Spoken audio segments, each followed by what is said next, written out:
I'ma get it, you know I be on a what? Yeah. You know I be on a what?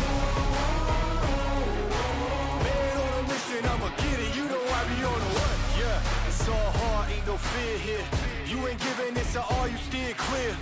Never beat, I've been down and I reappear. You got some money on the line, you better put it here. Rolling in and doing that work. Check priorities, I'm doing that first. Checks big and I'm sure that hurts, but it's checkmate, we ain't selling short, no to work. Ain't nowhere to hide, you ain't gotta see me come and keep me on your mind, cause I be on the work. Yeah. You know I be on the work. Man on a mission, I'ma get it, you know I be on the work. Yeah, man we coming for them bags that they said I couldn't have, get the team. I got a vision for the things you ain't believe. And here's the motto, hard work, this over everything. It's that comeback. I'm calling plays, hit the pass, then the run back. Yeah, I'm far ahead and gotta run laps. But we ain't letting up, we never done that. Ain't nowhere to hide, you ain't gotta see me come and keep me on your mind, cause I be on the way. Yeah. You know I be on the way. I'ma get it, you know I be on the way. Yeah, I'm on the way. On the way. Yeah, on the way. I'm on the way. I'm on the way.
julep, pop pop pop pop pop julep, pop pop pop pop pop julep, pop pop pop pop pop pop.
sport. You and I have come a long way. It was such humble beginnings. As we gathered in small groups, we were professionals right from the start. Passionate, organized, and ready to rumble. We dreamed big, and surely enough, our parents supported us at every step of the way. Didn't they? Fired up by all this love, it wasn't long until we caught the scent of competition. To be honest with you, it wasn't always that easy. Joe here, he had to take on 2 side jobs to afford playing professionally. It's gonna get better, Joe. Fist bump. Some of you dared to not even call this a sport. And look where we are today. An endless stream of esports events every year. Bet you didn't see that coming, Mom and Dad. And you know what? We have been with you every single step of the way.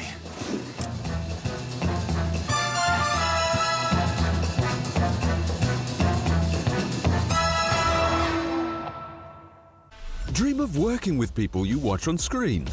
Exclusive esports opportunities handpicked just for you. Candidate profile to raise above competition.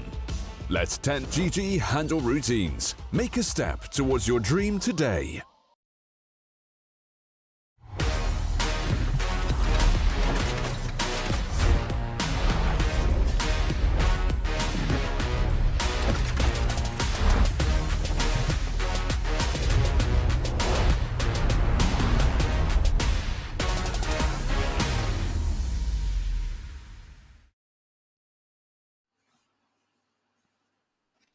Hello everyone, welcome back into the Pinnacle Cup Season 5 playoffs. It's myself, B-Dog, I'm here with Lucy, and we've got the quarterfinals to kick off and bring you today. It's 2 best of 3s, and they're actually some really exciting ones, right? Now we get to see all these invited teams, we kind of get to see how they match up with the teams that progress through into the Swiss stage. We can take a look at the bracket, we can see how that is all matching up. Our first game, it never feels like a quarterfinal when these 2 teams are playing. Eternal Fire taking on Monte. And then a little bit later on, it's 0-0 Nation taking on Bad News Eagles. Yeah, and then tomorrow, the other quarterfinals, which is Astralis versus OG. I know a lot of people are going to be very excited for that matchup. And then, of course, Furia versus Espionage. So a lot of big names in the mix, as you'd imagine during this invited stage. We get to see all these teams that have grinded it out, battle with some of the more established names. Although I guess Eternal Fire and Monte, we kind of look at these 2 teams as very equal footing in a lot of the matches that they have, the events they play. So very familiar faces to be kicking off here. And then that matchup later, kind of a similar story. B&E, another team that's been in this space for a long, long time. And obviously 0-0 Nation, a new roster, but some very established names amongst it. Yeah, it's a very cool roster as well. I can't wait to kind of get involved into that one a little bit later. But first, we have to go through this absolute banger of a best of 3. Monte, Eternal Fire, they've been playing each other quite regularly recently over the past couple of months. It kind of is setting themselves up to be a little bit of a rivalry. They've been trading back and forth these series. Monte came up on top last time these 2 teams faced off against each other. I think we covered that, actually, Lucy. Yeah, we did. Yeah. And that was a really exciting game. It was really close. And I guess we start to take a look at these teams. And we kind of had a little bit of a look. Because I want to start with Monte. Because Monte is this team that's gone through not only transition in terms of moving Boros out of the lineup, bringing Bro in. But have gone also through a transition of playing a lot of LAN events. And are now settling back into this online grind. And it's kind of been a little bit mix and match. They've been having some deep runs in tournaments, but where you expect them to win some of these games, that isn't always the case at the moment. Yeah, I mean, there's always going to be some teething issues when you've got a new roster and a pretty significant change in obviously Boros going out and Bro coming in. Very different players, which means a very different play style adopted by the team as a whole. But I've been pretty impressed by what Bro has shown us in the way he plays. Very solid performer. And it does feel like this is a team that, while it kind of doesn't have that same X factor maybe it did before with Boros, was a very explosive player, it feels like once they kind of iron out some of those kinks, they can probably be more of a consistent team.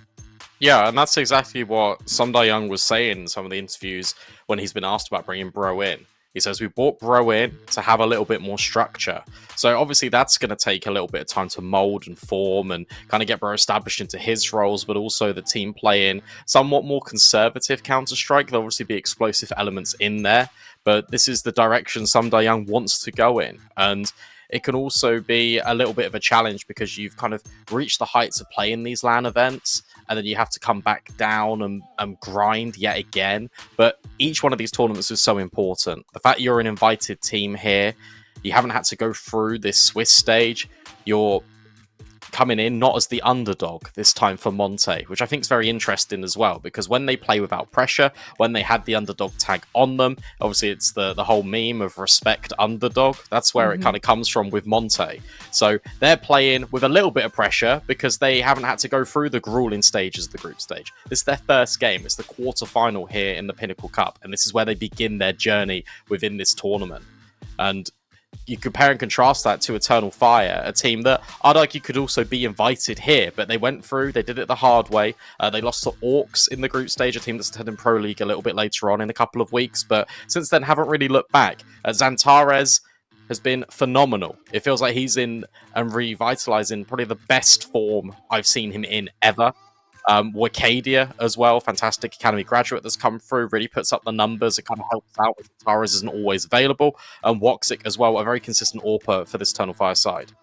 Yeah, it feels like everything's clicking for them. It's been really impressive to watch them play. And honestly, they probably should have beat out Monte in the previous head-to-head.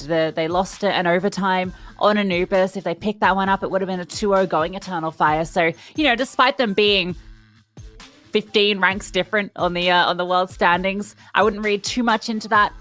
With Xantares in the form he is now, where I think he might even be the highest current rated player just in general in the last 3 months, particularly for the quantity of games they're playing. This is an incredibly scary team.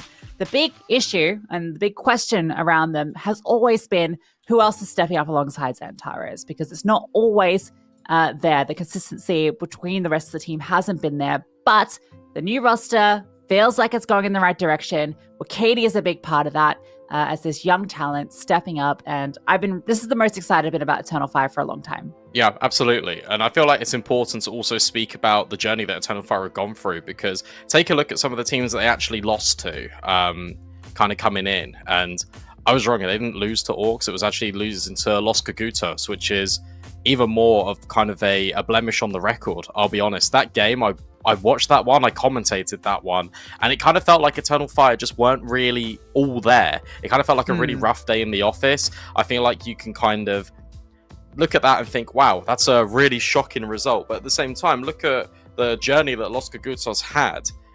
They made it through that Swiss stage. They looked pretty damn good as well. They had close losses to Espionage, OG, and they were able to beat out Orcs as well. Eternal Fire beat Question Mark, they beat 9 Pandas, and then they beat Orcs to make it through. And I think what's interesting is the results that Eternal Fire had after taking that loss in round 1 were pretty convincing. It didn't ever feel like Eternal Fire had really lost control of any of those games that they were playing in.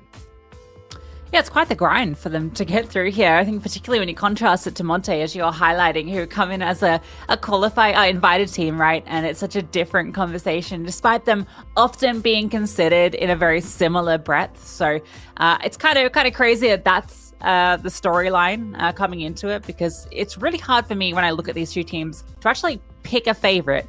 Obviously, recent history would suggest Monte, but Eternal Fire have been on such a grind, and with how close the last series was, for me, this is very up in the air. Yeah, for sure. I want to look at the veto, because this veto is always interesting to me, because we kind of normally get similar maps. We're obviously going to get the permabans out the way so we can throw those up. And for Eternal Fire, they've been picking Vertigo recently over Anubis, and that comes in now. And Monte, they might even pick Anubis. I'm not too certain, but no, they actually go for Mirage. That's fair. That's valid. That's a very Monte map. And this Decider could really land anywhere. I wouldn't see it land in Overpass. Probably Anubis. Yeah, Anubis. Yeah. All right, makes sense. Pretty good veto. I'll be honest. I think that we kind of do see this veto a lot anyway between these two teams. But the fact that we've got it and we got it confirmed, It's fantastic. I guess with the recent form, I think also just kind of pulling on that thread a little bit and kind of getting even more nerdy with the grinds that Eternal Fire like to do. Eternal Fire play some of their best Counter-Strike when they are playing multiple best of threes, multiple series, like a day. And I know that kind of sounds a bit counterintuitive, but I remember back in February when they were trying to qualify for the RMRs, they were also participating in the first CCT LAN finals in Malta. These guys were playing like 3-4 best of threes, sometimes a day, due to like the format of the tournaments, and they were just being so consistent. Like, it was incredible to me at how much these guys were still thriving. They were still looking really incredible, considering they were like 12 maps deep in a day.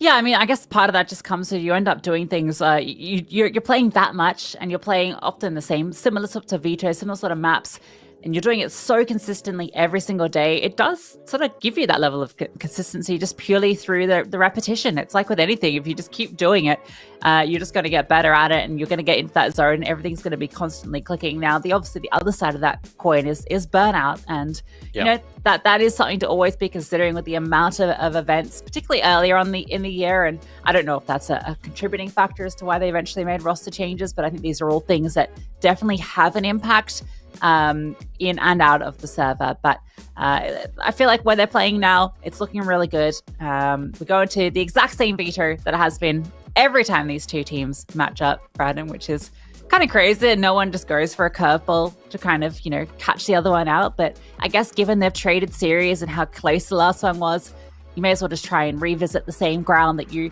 pretty much had success on. Even if Eternal Fire didn't win out the series, it was basically could have been them winning it out. So I don't blame them taking it to the same place. The interesting will there be many more adaptations from the previous times they played?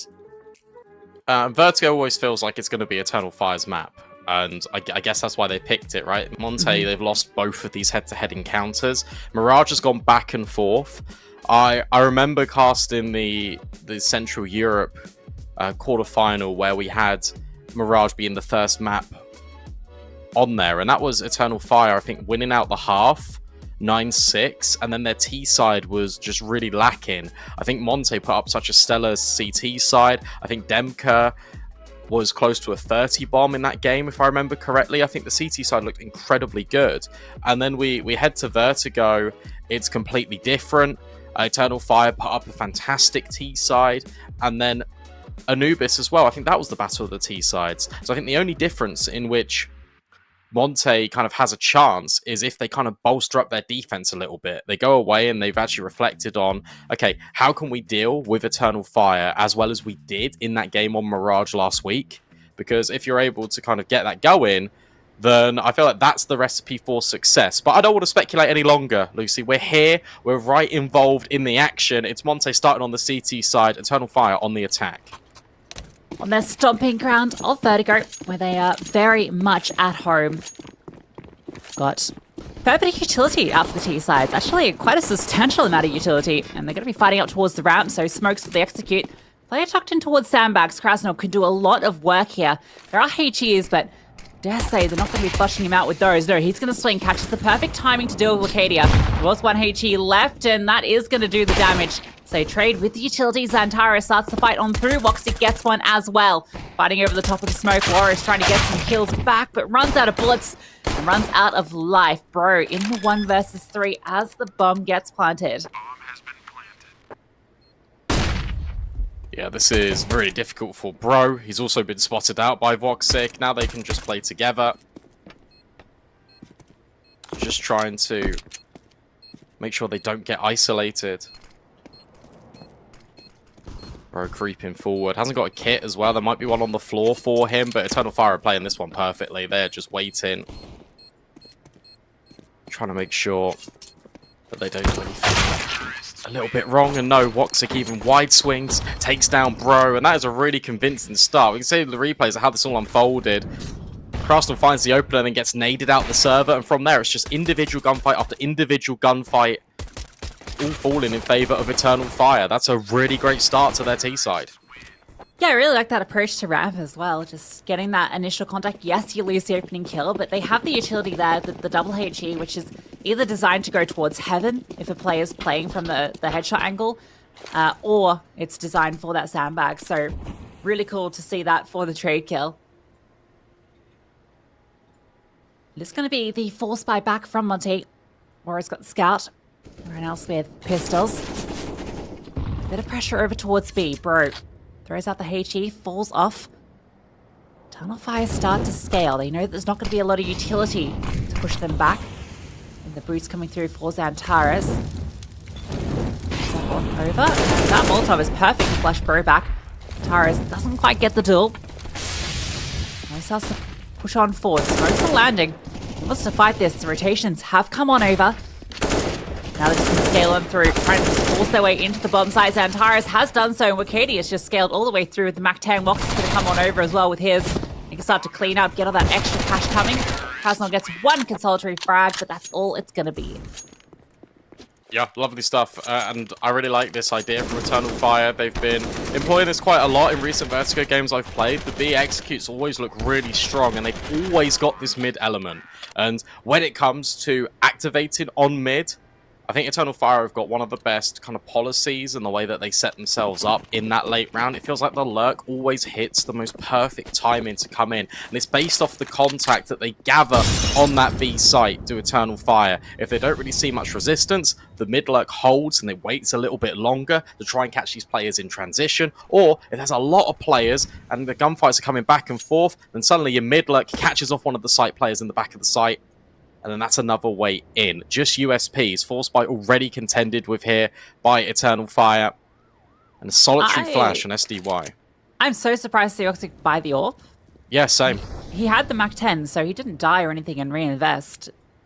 This is a huge... I mean, it's probably going to be fine, but it's a very risky thing to do when you're up against pistols, where you could get overwhelmed. You should be fine. Might even get a few kills with it, but... You'd almost prefer the MAC-10s just getting up close and maybe a rifle invested in that can be dropped over, but all good. Future-proofing is Woxic and a beautiful 3-0 start. Yeah, this has been solid, but at the same time, we kind of just had the formalities kind of out the way. Now we've got the first full gun round. Warrow on his AWP as well. So we get a head-to-head really early in this game here, which I'm really excited for. Because Warrow has been stepping up his individual form lately. Which is something I'm really excited about. Woxic yeah, I mean, as that's well. been almost a necessary thing, right? When you lose that rifle power of Boros, you kind of need the AWPer to take on the real star role, which is, you know, quite common. Calyx, nice opening on the Krasnal, getting down close towards the ramp, spotted on the fade. So another nice opening for Eternal Fire. They still have these two MAC-10s as well. So once you've found one kill, I almost feel like you can just accelerate in one direction. It looks like it might be B. Bro, drops some utility. Gonna be under a lot of pressure here. He's gonna throw the incendiary, but he's getting hounded now. Nowhere for him to go, and the bullets take him down. Likely a save for these remaining players, although Demka catches Calyx, and there's a chance SDY finds Major and Mid. That would then allow them to consider this a 3v3 if they want to go for it.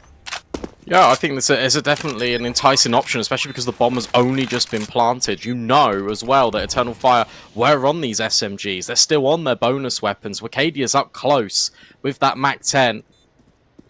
Only thing is, for Monte, is there's a single flashbang trying to get you involved in this. Demka gets the first kill onto Wacadia. Time is ticking on down. That's the biggest concern right now. Woxic's playing on the side, playing quite aggressive with the AWP. Gets the first kill. Now he's alone, getting overwhelmed. Able to get two. The kill comes through. A kick can be collected, but I don't think there's enough time. Warrior just has to get out of there. A lot of damage done, but the round still goes the way of Eternal Fire. Yeah, well played by Woxic. He's still by that double box, and he's still managing to isolate these kills, even though they're swinging him from the left and the right, all angles, and yet he's calm under the pressure. And this is what I was concerned about, the limited utility and the limited amount of time. Monte kind of hesitated. Do we want to go for this? Do we want to try and get all of our weapons in? I'm not sure. And as a result, they don't manage it. They're going to force behind it because Woro saved that AWP. He can also drop over a rifle. But it's 4-0 for Eternal Fire. And now these MAC-10s suddenly become AKs. The buy, it was stronger than it was before. Yeah, I feel like they were never going to go for that retake until they got 2 kills. And suddenly it was a 3v3 and you're thinking, oh, okay. Worth a look in. Fortunately, falls apart for them. This round becomes vital for the CTs to start to build up something on the defense. Utility's going to be incredibly light already. Little wall bangs coming through for Voxic. Not going to connect, but somebody was up close. Moro's hearing all of this, so he's ready in case they do start to scale. Bit of an uncomfortable position, but it is also hard to scale through gap with multiple players, so you can easily take 1v1 fights.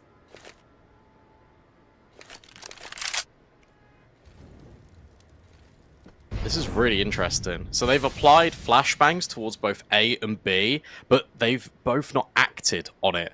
And as a result, what that does for Monte is it kind of keeps you guessing. And you can see that Demka's even moved off of the A bomb site to try and hold in towards Elevator. They're so worried about mid. They got that extra player on the B bomb site. Eternal Fire start to scale. This is where Woro and his AWP need to come into play. Yeah, you have this double short setup and the rotation comes over. So there's 3 players here to defend. And look at the time. It's such a big issue right now. Woro, just as mentioned, is able to get these 1v1 fights. The trade is there. Calyx, a massive double. Wakadia gets a critical one onto Demka as well. That's going to enable this bomb to come on through. It's going to be on the wire, but they will be able to plant it. SDY, he's made noise. Wakadia is just below him. He's going to be sitting on there, waiting for him to come around the corner. It's a powerful setup. Calyx goes back just to check if anyone's flanking on through, but both CTs, as we can see on the minimap, going to be coming from this direction. Bro has an inkling that Wakadia could be, spots the gun barrel, the spam coming on through. Actually doesn't, what? Okay, it's Calyx that finds that kill. Wakadia saved by the planks. The wall bang comes in a little too early. It looks like Eternal Fire should be converting this round. Bro still can't find this kill. Wakadia is being protected by the plywood. And he's the one that wins it out. Unbelievable. Really? Look, Bro spotted the gun barrel here, and you can see what the intentions are for Monte. Although I really don't like the spam. That is a really difficult thing to try and wallbang, but I didn't know it was kind of that bulky. I guess with the FAMAS as well, it's just a little bit rough, but that is really unfortunate for Monte. They had the idea, they knew how to isolate this 1 versus 1 in the 2 versus 2, and it just doesn't come into fruition. And now suddenly, you're working with scraps yet again. A single MP9, that's the best weapon this defense has got to try and work with. So they're going to go and get active. Look at this down B. Pushing quite proactively, just trying to catch out Eternal Fire, because these rounds have been quite slow. Eternal Fire have been leaving it right down into the wire. So by leaving a player pushed in down B, maybe even activate a little bit of a flank or reinforce this other bomb site.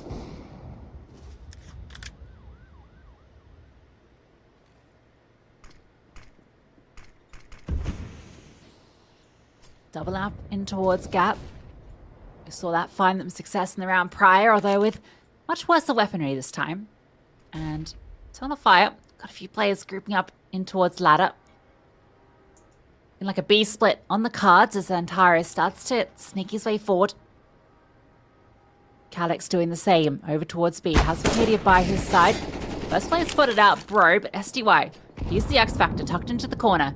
Wakadia definitely seems aware of the possibility, and he is going to be ready for the swing. Now they just need to get past Bro, who is actually good for 1 kill there.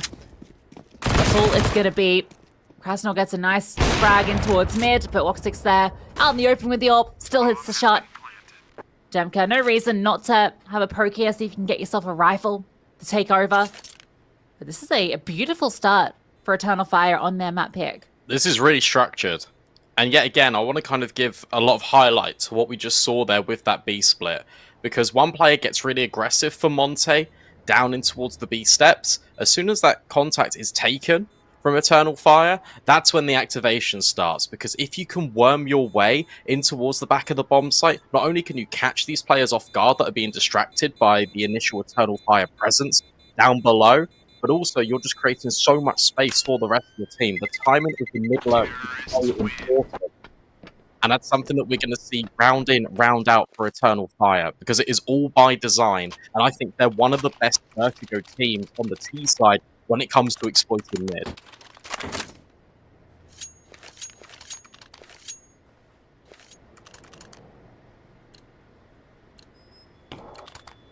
Right, Monte. So Warwick get a lot of impact with that AWP when he first had it out in that double kill. Wasn't enough, but shows that he's hitting his shots. Here is all the way up ramp, having this little bit of a gap. Starts to walk forward. Actually, look at the scale. Flashbang over. Good kill to Demka, and he's ready for the follow-up play. Falls back. Krasnal now out in the open, gets a nice kill. Not able to be traded. Arcadia wasn't quick enough on the swing. Warrow now steps up. Good shot. Gives the advantage back to Monte. Oxix looking around, trying to find something in response. But there's 3 CTs here.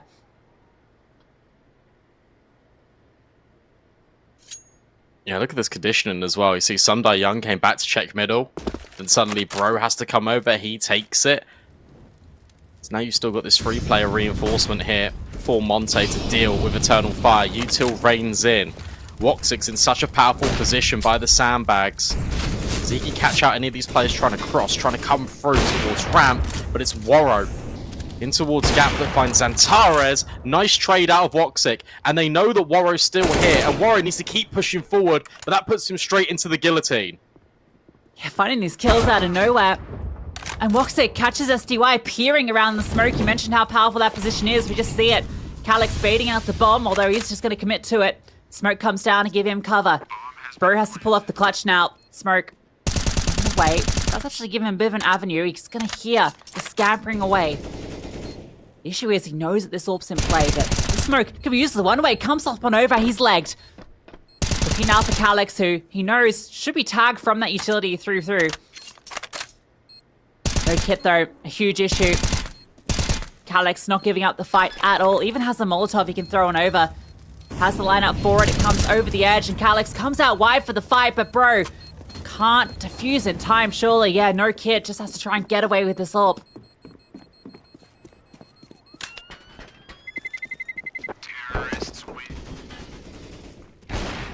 That's so awkward for Monte there. And it honestly is because of this position from Woxic.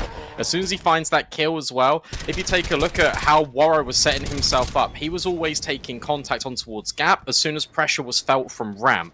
He did it not once, not twice, but 3 times in that round. And it took the 3rd time of asking for Eternal Fire to remove him. By that point, the game was up. 7-0.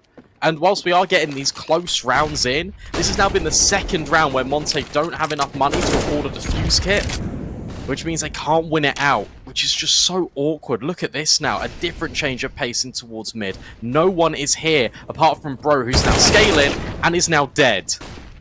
That's huge for KD on the mid leg. After all this pressure towards A, they start to work the map elsewhere.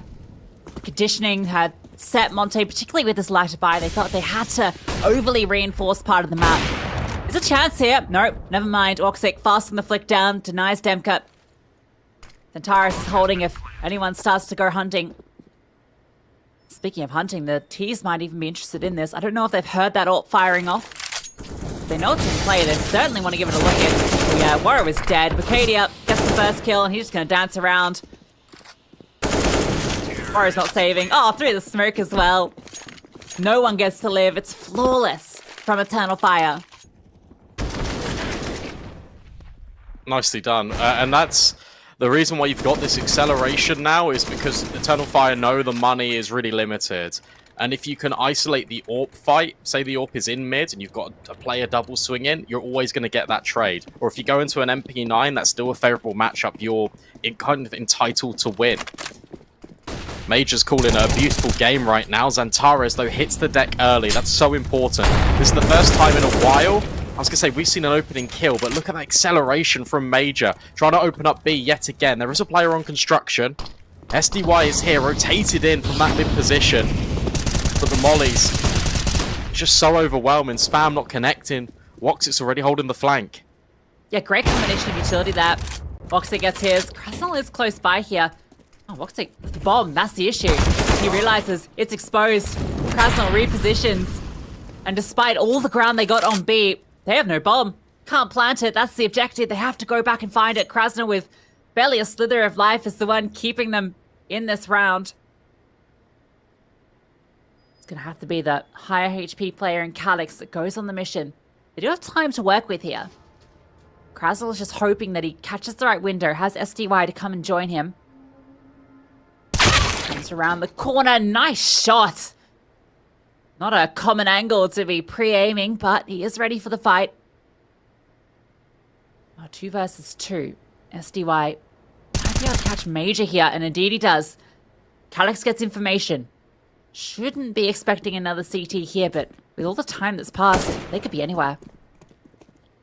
He's got to commit into a bomb site as well. I think he's heard the rotate in towards elevator.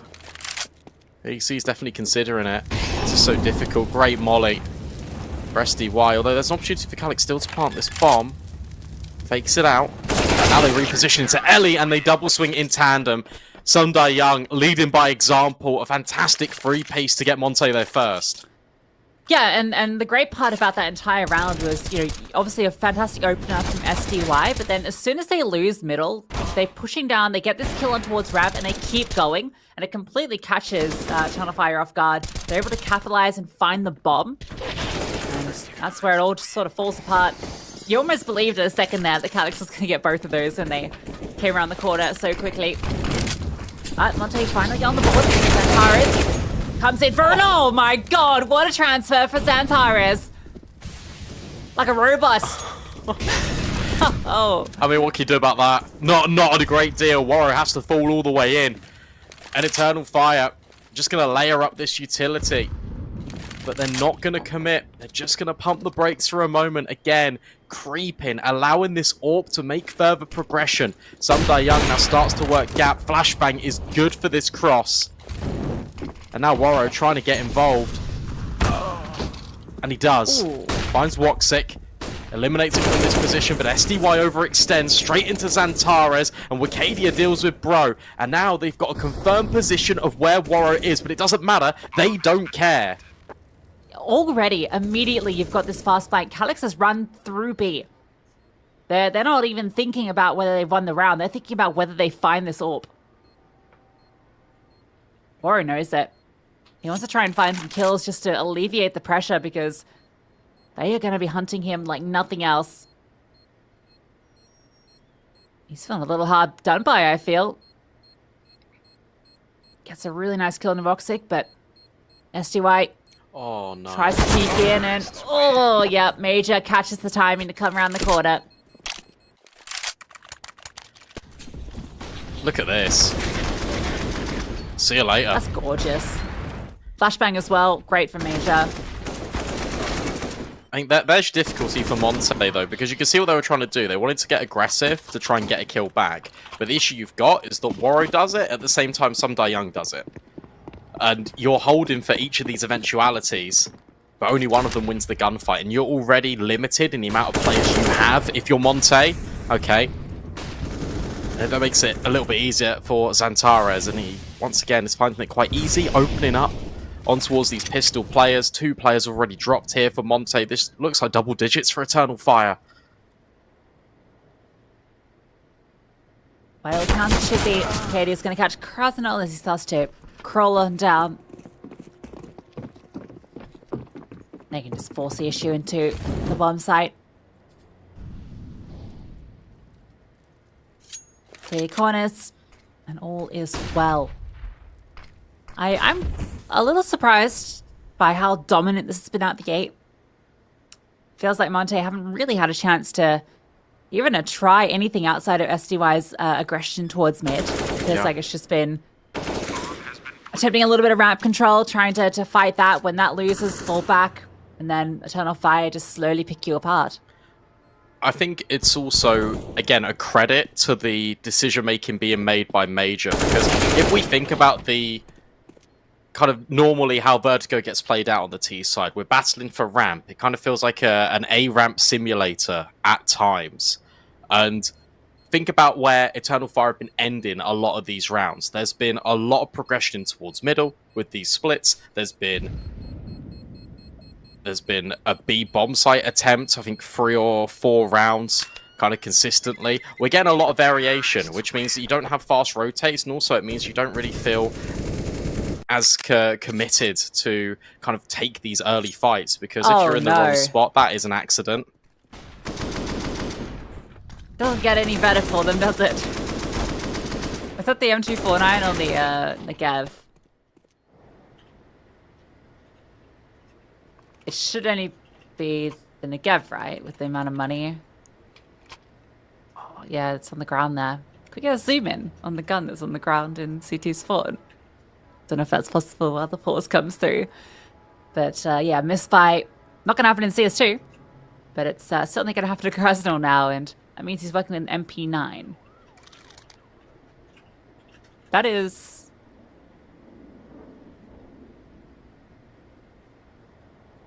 That's an M249, I think. No. It looks like it, right? It's like 5k on the floor. Oh, it has to have been, yep. Oh, no. That is really rough. Double AWP actually in play. S2I fires off his at B. So despite the little misspike causing MP9 to be included, there is a lot of firepower still in the server.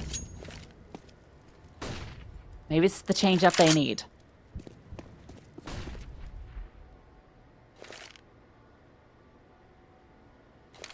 Maybe.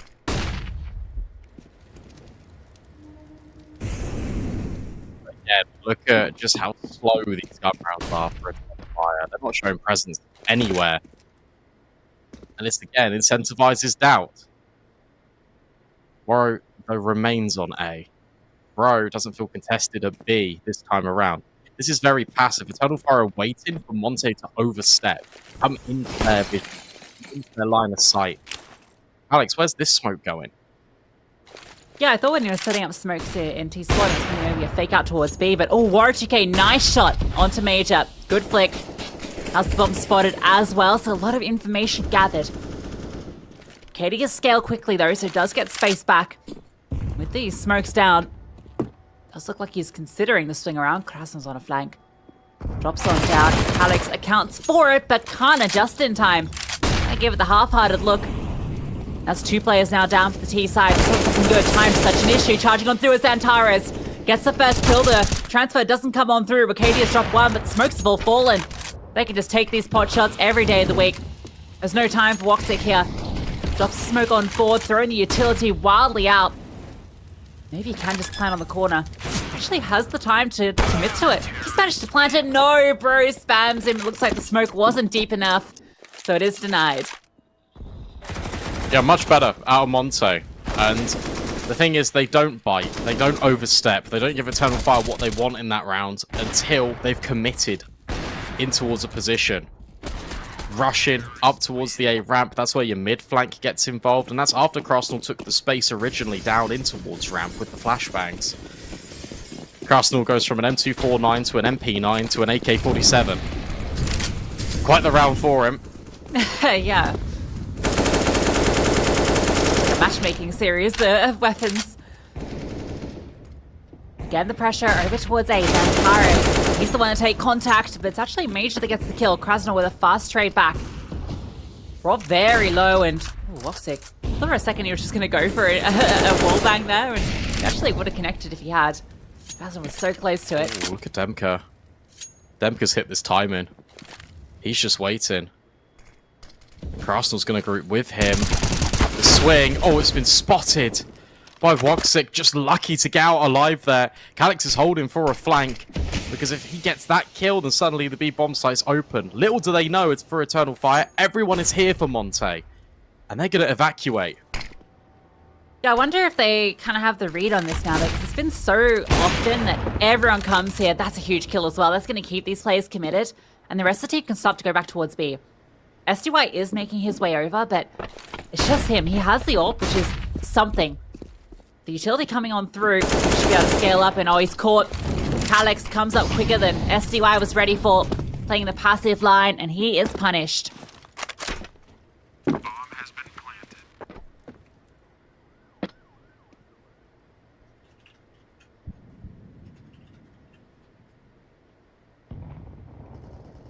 Yeah, that was, again, a really good mid-round. And I feel like once you see two players out towards gap there, because I think you could get the audio that both of those M4s are firing off, you're already assuming that there has to be a player in towards the site as well. Well, suddenly we've got 3 players that are on A. Also found the opener at Sandbags, because Worro fired off his AWP without really too much contestment.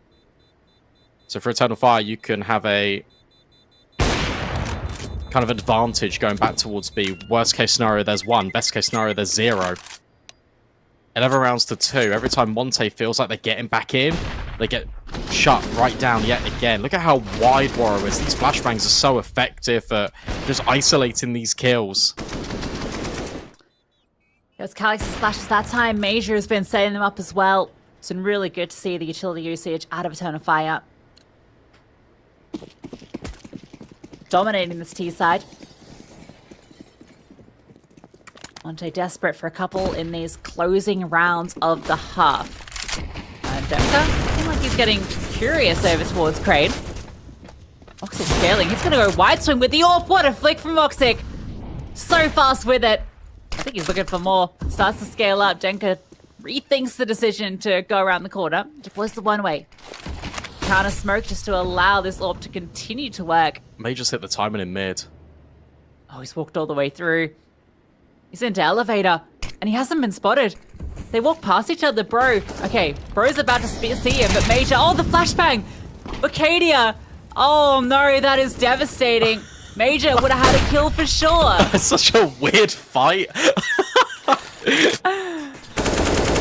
Wow, okay. Why is there a flash T here? Yeah, please don't flash me, actually. Alex will find some die young. And again, that's going to pull rotations. Guess what? Eternal Fire, yet again, they don't need to commit into this bomb site. Amonte might think it's a little bit of a fake, but they're still committed 2 players over there to go and check it out. Watson can now swing this corner. If he finds Demka, that's the A bomb site open. Demka's alone. Standing a bit of an off angle at the moment. Now, B has been investigated by Bro. That smoke is faded and nobody's spotted. So they know that it's going to be over towards A. It's an elevator smoke, so Demka actually has the timing. How does he hit 2 kills there? That's phenomenal. And a third as well. Doesn't matter that he's alone on the side. He is the only player he needs. Woxic, though, trying to do his best impression. Gets 2 back, but not ready for Bro, thinking he's still over at B. So Bro clutches out and finishes the job that Demka started. That's fantastic from Demka, but you've got to ask questions about this mid-round from Eternal Fire, because you've dropped the smokes, you've dropped the utility. Why are we then waiting another 10-15 seconds before going into the bomb site? Surely that is your cue to activate. Surely that is your decision-making where you need to go in. They left that way too late. But Demka, that was fantastic. A piece of individual skill earns Monte their 3rd round. And it's telling when you can criticize Eternal Fire for a round, but they've already got 11. The best Monte can achieve in this half is 4.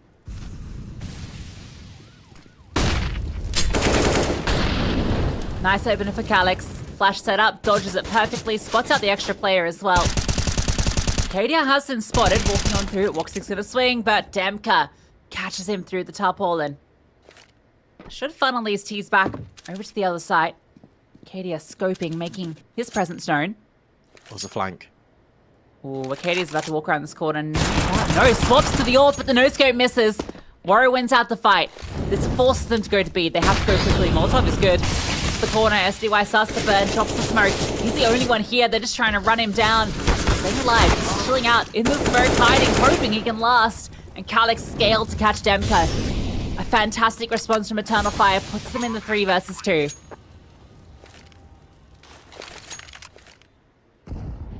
There is a flashbang available, and these players have been chonked by that nade. Crastle going around the back. They're not ready for it. That's fantastic on the MP9. And Worro hits the shot on the AWP. What a retake from Monte.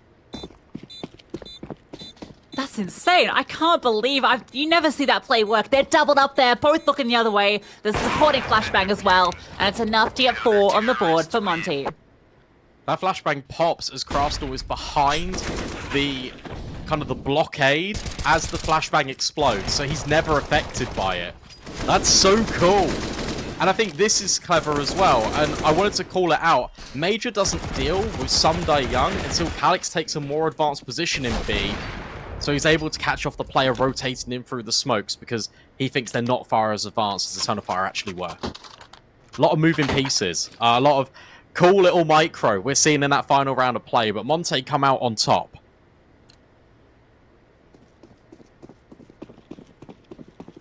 Well, 4 certainly better than what things were looking like at one stage. We all know how important this pistol now becomes. 4 CTs here to defend, and it's a lot of pressure from the Ts. They're running up towards Gap and all. Wicadia gets one, but Demko and Warrior found a killer piece. Brew gets one too. For a second, I thought the CTs were going to funnel them into their crosshairs, but no, it's gone the other way. Warrior, a fantastic pistol with 3 in it, doesn't even take a lick of damage. Yeah, that's really awkward for Eternal Fire because Monte run up Gap, which means that they're kind of protected by the tarpaulin. Eternal Fire are swinging ramp and they kind of get blindsided by the close angle. But fantastic shots being hit by Monte, and that is exactly the start they needed to build back in. Because suddenly, look, you lose this force spy, you lose the eco. Monte are right back in it if that is the case.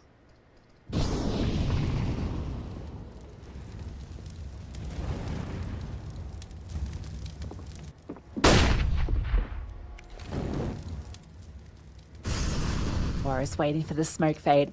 Oxic should know that there's a possibility of this. Caught anyway. And that was the sole player over on A. They're going to scale immediately. Baiting out the utility, but there's nothing to come. This is a save already from the CTs. They want to give this another shot into the next round. So the pieces of the often foretold 4-11 scoreline start to fall into place for Monte. So they get exactly what they needed out the gate. Should be in a pretty favorable position to take the following round as well. Yeah, especially if they all stay alive. Don't give over a Galil, don't give over an AK, it's not worth it. Makes sense if you want to try and hunt. Potentially just one player can go in, but that's all it should be. I don't like Warrow doing it though. I think you can spare a Galil, but you can't really spare an AK. And he's missing the mark. It's fine. They all get out, they all survive. And Eternal Fire can have another crack at this.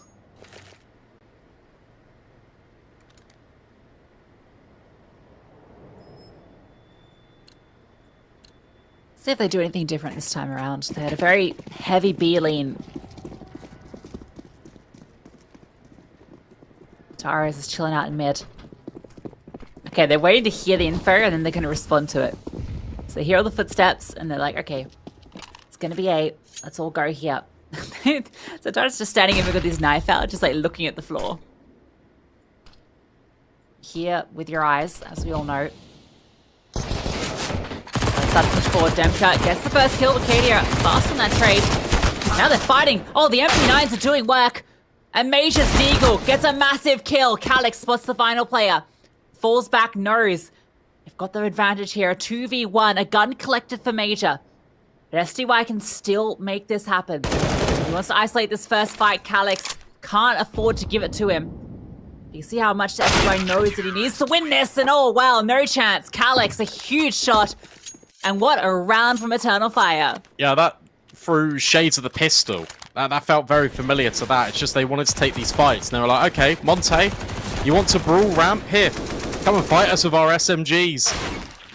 3 kills on the SMGs and then fantastic shots out the Deagle collect. I think Monte were just a bit stunned. Considering how passive Eternal Fire were in the previous round, not ready for the immediate change off the back of saving. I felt like Calix was floating there with that volley. Yeah, kind of half surfing, vertical surf, I guess.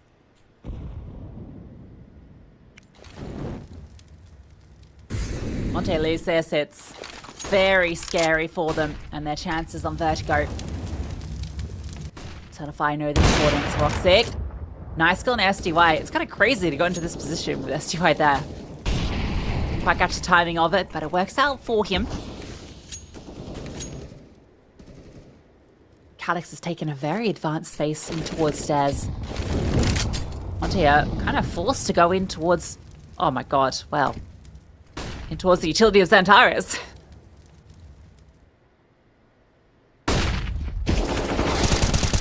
Yeah, this is a really well-worked round again. Just the A-ramp control and kind of the stages of it for Eternal Fire. Warrow will find one back. But now I can break it down and be nerdy about it, right? Because look, you've got the recycling of this smoke towards top sandbag.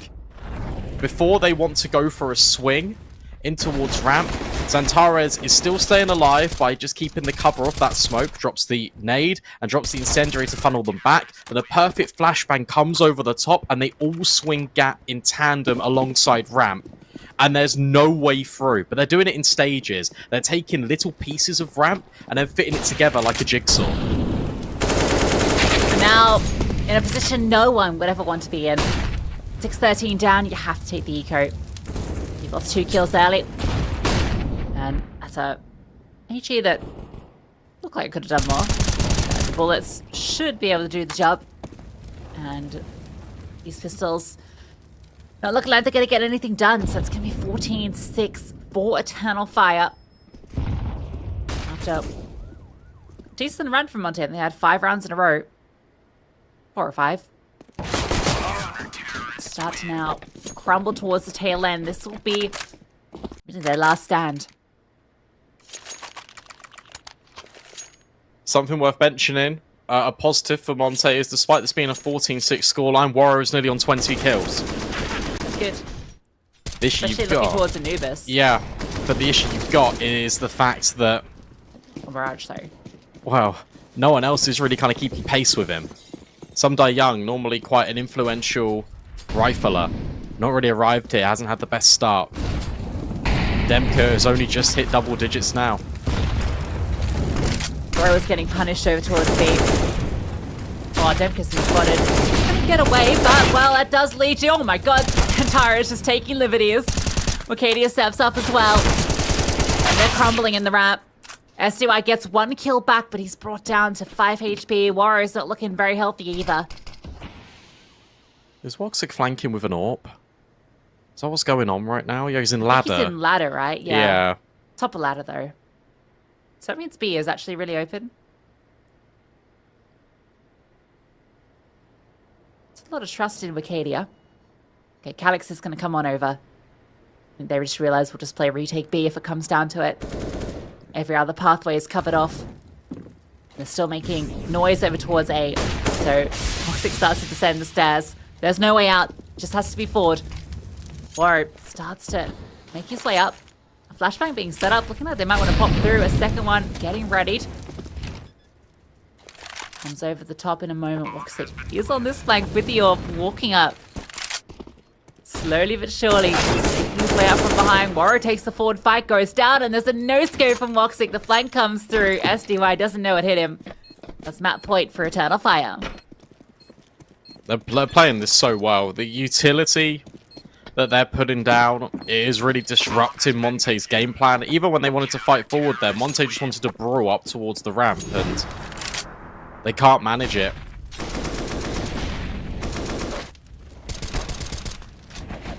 Great fight towards ramps, and Tara's getting through there. Wasn't even the first target he was after. He wanted to catch Demka, who was slurking back through the...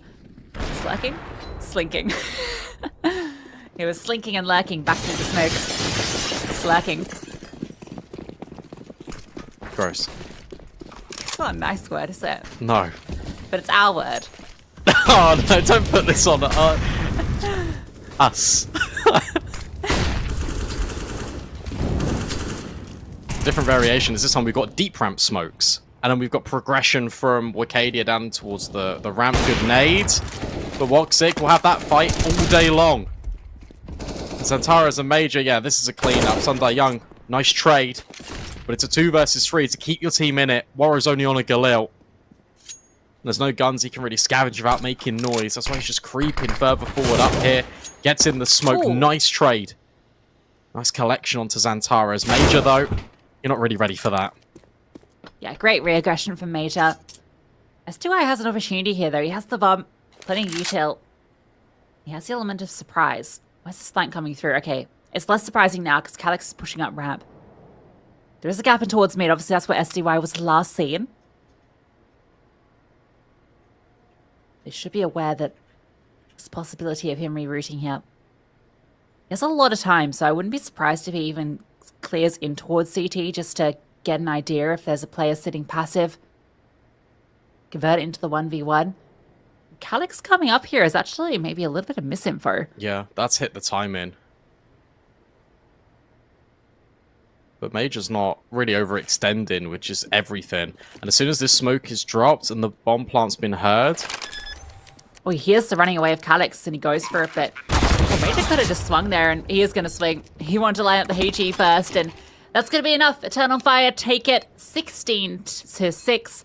A dominant showing on their map pick. Yeah, that was really dominant. And you've got all the pieces really just stepping up for Eternal Fire, right? You've got everyone really contributing. Woxic's looking really sharp on this AWP, and he was able to have plenty of opportunities on it because Monte couldn't really bounce back into that game on that CT side. We now look ahead to Mirage, and where I was worried for Eternal Fire, where I was like, okay, well, Monte had a really good CT side. Even on Vertigo, Eternal Fire able to break it early. Despite losing the pistol, they're able to force back in, they're able to convert. We can see some of the replays here coming into this last round of action, but that really wasn't an inspiring performance for me from what I saw out of Monte there. And Eternal Fire, they looked so dominant. It felt like they were in control in every single aspect of the map. Yeah, I mean, looking ahead to Mirage, with Waro obviously in form, hitting his shots, Krasner was starting to find some, and Demker as well. There's definitely still a chance they can bounce back and send us all the way to Anubis. But the key thing for Eternal Fire is it felt like everybody was popping off. I mean, Xantares is middle of the pack. And when Xantares is middle of the pack and you're winning 10 rounds above your opponent, that's going to be feeling pretty good for Eternal Fire. Yeah, you've got to be feeling excellent. And Monte, for now, they need to kind of have a little bit of a break. They need to reset and kind of recalibrate because potentially they could be playing 2 quick maps and then that's their entire journey in the Pinnacle Cup 5 over and done with. We're going to that break. When we come back, it's going to be that second map. It's going to be Mirage taking place just after this.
come a long way. It was such humble beginnings. As we gathered in small groups, we were professionals right from the start. Passionate, organized, and ready to rumble. We dreamed big, and surely enough, our parents supported us at every step of the way. Didn't they? Fired up by all this love, it wasn't long until we caught the scent of competition. To be honest with you, it wasn't always that easy. Joe here, he had to take on 2 side jobs to afford playing professionally. It's gonna get better, Joe. Fist bump. Some of you dared to not even call this a sport. And look where we are today. An endless stream of esports events every year. Bet you didn't see that coming, Mom and Dad. And you know what? We have been with you every single step of the way.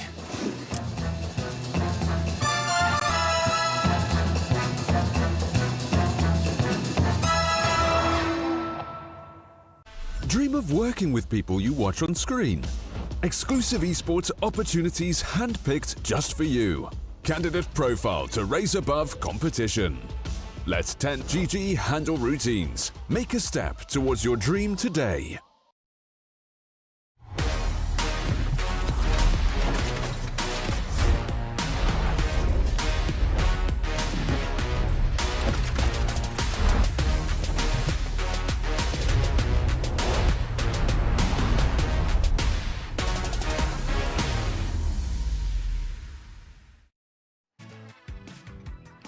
Welcome back in, everyone, to the Pinnacle Cup, and that was dominant from Eternal Fire. And now I start to get a little bit worried for Monte, because not only are they starting, it is their map pick, but they're going to be starting on that T side. And CT sides is where Eternal Fire kind of really shined on Mirage in these head-to-heads. Yeah, I will say the difference this time around is that, you know, Xantares had a very quiet game against Monte when they last matched up on Mirage. I don't expect that to be something that is repeated here. It's very rare that he has a game where he's not superstar level. So, you know, yes, Monte won out last time it was on Mirage, but with how they looked in this opening match and with Xantares in the form he is, it's very difficult to see Monte doing the reverse sweep here. Yeah, and I think what's interesting is something you brought up just before we kind of went off to that break, is the fact that Xantares wasn't the highest rated player that was performing well here for Eternal Fire. It was Woxic that was top of the board. It was Calix as well. I think everyone from Eternal Fire was within 5 kills of each other, which is incredible. The amount of output this team is providing is scary and a real cause for concern, in my opinion, for Monte. Yeah, been really exciting to watch them play, to have gone on the whole grind they have here within the Pinnacle Cup, with Monte always waiting there in the wings as one of the invited teams. But Eternal Fire, you know, they're coming with all the momentum and they're showing it in the server. It's been really exciting to watch just the level of, it's not just, you know, the individuals popping off. It's a whole coordinated effort, and it gets you excited for Eternal Fire. And it gets me like the most excited I've ever been for this team. Yeah, I feel this is the most consistent version. I keep saying it when we watch them. This is the most consistent version of Eternal Fire that I have ever seen. And if they can keep building on this momentum, if they can keep learning from their mistakes, I think we've got a real powerhouse here. And I think they're going to be the ones pushing the envelope to compete in these tier 1 events when they roll around, when they get the opportunities to do so. For Monte, I never want to rule them out, though, especially on a map like Mirage. And they already start over towards B. Wicadia boosted up, just tucked in the corner with the dual Berettas, ready to take names. Powerful position to be in. Not going to spot anyone out yet. Demko just tucks on into the corner. Very split up at Monte. They have players at all the extremities, but Wicadia is spotted. That flashbang is great, though. Major again setting up his teammate, but look at Warren. He's managed to find his way in through the window, and now they actually get a pinch onto the A bomb site. Bro is bouncing along like kangaroo, but Woxic ready for it. Spots the second player and has the support of Calix. Waro is still being a nuisance, catching off these rotations. His teammate's falling. Still gets tricky, and Wicadia actually deals with him. It's so important there that the A players are moving together as a unit and dealing with these fights one by one. As soon as the gun barrel is spotted, what's interesting there is whilst Woxic is up high, you've still got Calyx down low holding for Palace.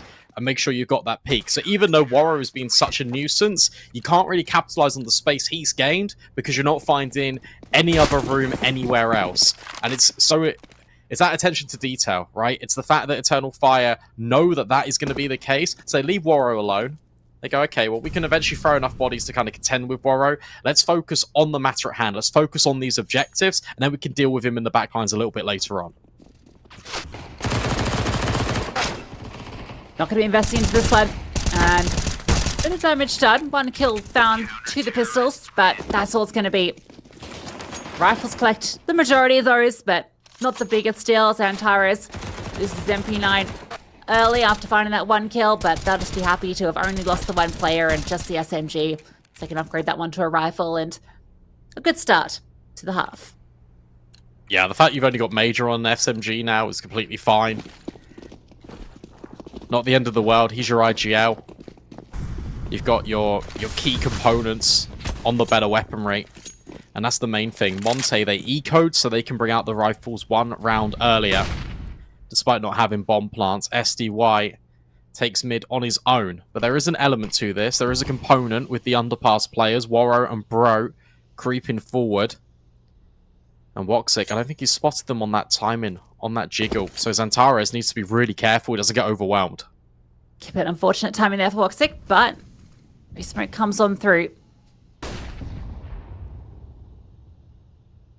Katie is now going in towards ladder, so we'll be in charge of keeping an eye on Warrow, and Xantares wins out the fight onto Bro. So it's a 1-for-1 in mid, but Demka, he's forced away through. Calyx drops up on over the top. There's another player they have to deal with. Woxic has rotated over towards Ticket. Xantares is still here. So 2 players that you know of over on this A bomb site, and I think as soon as they get that info, they start to move. That bomb goes all the way back out of T-spawn, and they reroute. They've rerouted into a short split. Okay. I don't mind this. Because they didn't have the information we did. Obviously, you hear 2 rifles ring out. You know that B is going to be lightly defended. But by taking this ground through mid, not only are you having these longer range gunfights, but you're potentially catching off a rotation before it comes in. Major slides over towards Van. But Warrow hits the shot. Major doesn't yet activate. And Crostal kills SDY. Hang on, this could be terrible. Woxic, he's still in the back of the site, but he's being caught out with a reload. And now Major, his position is revealed. Nade goes in. Oh my goodness me, he can still win this. Demka, 18 HP, and Major dancing around the van. How does that collapse for Monte? I need to see back that team kill.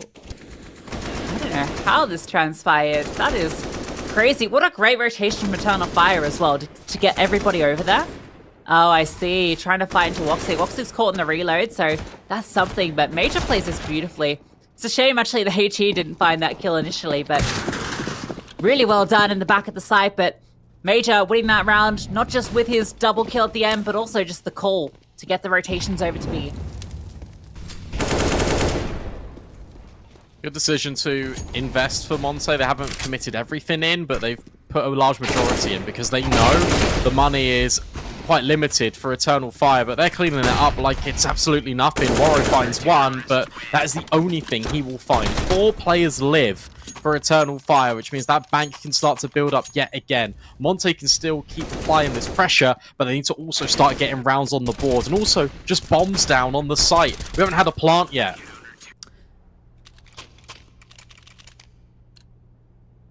Well, the best opportunity will be this round that they got all the rifles out. Woxic's got the AWP. That's going to be uncontested. So see a lot of pressure in towards B apartments early and in towards mid. At the gate, no one over towards A for the T side. A lot of CT eyes in towards mid. Kadia back to first Molotov, and there's 2 players top mid, so gonna have to drop a smoke. Warrow manages to extract himself, and Xantares charges him down. Still aware of the possibility, but Bro catches a good time in a swing, can't get the follow-up.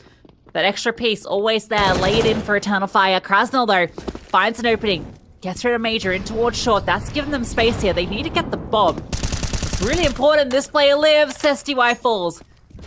That means Demka has to go back and get the bomb. This is still uncomfortable for Monte. But because the site hasn't really been taken at the moment, you got to think that that's where one of these players has gotten off to. Krasnal, over the smoke. It's fantastic to put this into a 2 versus 2. And Demka's slid past Wicadia. Krasnal, oh, gets overwhelmed. Demka actually fakes out the plant. If he commits to it, that's more money. Instead, an incendiary falls his way. And Eternal Fire, they just wait. They gamble on the idea he's not going towards A. No one's trying to isolate this kill or have that immediate trade. This is a fantastic angle to peek in towards the market window. No one presents themselves, and now Eternal Fire slide in. Demka, it's a tricky one to navigate. Such a cool angle. Gets the information no one's watching, and he spots both players, but they're both there in the window. They see him right back through the looking glass. Wicadia's able to get the trade immediately. That's the most convincing round from Monte so far. It doesn't really work out in towards mid. It's a bit of a brawl that actually leaves them on the back foot. But the key thing is Krasnal finds that opening in towards B and then gets the follow-up kill as well. Actually has so much impact in this round. Caught a little slipping here. I don't know why he didn't think that someone could come on him that quickly. Maybe he thought that window was going to be where they were going to jump out of just because they just spotted him towards market entrance. But nevertheless, he worked really hard to set that round up, and at least they got the bomb down. Yeah, that's true. That means they can reinvest into the next. Also, information for Monte. Mid being a very big commitment. So potentially the site can be slightly unguarded. Calyx falls again. Definitely a weaker piece. And Warrow finds Wicadia. Every single kill is falling in favour towards this T side here. And I feel like if you're Major, if you're Woxic, you've got double AWPs. It has to try and be a double save. But how do you extract Woxic? Yeah, good luck. He's so uncomfortable right now. The good news is the mid presence has actually fallen off, so his only threat is from behind, and there's currently a smoke giving him a little bit of coverage. So maybe he can just hang out here and hope for the best. He definitely spotted one. Now his presence is known. Can't fight his way out. Demka does eventually swarm him. Major should be fine. Money's not really there for them to go for a hunt, given that this is only going to be their first round, so keeping 3 alive would be much more beneficial. So Major gets to hold on to the AWP to pass on over. But actually, with how close these last couple of rounds have been, that's kind of reset Eternal Fire, so there's a good chance here. And Demka's been doing great on finding this opener over towards Tigger. That's the second time that he's caught Calyx there. Calyx doesn't normally play there. Calyx is normally the player that's around default under Palace. Kind of being a nuisance. It's interesting just the amount of responsibility he's been given by playing so far back. It doesn't give him enough wiggle room to work with. Boost underpass. Santares finds one, but now needs to be careful about SDY, which is why Calyx is providing fire. But that is a really good trade. Santares is still alive and kicking though, and he even finds Warrow. Wicadia on the bomb site. Demka blindsided. Chaos, normally a position that Monte is the one to stand tall within, but it looks like Eternal Fire are really doing a number on them in these rounds. Krasnal on a 1 versus 2. Tucks in towards mid. He has so much time to work with. 2 players in his way as well. Oh, what a kill. Spots out the second 2 on the jump, but brought down low. Major, this clutch is looking a little bit more tricky. A flash over the top, the swing on out. Spots almost the repeat. HT doesn't connect. Krasnal standing strong, able to escape. Major's chasing him down. Oh, more chip damage done, but somehow Krasnal evades death. Just peppering his toes. Now he waits, see if Major will push. Game of chicken, but Major's just going to reposition. What's Krasnal's move here?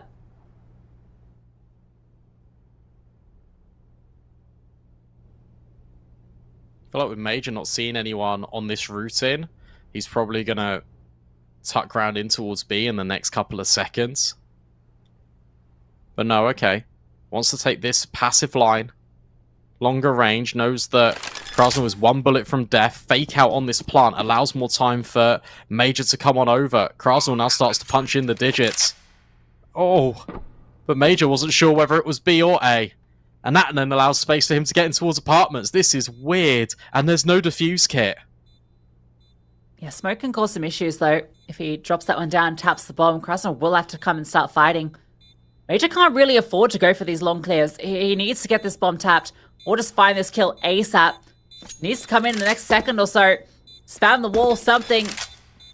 Taps the bomb. Krasnov not going to reveal himself. Needed to smoke down. Now's no time. Unfortunately, does get the kill, but without the kit, it will be a Monte round. Yeah, nicely done again from Krasnov. From the villain, you could argue, getting that team kill to now coming up with really big contributions. That's 1 versus 2 that he's able to still isolate fights even though they're both in towards mid here. That's a fantastic shot on towards Wicadia, and you're completely right. Major just wastes so much time. He goes to clear all these angles because he knows if he gets the jump on Krasnov, he's a dead man walking because of the HP. But now look at this investment. You got Xantares that's on an M4 and a lot of strikes. And Major is on an AK. 2 for 1. But that rifle's now not recoverable for the rest of the Eternal Fire ranks. Yeah, you kind of would like someone, especially one of these USP or pistol players, to be supporting Major there, causing the distraction to maybe enable him to get the multi-kill. It's key that Xantares gets into the right position. He needs to get his gates on, get over towards B now. There are 2 players here. There's certainly the possibility of this boosted up player. Oh, I felt like Woxic should have had that one. Xantares now, he has to do it all. Wicadia can try and support him. Bombs planted, no kit. Big investment into this with the rifles. Calix is going to pick up a Galilin towards mid, but that's a great swing. Krasnov again stepping up, doing everything here. Calix is just going to save the AWP, so Monte going to get 3 now on the board. Starting to get into the groove of Mirage. It's interesting as well because there's actually 2 weak points here for Eternal Fire, and it's Calix out towards Ticket being overwhelmed, but it's also the B play. There's a lot of gaps being presented over towards this bomb site. He's not saving. He might save if he hits this shot. Ooh, He spotted out the player. Why are you fighting that? You don't need to. It's good damage. It is good damage, but they could have invested a lot better here. Like, you could have had a couple of rifles and this AWP coming into play, which would have left a consideration. I feel like you're going to probably get a pause now coming in from Eternal Fire to discuss finances. That indeed. Yeah, the AWP would have really gone a long way.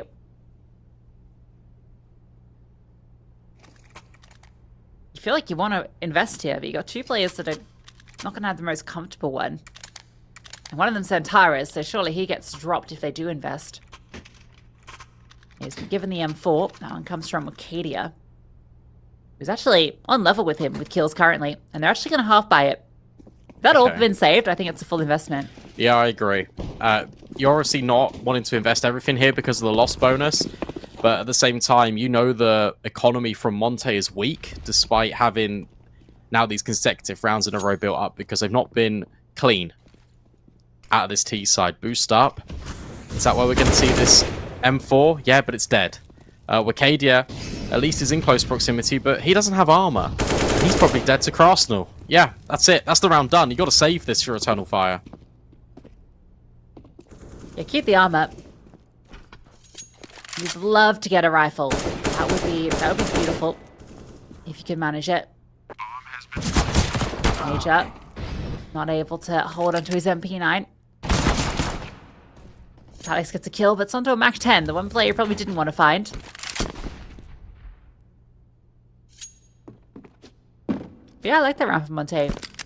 Very fast pace. They have the presence in towards lowers, just being very loud as they push on through. You can see that was why they assembled that boost in towards short, because they heard these 2 players making a lot of noise. Krasnov was obviously in towards the apartments as well, but the key element to that was Warrior just walked up short. Capitalizes on that distraction that's taking place in towards lowers, which the boost is being assembled for, and he just preaims it. It's very well orchestrated.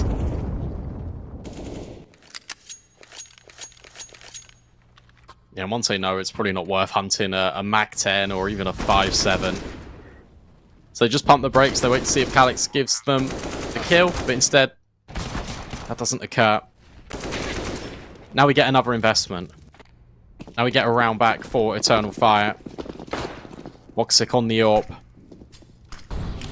who was instrumental. It's good to see that everyone is yet again firing for Eternal Fire. It's similar for Monte. Demka starting off strong. I think this is Demka's best map in the pool. He's going fast. Look at this. Straight out the window. Where's the trade?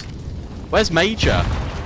I don't know how that's not a trade. What? Oh, crossbows again. Second time he's taking down a teammate, and Major tucked into the corner. Might have baited his teammate, but it nets him 2 kills. And now the rotation comes on through. A round that starts with such an explosive entrance from Demka is now left down to Warren in a 1 versus 3. Often comes through for these window flanks as well, so Calix is holding forward. The off angle is perfect. He finds that kill. And another big round from Major, even if he leaves his teammate out to dry for a minute. Was he blind? Because look, how Demka's, that's a 4x3 moment, surely. I cannot believe that nades killed Demka But as well. Demka gets from that position all the way to empty where he dies. Like, where was Major throughout that? Major was in that corner the entire time. He must have just been fully blind, but Has to have been. I don't know how Has to Demka have can been. scale that far in that time. It's okay, Krasnell's got him. True. It's all good. Crisis averted. Krasnell's actually on 9 kills now. If this was MM, 1 more and he'd be kicked. Yeah, top fragging for Monte and also working on his Turkish visa.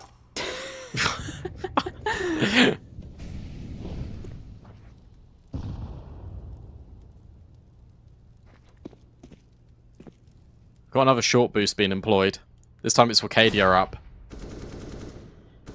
I think it's really cool that they don't actually go for the boost where you're just standing on top of short. You've actually got just a headshot angle to work with.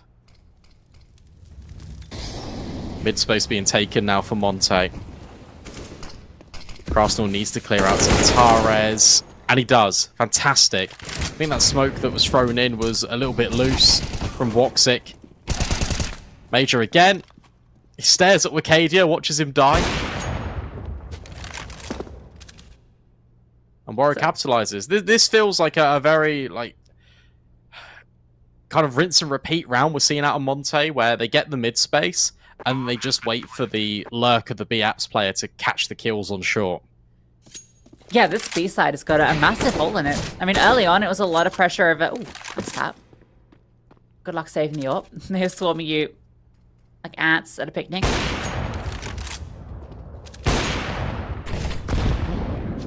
Calix needs a bigger fly sorter. Do you reckon he gets away here? You were correct. Thank you. Yeah, B feels like it's got a massive hole in it at the moment. They're consistently finding an entry here every single time. Even though... Whoa. This is cool. Whoa. It feels like we're having a flashback. This is like a Counter-Strike Source like frag movie, the way that was like... Yeah, that was wild. That completely derailed my train of thought. Yeah. Yeah, B-side is definitely feeling weak at the moment. Yeah, no, it is. And they're investing. Major's dipped really far down. I don't think that's the correct decision. I don't think having Major of $400 is the play. But the team kind of buy around with him. Oh, If this works, yeah. obviously he's a genius. But I don't like this at all. The double smoke is your util investment. What's he cooking?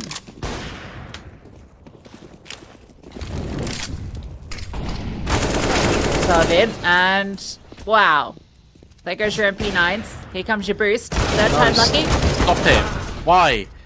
Okay, Why are we having this actually, boost again? Hold up, Wakadia gets the kill and he's able to reposition with the M4. There's a world where you can find this kill in the Krasnell and you start to talk about a round. Woxic's holding with the scout. Despite the double entry from Demko, he's now left in a 1 versus 2. He doesn't even have the bomb. He just wants to find his kill in a Woxic. Has repositioned into the open. Again, down to a clutch, a 1 versus 1. HP advantage for Wicadia, but a lot of time for Demka to work with. I like this out of Wicadia. If Wicadia stays still and doesn't move, he's in the best possible position for this round. Because now your mind games are here. Monte don't know how far Eternal Fire pushed up middle, which is why Demka's being patient about trying to collect the bomb. Then, the next protocol is, well, if you're Wicadia, you haven't heard this bomb go down instantly, which means that's probably what Demka is up to at the moment. So this repositioning towards short is quite valuable, because he can see him going up towards connector, or he can see him going up towards short. Demka, oh, he slides down. And he's not checking. Oh, the timing. Wicadia should have him, but Demka considers it. Fantastic headshot. He opens the round, and he closes it. Yeah, 4 in it. 2 to start, 2 to end. Looks like Eternal Fire's kind of funky buy was almost going to work out for them there. But Demka has something to say about it. Huge round, huge clutch. Slinking through mid. Slurking, as we like to say. Then pokes his head up, just as he knows that short's going to be exposed. And now look, after all this B success, all this pressure you put in towards mid, it's time to go A. Smoke's come on over, so much presence in towards connector, focused on mid. Now going to be able to come and support. Smoke bounces off, and that gives Oxic some space to work with. And he'll take it every day of the week, plugs the gap with a massive double. Warrior couldn't get involved because of the utility as well. So decision to go to A after all the mid and B plays. Looks like it's going to fall flat.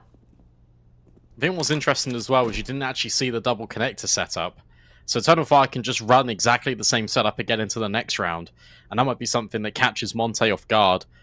Woxic hits back-to-back vertical flicks, which is really impressive. Obviously had the support of his rifles, and this time Calyx does find that kill. Does anchor in. Their expected positions from Eternal Fire. The one out for Calyx in towards A. Woxic starting, maybe connector, maybe jungle with that AWP. You don't know if you're Monte.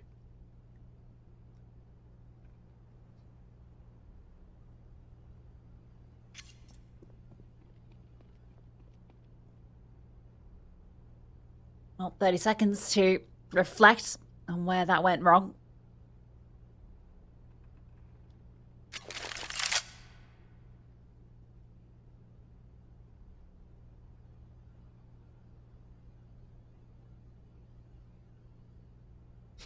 I like that. Some Die Young's AK is just called Some Die Young. And it's got stickers of him at the majors and Team Spirit as well.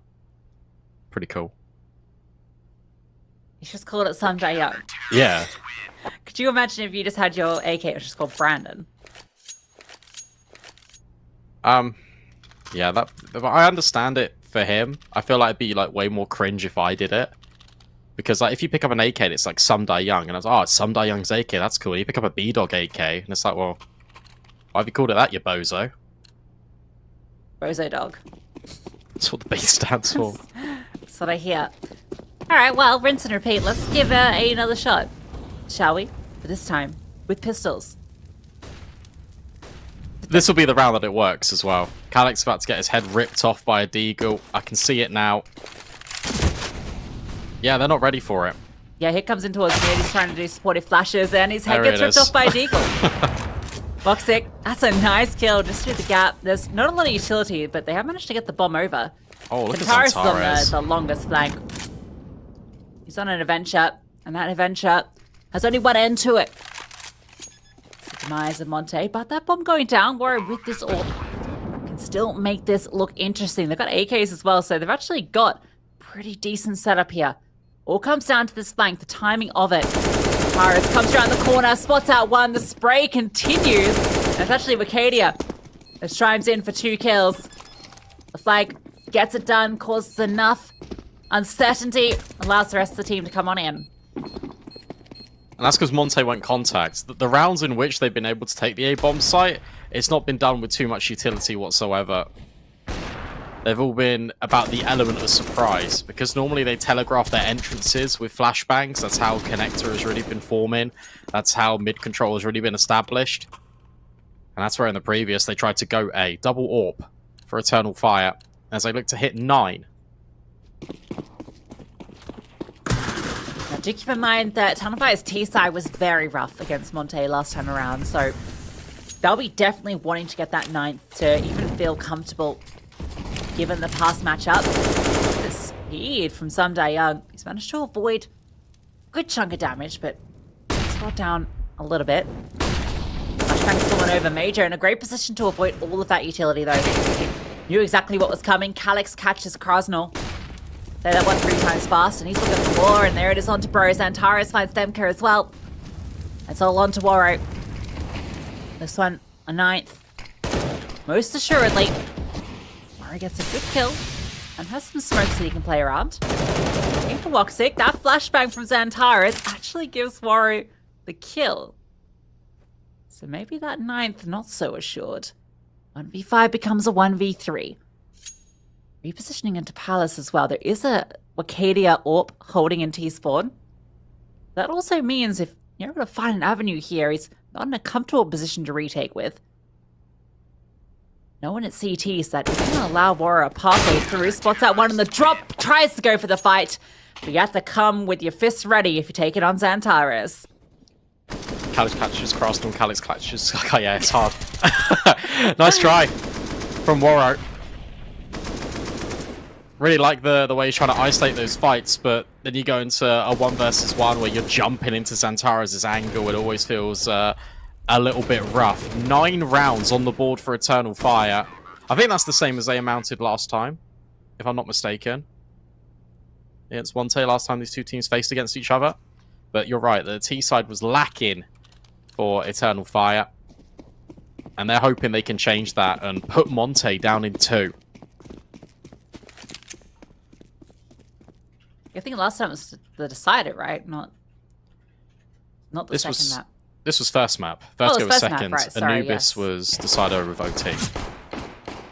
Big OT. 3 players fighting in the apartments.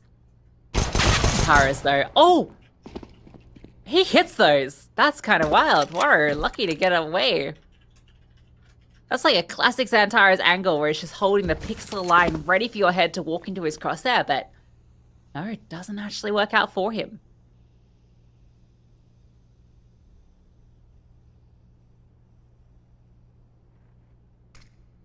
They're going silent, though. They've got an avenue. Although, Demka's holding. He does catch both Major and Wakadia. This A split, it's dealt with. Waro, how on earth are you alive? Woxic in the jungle. We'll find Krasnal. And now knows there's a player out short, but the issue is he hasn't got any friends anymore. They've all been churned up by Monte and their USPs. I feel like there was a number of kills that should have maybe fallen Eternal Fire's way, but didn't. Young locks it in. Waro has absolutely got a guardian angel standing over him or something. I don't know how, A, he doesn't go down immediately to Xantares then, but then also he gets caught on ramp where he's looking the other way by Calyx, but he's able to readjust and find that fight. And yeah, I mean, Demka's angle is so cool with the USP as well. Tucked in towards the bench so his head isn't really revealed, but he gets a really nice avenue down connector. Just a really cool setup. Very nice pistol round. 4 M4 A1Ss with head armor. That's a buy from a team that is playing for the long haul. However, if you lose to Tech 9s, that's kind of catastrophic. Don't want to really be doing that. And Eternal Fire did win a 4 spy on Vertigo against Monte in that second half. It wasn't the second round, it was the third, where they kind of saved all their MP9s and then fought down in towards ramp. What's the play here for Eternal Fire? They've got a lot of smokes. They start to expend 2 of them as soon as I'm talking about it in towards top con and window. They want to go B and they want to split. Wacadia's already been dinked, but they're around the corner. This is fast, but that flashbang's missed. Yeah, Xantares, this is the shot on that one, and now they're just getting churned up. Calyx does get 1 kill, but the M4's sitting back without any sort of flashbang to support. It's easy enough. They do lose 2. That's all. So that spy really full spot. You can see the ideas of it. You know, all the utility in towards mid to try and cause a distraction, scale up through short. Flashbang, I don't know if it would have made a huge difference, but I think it would have, because certainly didn't help. it lands back sight, so you're deliberately blinding the players that are looking at short. And Monte had the information that Eternal Fire was splitting through short because of the kind of control they didn't have in mid. So I feel like that flashbang might have amounted to a kill, and then that makes it look a little bit scarier and feel a little bit more uncomfortable, bro. Sits comfy on the windowsill, and Wicadia hits the deck early. Can't say windowsill is the most comfortable place to sit. True. Especially the one in Mirage. I feel like it's got lots of spaces. Oh. Alright. Any more? Let's have a look. They don't want to give him any more. Let's send the MP9 in. That's the way to deal with it. Jumping MP9 over the top, getting them full. Everyone's happy. 9 each. Said that this is where Eternal Fire are going to struggle. Monte really good on this CT side, especially against this Turkish squad. Woxic immediately out with the AWP. That's the consideration. But everyone is armed tooth and nail here for Monte. Does Warrior have his AWP? Yeah, he does. So both AWAPs in play.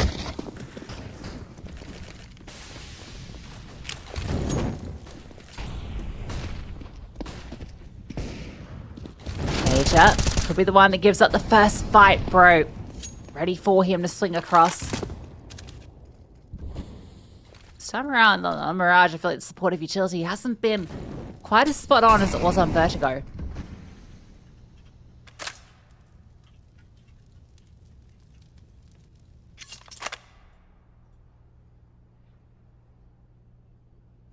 I was gonna say, yeah. I was gonna say it hinges a lot on Calyx, but yeah, Warrior's holding Palace. Got lots of tongue twisters going on right now. Mid presence is pretty good from Eternal Fire. They can catch out Bro, who's kind of just darting around. Has his head tucked in. Well, actually, he's looking back and forth, not extending his neck out.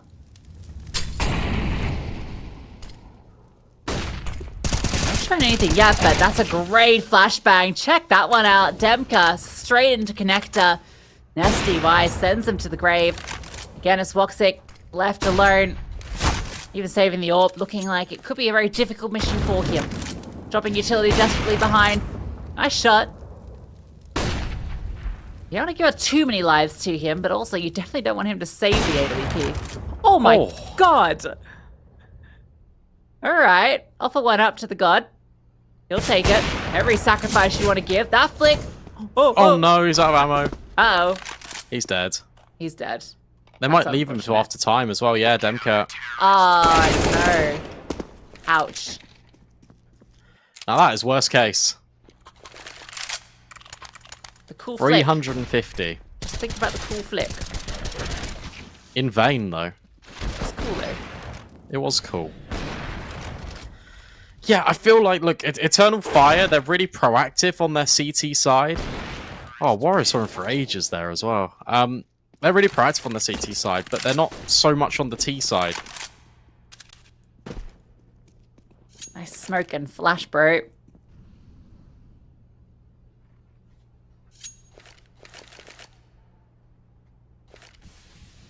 Right, straight up A hit out the gate. What can they get done? There is only one play. It's very passive, very retake focused here. Good utility could lead to at least the bomb plant.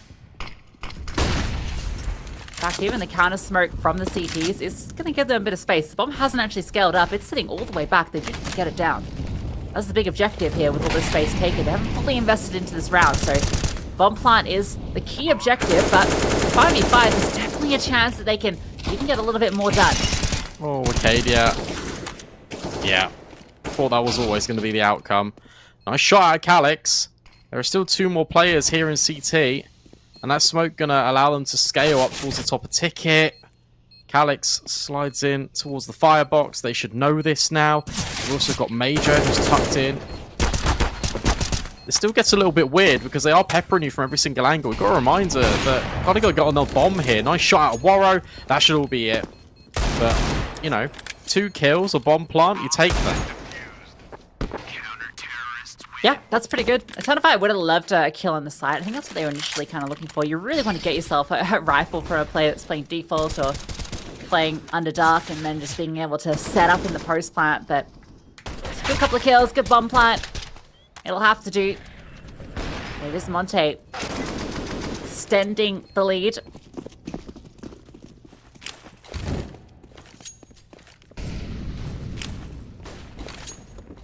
A lot more revitalized here on their map pick. That's a really aggressive flash. Check out Speaking the of Auckland aggression, apartments. yeah, look at this.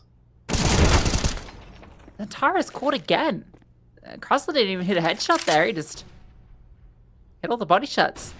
Oh, and they're pushing ramp. Alex, though, oh, doesn't care. Expects it. Anticipates it. Eternal Fire, you know that they pushed in towards B apps as well. Where's the acceleration here? Looks like they tried to, but SDY was able to get a kill. Horror's pushing with the bomb. Oh, Woxic misses the shot. He had all the advantages there, and that's the bomb. That's a kill he should be getting every day of the week, but well, it's Calix's day. This round is bizarre. Major finds SDY, and that might be the kill that gives the round back to Eternal Fire. Calix still needs to make his way over. See, a little bit worried. Krasnell's going to be noisy as he comes on through, and I think... Oh, no. No, I think they might just go to B together. They are, but if you see that smoke and you know how bad it is, surely you know that he was kind of throwing that on the fly. Yeah. Is there a timing where... No, okay. I was thinking there might be a world in which Krasnell could get to underpass, but that doesn't actually happen. Instead, he's in short, though. He's in the right place. You've got to remember, the Calix, he's low. Good kill. And an immediate reposition, or is it? Krasnell second guesses. Major, Molly's, thinks about it. And now he sees that nade coming in from short. That's everything. That gives Major all the information. The smoke. Oh, it comes down. Major, how is he still alive? The pistol comes out. Krasnell, another clutch. He has been the X factor that Monte have needed so many times in these rounds. That's at least 3 you can attribute solely to him coming through clutch. Yeah, that's fantastic from Krasnell. And it all starts with a double push out of Monte. And they even keep on going. I don't know how Calix hits that headshot. But they're just really hesitant, Eternal Fire. They're trying to play these mind games. They're trying to go the wrong way. You've killed 2 players at a push ramp. You killed a player that's also pushed all the way through in towards spawn. And you've caught out the player that was in CT. You were on A. Surely you just go A. Yeah, you gotta feel like that was a round that you were destined to win back after Calix's heroics. But fortunately, not gonna be the case. So we do have a little tech issue. Hopefully something that we can resolve quickly.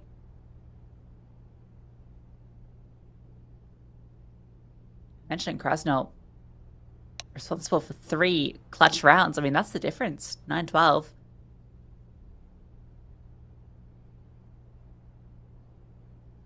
Oh. Okay. Twitch is down. All right. But that's okay. Does that mean we're speaking to the void? Maybe. Maybe. Ah, actually, we're speaking to the YouTube, Brandon. AKA the void. I was gonna do like a void noise, but they won't appreciate it. Do a void noise anyway. I don't know what it was gonna be. I was just gonna be like, you know, like the echoes where it's like hello, but like obviously better. But I'm glad. yeah. I'm glad. Yeah, I was gonna do this, but better. And I just have to believe you that it would have been better. Well, it came out awful. So if I say it was gonna be better, then that's the hope. That's the dream. Hello, YouTube. Please make sure to like and subscribe. Like, comment, and subscribe.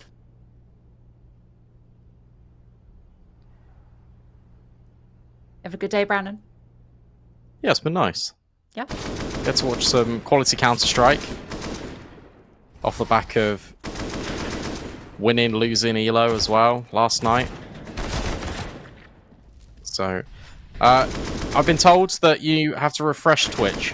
And then it's back, guys. So if you have come over to the YouTubes from the Twitch, just make sure you refresh your stream. We'll also put that in the chat as well for you. But refresh, and I think we're good. That's what EG thought. This time should kind of favor Eternal Fire a little bit, right? Like the fact that you're having a little bit more of an extended break. This game is still within their reach, but they're kind of losing grip of it. Yeah, and I gotta say, a couple of missed opportunities from Xantares as well. That round that we just saw when he was in towards apartments, he's holding this really nice off angle, ready for the fight, headshot angle. Crosshair's on the position, but Krasnal wins out that fight, and it wasn't like Krasnal was the kind of instant headshot, catch you off guard, wide swing kind of thing. It was just walking in, exactly what Xantares was set up for. And it's sort of similar to the pistol round where, again, he was holding an angle and didn't connect the shot. Maybe that's a little overly critical just because he always hits it. You just kind of expect it of him, but a little surprising nonetheless.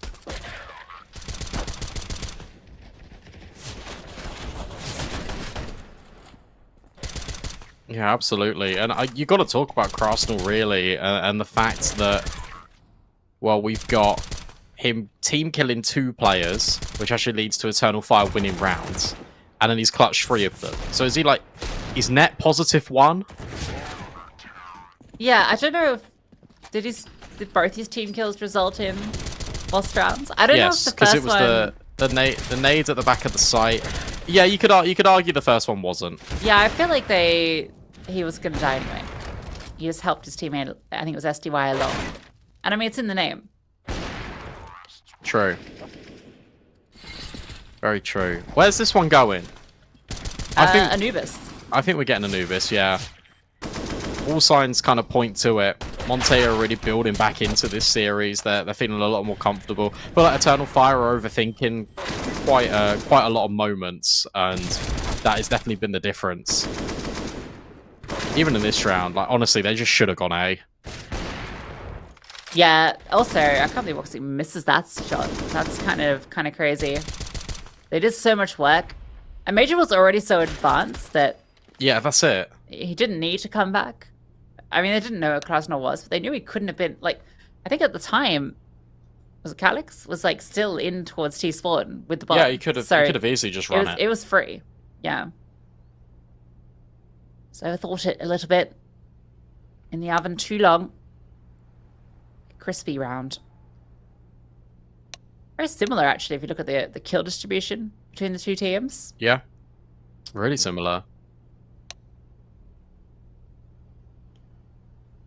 And I feel like everyone's firing, but we need, for Eternal Fire, if they want to take this into 2-0, you're going to need either Wicadia or Xantares to kind of up their floor a little bit and show off some of that ceiling that is incredibly high. SDY is, again, I've got to shout him out because he's really built back into this game. Had a really rough one on Vertigo. Was starting to have a decline here on Mirage, but has really built himself back in, especially on the CT side. Yeah, I think Wicadia was the player that really stood out the last time they battled on Mirage as well. I think he was the only one that was really... Let me confirm that before I start talking this point. But I feel like it was him doing a lot of work, and the rest were kind of struggling a bit. Yeah, it was. He going 26 for 17, but the rest of the team not even breaking positive. Quote me if I'm wrong as well, but I think Wicadia was 8-1 at the start of this map. That sound right. That does sound right. Guys, look, we're experiencing a couple of issues here, so what we are going to do is I'm going to stop waffling, and I'm going to let you guys enjoy some music. We're going to throw it to a short break. When we come back, we're going to continue here. Monte versus Eternal Fire on Mirage. Oh, eSport. You and I have come a long way. It was such humble beginnings. As we gathered in small groups, we were professionals right from the start. Passionate, organized, and ready to rumble. We dreamed big, and surely enough, our parents supported us at every step of the way. Didn't they? Fired up by all this love, it wasn't long until we caught the scent of competition. To be honest with you, it wasn't always that easy. Joe here, he had to take on 2 side jobs to afford playing professionally. It's gonna get better, Joe. Fist bump. Some of you dared to not even call this a sport. And look where we are today. An endless stream of esports events every year. Bet you didn't see that coming, Mom and Dad. And you know what? We have been with you every single step of the way.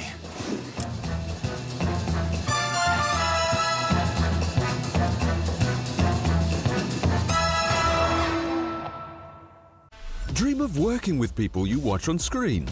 Exclusive esports opportunities handpicked just for you. Candidate profile to raise above competition. Let 10GG handle routines. Make a step towards your dream today.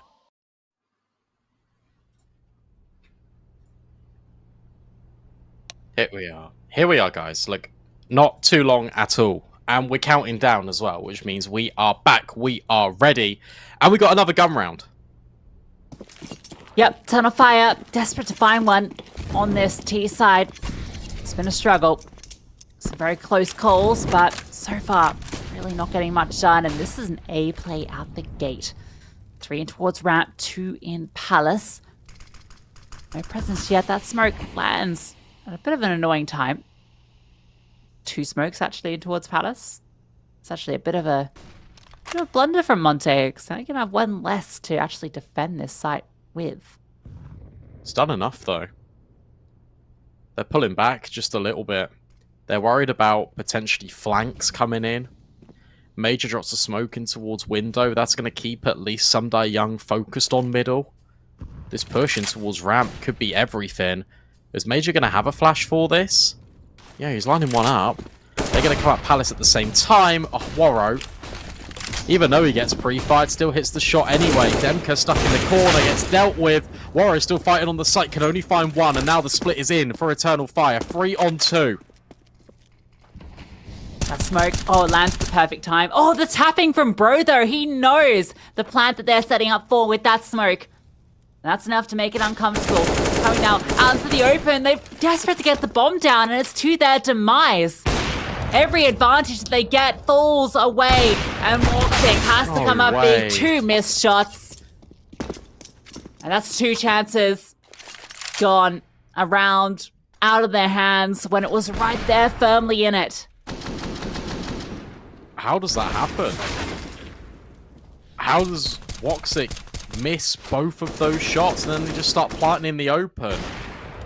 If you got that smoke there and you know that the player was spamming from short, it's unlikely that they've probably got a jungle player. Woxic just tucks himself in. He's playing for himself rather than covering Xantares. Panic stations. And now all signs 100% point to Anubis. Yeah, that was the round. They needed that one for any sort of stance back into this. Unless they can steal a round away here and then capitalize off it, but maybe. It's just Krasnal here. This pop needs to be perfect. HE, a little bit too early. Now they go. Flashbang's over. Smoke's landing. Start to scale on through. Krasnal gets 1, but the trade immediate. That was needed. Bomb can come on through. It's going to be planted with haste. Not a lot of weapons in the post plant. That's the big issue here. A re-smoke for Xantares. That one's going to land in towards window. Now he's taking an aggressive line. Good kill onto Pro. Oh. Warrior's nade hits himself. He's been dinked down now. 4 on 3. You can definitely give this a look in if you're Monte, but you might just want to kind of evacuate and get out of there. Keep your money strong. Sure, you can concede that round away to Eternal Fire. There's still plenty of opportunities for you to close out this game. But that forward angle from Xantares finding the kill on towards Bro was absolutely everything. Where did the gun go? I don't know. They don't either. Does he get one? That's No. alright. I mean, it was passed on over, so he can... Yeah. Oh, actually, yeah. Finally, some success, and actually comes off the half by, and Xantares knows just how important he is to be having to take those forward fights. Knowing that they have the weapon disadvantage, they don't have the utility. to fight their way through it, and they do just so. They've done with pistols, and you do it with the rifles again. Double smokes, so Monte feeling a bit of pressure.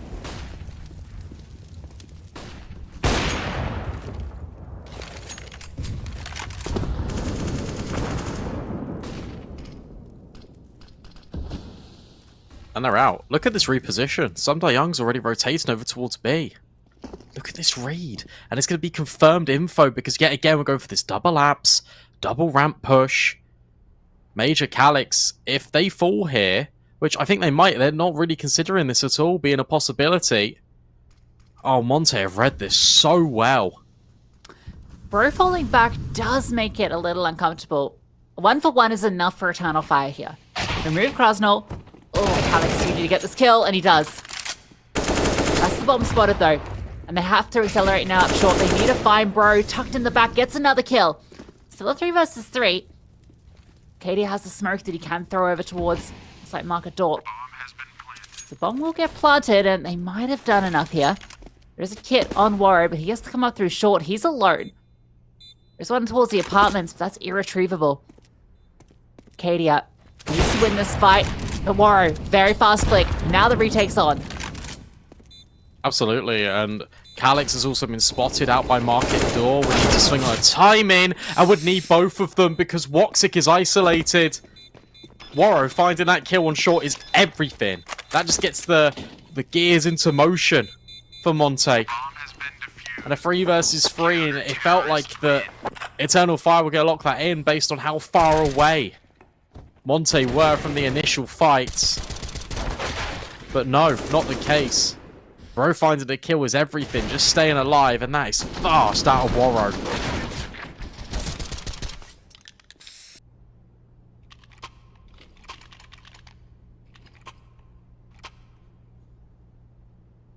Last timeout comes through, knowing that there's been so many rounds now where it feels like Eternal Fire should have won them. But Monte are just proving to be just impossible to put away. Anytime these rounds feel like they're going the way of Eternal Fire, there's some sort of clutch that comes through, some massive kill that gives the opener. Warrow's on a tear. Demka's ahead of him just. I think Krasnol is actually not that far behind, technically 19.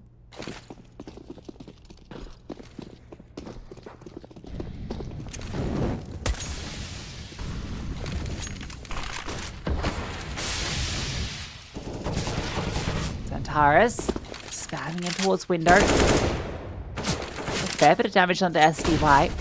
Needs to be careful. Good flashbang though, or doesn't fire off the shot.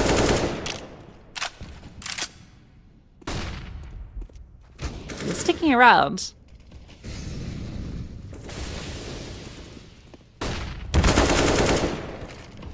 Oh. Good entry from Calyx. Yeah, they know the players towards Ticket as well. They're splitting here. Warrow caught off guard, but at least he trades as a martyrdom. On that site, Zantares finds Krasnol stepping in from short, but Monte are in the right place at the moment. But that is until they start to evacuate. Zantares crosses, and now he's taking this space. This is a really nice call out of Major. And Zantares can now be the thorn in their side, as Sumda Young has to try and hunt this out. Zantares is looking the wrong way. Ooh. SDY is very low, though. A retake is incredibly difficult here.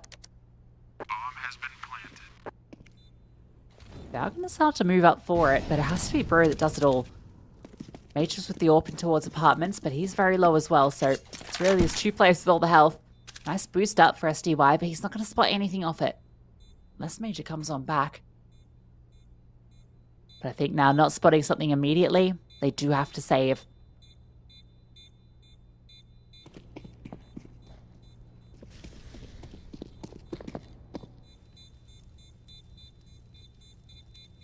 Good round. And the decision to get out of there is everything. I think the fact that Zantares, the kill he finds, is the one out towards the short player. Or it just helps orchestrate things. And gets them over that line. I cannot believe Demka loses out that fight because he had the jump on Calix as well.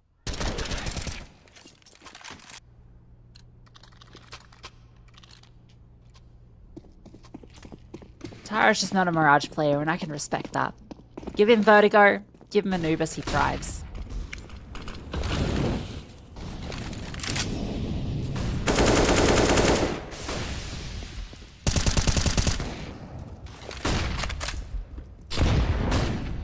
Katie up. Cops a little from the HE, but has managed to get a fair bit of space here.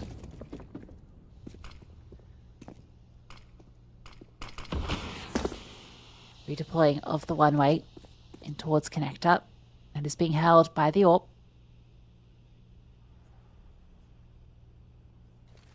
2B for Montaves. They have a good setup if this is going to be a split. They're actually getting a little curious. A boost being set up. Ooh, Oh. fumbled. That's information for free. I don't know if anyone's close enough to hear that, though. Good smoke in towards top con allows this space now to be gathered for Eternal Fire. They're going to split B again, because it has been working out. Molly in towards the van, trying to keep Krasnell's attention. There's 3 players here for Monte, though. Major will find one of them, but Warrow strikes. And Warrow would need to come up in a big way. And yeah, everyone's got their utility out. Flashbang, smokes go forward. But I'm looking at Woxic in towards middle that can cut off these rotations. Specifically, Demka's in connector. Bomb makes it through. This is really awkward. Look at Bro. Oh, this entire round is incredibly awkward. But Bro, catching that. Woxic does find mid, but Katie is alone and there's 2 players hunting him, so the round's done. Don't even look into this, Woxic. Get out. What are you doing? Yeah, I don't know. That's an AWP given away that he's not going to get back. What an awkward round by everybody. It's because they get this trade here, but you see that Warrior has fired out a shot. Both of them have util out. And they drop a smoke to try and cross into the bomb site, but it only just helps Bro.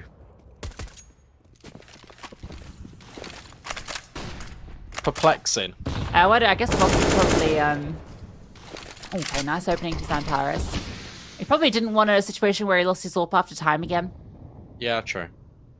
That But he was kind of really far stings. away. Like, he was, like, back mid. Okay, you got an opener. 1 defender on B. There's going to be the rotation. Bro starts to come on over to join Krasnell, so... Going to be a little bit more of defense here. Still favors Eternal Fire. Bro gets the first kill. Krasnell as well. And Bro's found another. Despite all the favorable fights, it is going the way of Monte. As this map has been ever since the side switched. Oh, and Zantaris, he falls. Bro gets the final kill, and Monte send us to Anubis. Yeah, really well played by Monte. Yeah, again, it's this T side that is troubling for Eternal Fire.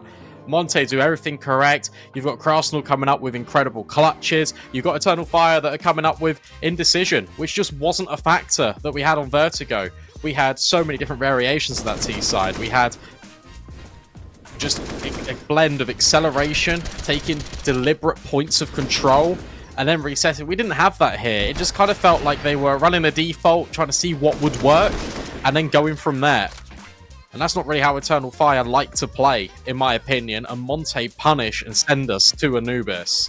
Yeah, it's the exact repeat of how this turned out last time. In fact, the exact same scorelines on Vertigo and Mirage in the exact same way. So it's kind of fitting that that then sends us to Anubis, which went OT last time. So that feels like it's going to be a very exciting decider match. Yeah, no, it definitely does feel like that. One of these teams will advance through to the semi-finals. Is it going to be Eternal Fire or is it going to be Monte? We're going to find out just after this break.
come a long way.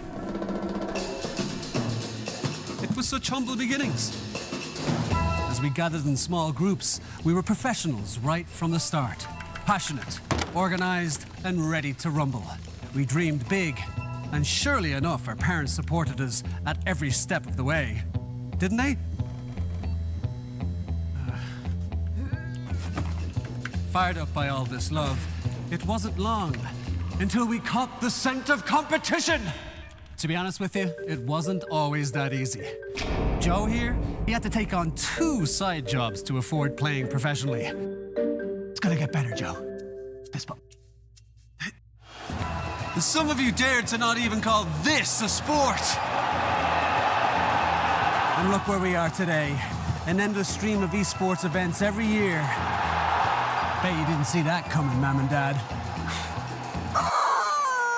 And you know what? We have been with you every single step of the way.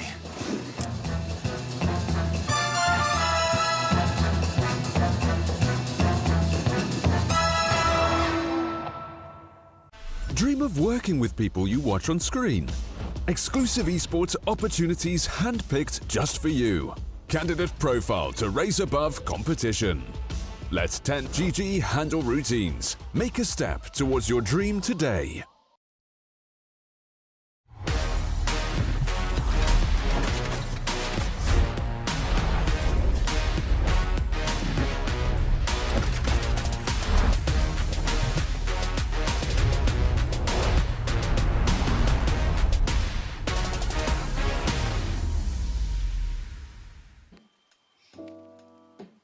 Another best of 3 between Eternal Fire and Monte. Another decider match on Anubis. And given how both of the maps are kind of mirrored each other, I think we might be in for a big old slog here to decide our semi-finalist.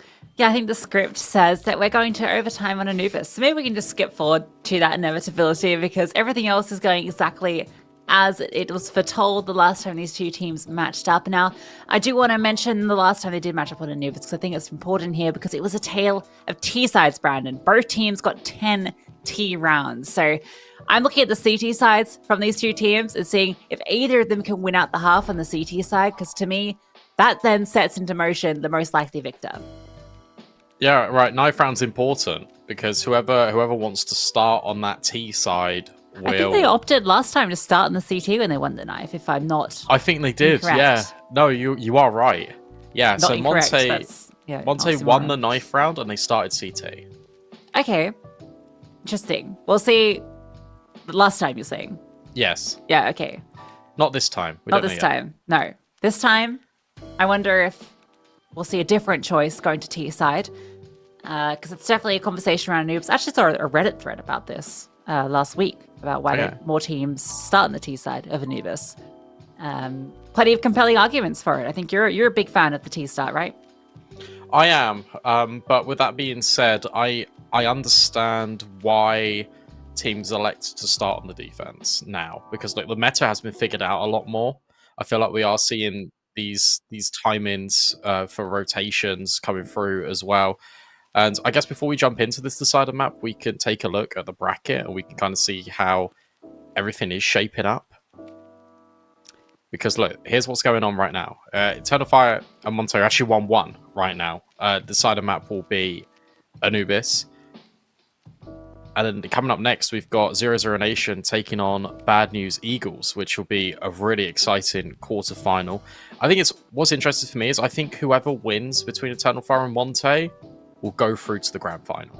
So I feel like Really? That's a big call. You've got Furia sitting right there. Yeah.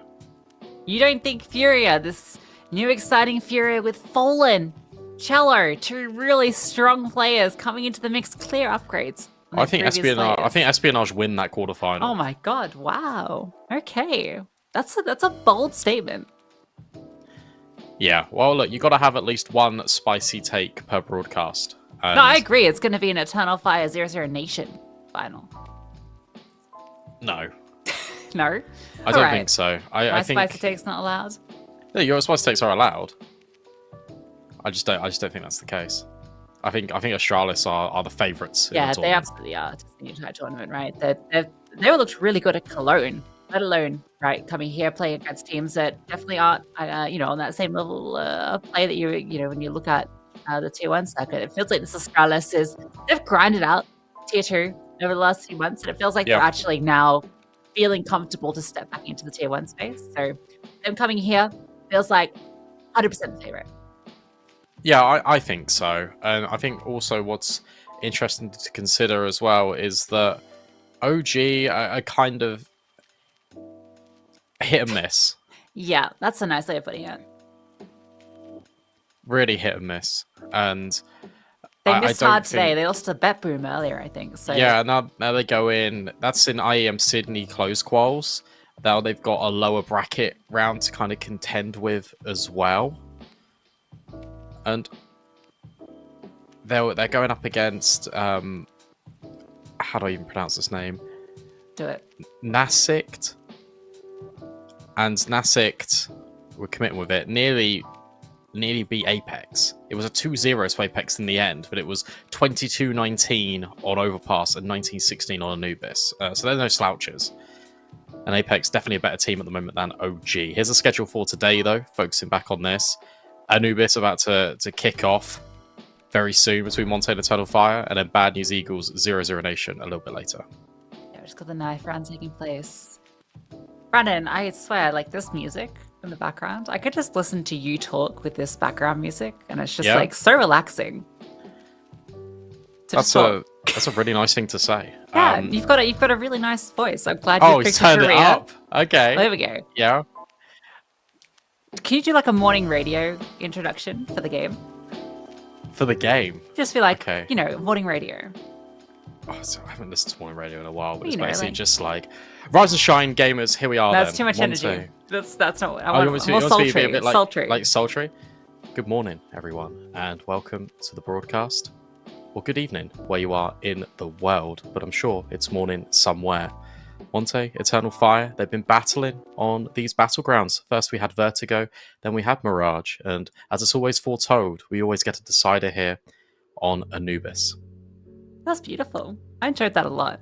Thank you so much. And now hopefully that's the perfect segue into our final match of the series. Map, Monte versus Eternal Fire, Anubis, as was always foretold.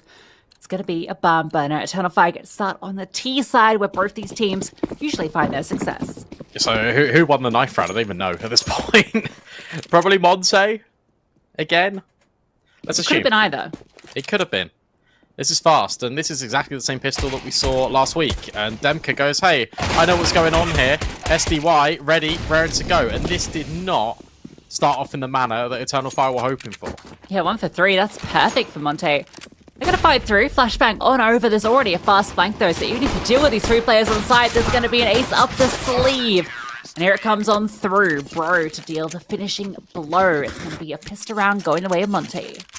Yeah, well played for Monte. I guarantee that was the exact same pistol. I'm pretty certain of it.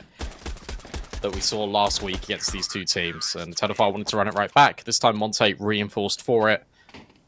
And a difference in the narrative as they win the pistol and SDY has an XM. All right, I'm here for it. Where's he off to? I think mid. He loves the XM into mid. It's something he rocked a lot last time. I saw those two teams. Sometimes he'll be the solo mid defender with the shotgun. But he's brought down low early, actually, through the spam through the smoke, so he's forced back.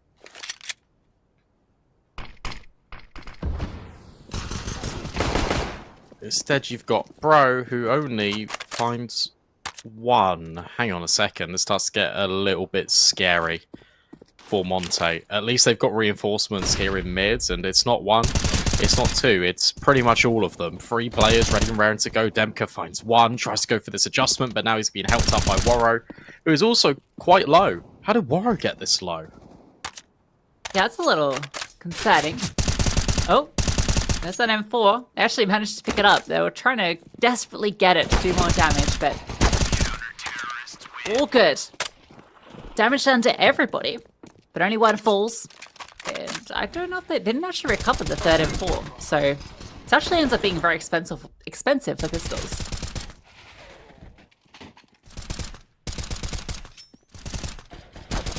There's a lot of damage. Despite it not initially looking like that was going to be the outcome. AK's back in. Trying to set the tone here, our Eternal Fire. And I thought that nade was going to do a lot more damage than it did in towards mid. But there is a boost. That molly doesn't do anything. Demka going on a little bit of a walk. And Major, not ready for it. I feel like Very I've seen that one aggressive before. start. Yeah. SDY, auto shotgun, gets one. Which is really more than you could ask for. Centaurus, he's taking fights, and Demka was always here to support as well. Oxic 1 versus 4, he's made it a 1v2. He's still relatively healthy. Smoke goes down, that's a bomb plant. Absolutely guaranteed. Now he's going to have players to deal with from each direction. Goes back up, wanting to advance in towards heaven. Should be obvious this is where he is due to that push through A main. Castle's going to be able to communicate this, but spot it out. Bro, thinking about the push through. Roxic falls back. Flashbang over the top. The swing out in the open gets the kill. Krausel's just defusing though. Woxic doesn't believe it. Thinks it's a fake. But it's a full commitment. 1v4 denied by a defuse kit. He even finds every single kill. Oh, that's going to hurt for him. At the same time, though, you've killed everyone for Monte, and you've put the bomb down. So, in actual fact, you're kind of keeping their economy a little bit more honest. You could potentially buy into it as well, and they do. They kind of buy down to about $2,000, so Woxic's now on an AWP. In fact, Woxic goes all in. Okay. Yeah, I mean, why not? You just got a 4K in a 1v4. You've earned it. Treat yourself.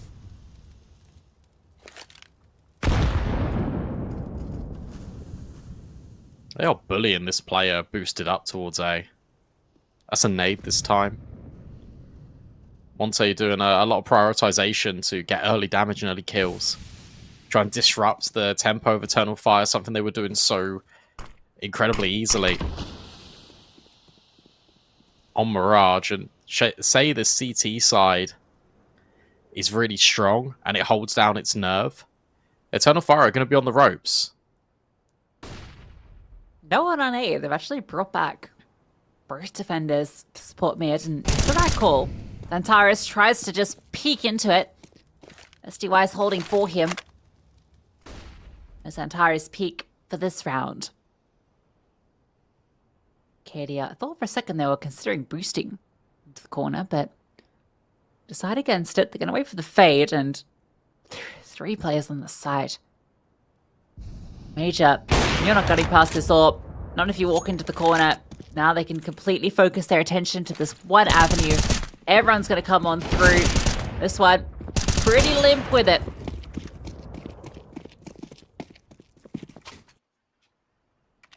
Yeah, that's really decisive, isn't it?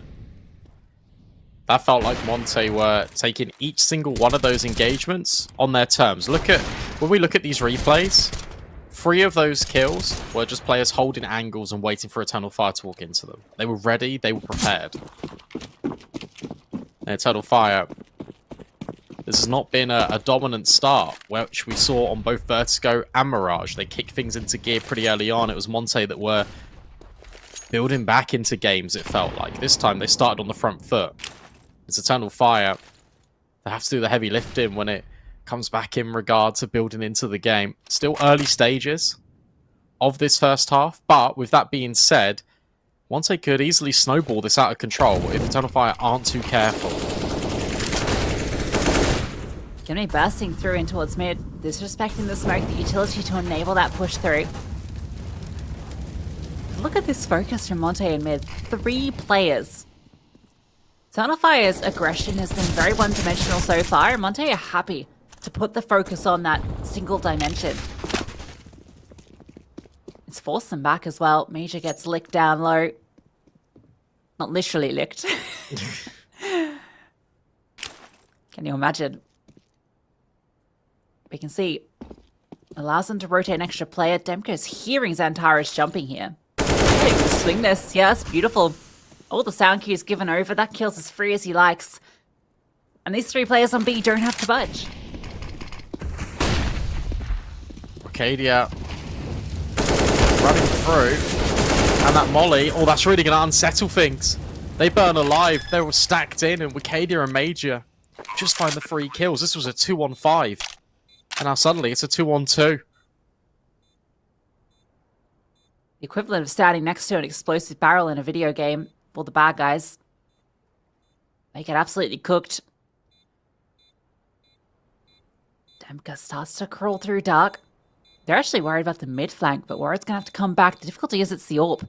The AWP's the one with the kit. Time's ticking on down here. Demka has to find this kill. Woxic, look for a second like he might miss it, but he is able to find it. 1 versus 1, but he doesn't know where Wicadia is. I think he hears him at the end there, but there's not enough time. Oh, actually, that felt like it should have been his shot every day of the week. Wicadia would be happy to collect. That's an AWP for Woxic and a round for Eternal Fire.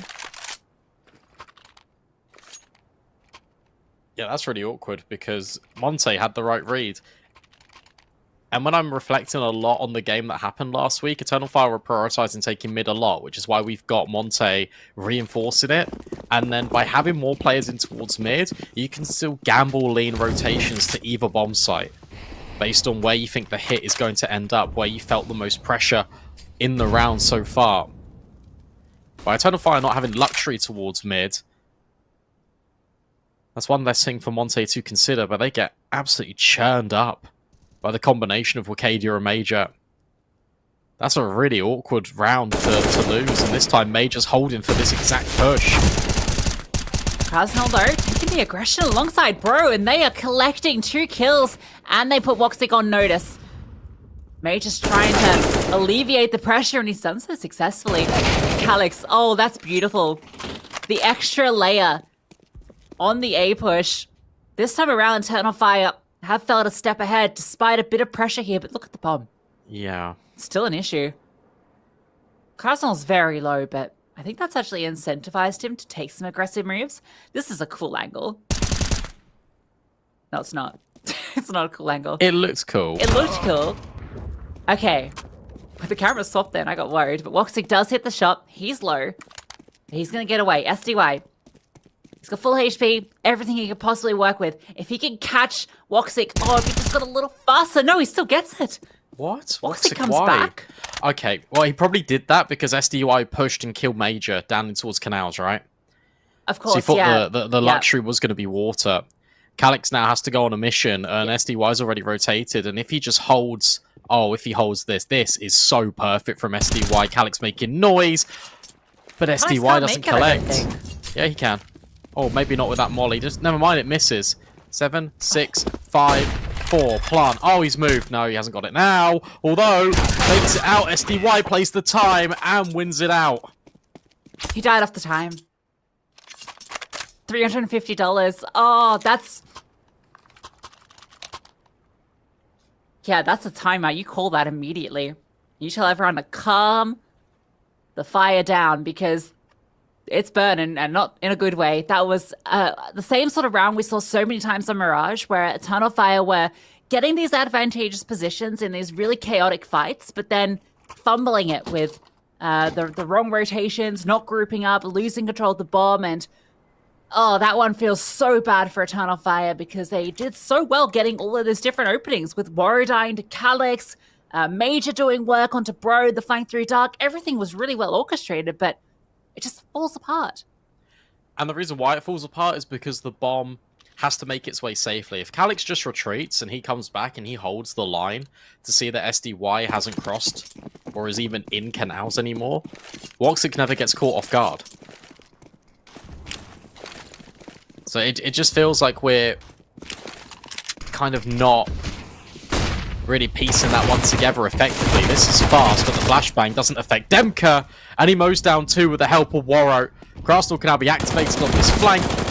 Major was ready for it, but he still gets churned up, and Wicadia can only find 1. 6 rounds already for Monte, and this is starting to feel like a completely different game. Yeah, that wasn't an eco. That was a full investment into that round, and they just forced their way through a smoke into their demise. And mentioned the importance of these CT rounds. Neither team was able to get beyond 5 last time they matched up. It went all the way to OT. Yet here already, Monte 6-1 up. They're in the absolute driver's seat, and they're in a race car compared to a little Volkswagen.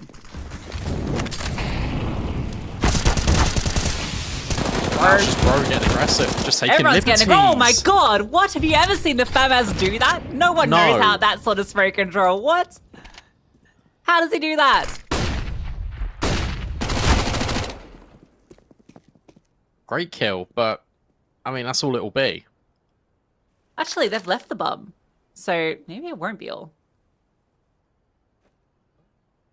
Arcadia can do a bit of unraveling. Especially if players just jump into his crosshair. Calix gets a headshot. Shoot, it's on the other foot. The rounds that Eternal Fire have been letting slip are now on the other hand. Monte, they had everything. Now it's Demka. The bomb's still not collected. You see the patience waiting for him to reaggress. Poke his head up, he's revealed. An awkward fight, that HE. That might just do it right there and then. Has an idea of where Calix is, surely. Oh, he hears him now. Just running around the corner any second. Demka clutches out. But a great attempt from Wicadia. That should never have even been a clutch attempt. That was Monte just wanting to end the round. And maybe even end the game. You see how aggressive they were to kick things off? Bro gets one, Krasnal finds an insane spray transfer with the FAMAS, and then everyone's just swinging, everyone's taking these fights. Oh, they're on low buy, it's fine. No worries. Can't play like that. Requires a really good clutch with the aid of utility. 7-1, more importantly, for Monte. And in a tale of T-sides, that's normally how these games conclude, is not the case right now. Demka, another collection, another opener on towards Calix. And Xantares, he's been silenced. Tries to make some noise, but it's 97 points of damage worth of noise. And normally he's a screamer. And onto the AWP, it's even a little bit more painful. So he can still be valuable, even with the low HP.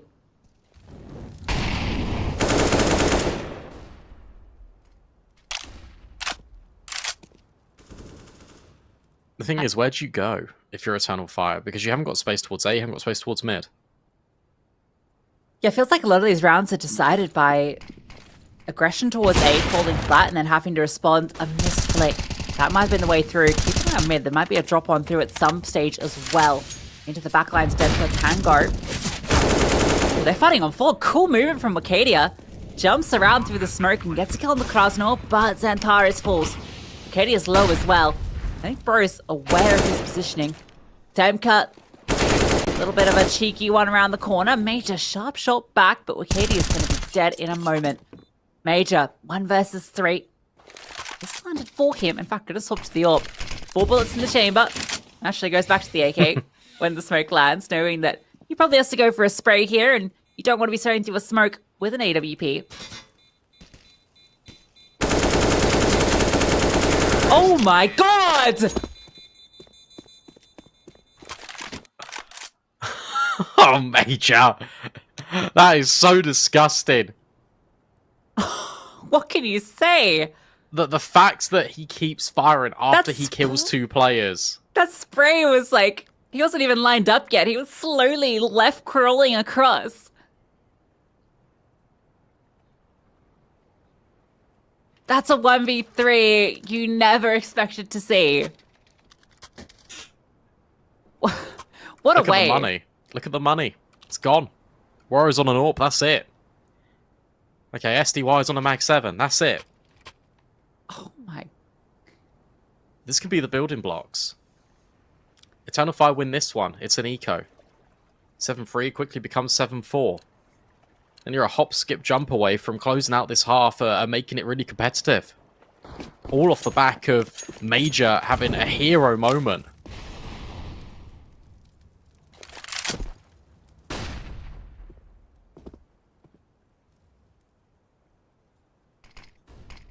Still a long way to go, particularly when you got that T side of Monte ahead. It's a lifeline. Maybe some room for Xantares to start getting online.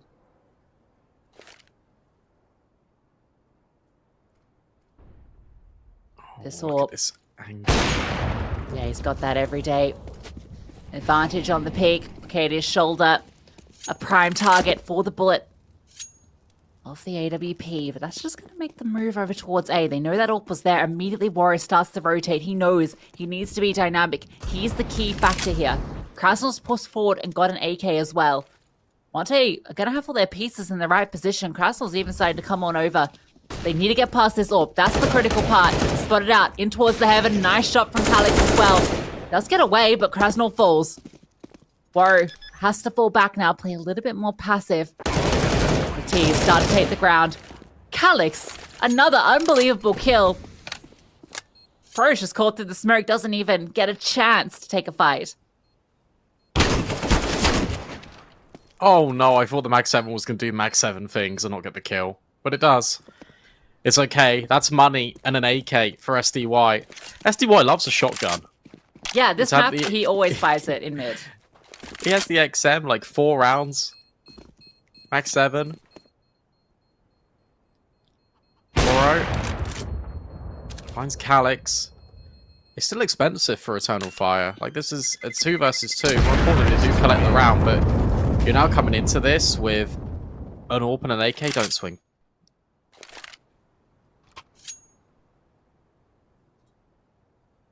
They get another one of these rounds where they'll have a little bit to work with on the CT side. So again, I'm looking towards Warrior, see how active he can get. Could invest in a utility. I thought SDY might buy some flashes or something with that money he has.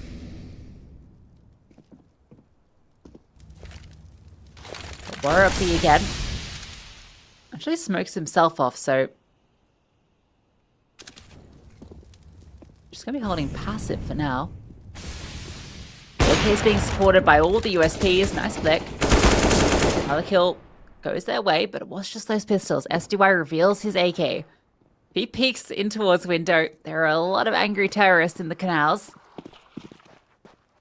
And all of this has caused the rotation. Warrior's gone elsewhere.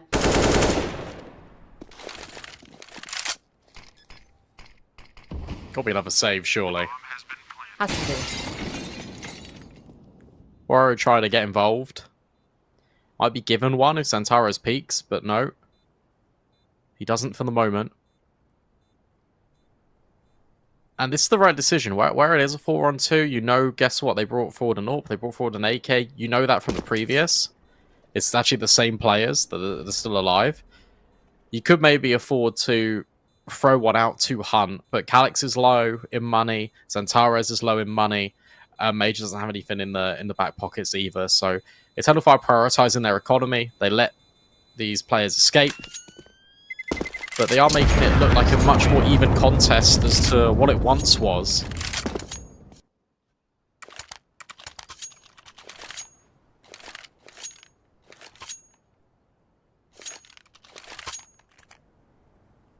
Yeah, they got a long battle ahead of them, so there isn't to take unnecessary risks. They want to get as many T-side rounds as possible.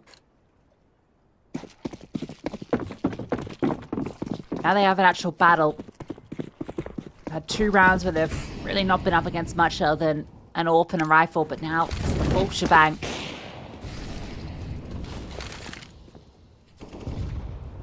Double dark. A layering of smokes in towards mid. It's a lot of responsibility on SDY to have to deal with all the utility in mid, all the smokes, and then base calls off the information he gathers there. Because he's just left it open. He's called the bluff. He is right, though. Flashbang over. They're in. They're just going to run. Swing straight for the fences. Bro, overwhelmed but being helped by Warrow. Krasnol can't find Major, but Demka's there with the push out. Xantares in this smoke, working his way through, straight into Warrow again. Feels like a lot of these kills are just being given over to Monte, but Calix and Woxic strike back in tandem. Now it's just SDY in a 1 versus 2. And he's going to get caught off guard by Calix. Eternal Fire survived despite Monte having the right read again. Yeah, I think Alex might have spotted him there, but you can see that one back down because timing on the push was great. I don't know where this flashbang from Woxic went. It looked like it might have bounced more towards the temple side. Despite the assist on the Xantaras there, it definitely looked like nobody was blinded. Or I got a free fight as Xantaras runs to a smoke. Full loss bonus for Monte. And Warrior is surviving the rounds prior. She's given him an AWP here, so it's actually not the worst buy. SDY dodging all of this. Okay. As soon as I asked the question, he's not surviving all of this. Dempsey grabs the gun, says thanks. He goes for a spam back too. I don't think you want to be having that fight with Xantares.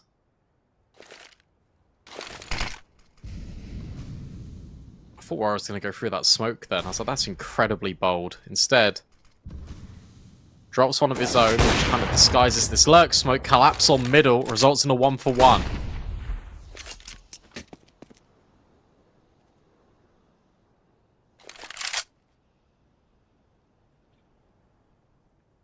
Bro playing a dangerous game, sticking around that smoke. I think he wants to get aggressive.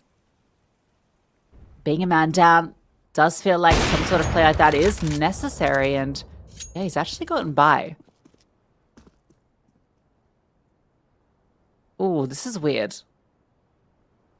Got a player pushing in towards A, but Bro's getting so much information. Oh, Bro's going to find this lurk. So Calyx goes down. And now Bro can continue to clear, but it's going to take time to do so. Give us a bit of space for this hit to come through. Lots of spam damage in through the smoke, but the bomb can accelerate towards the side. They are going to plant it. They know that Bro was on this rack. Oh my god, Waro! The spires went off through the smoke. Counting the timings from when that bomb goes down gives them now the advantage. Woxic knows he has to get involved, but Waro is holding for it, anticipating the aggression. Bucadia doesn't even get a chance to fire back first, Bro. What a round. And what's wild to me is how much misinformation that flank actually found for Monte. They thought it was going to be A. The fact that Bro finds that kill and pulls the rotates off the bomb site gave an avenue over to Eternal Fire, who had won out the mid-fight 2-for-1. Yet it still just doesn't really come in. This retake is perfect out of Waro. Really fast shots as Woxic has to peek on into him. That kind of bears resemblance to what we saw in the early rounds of this first half, where Monte were holding and Eternal Fire were just walking into them.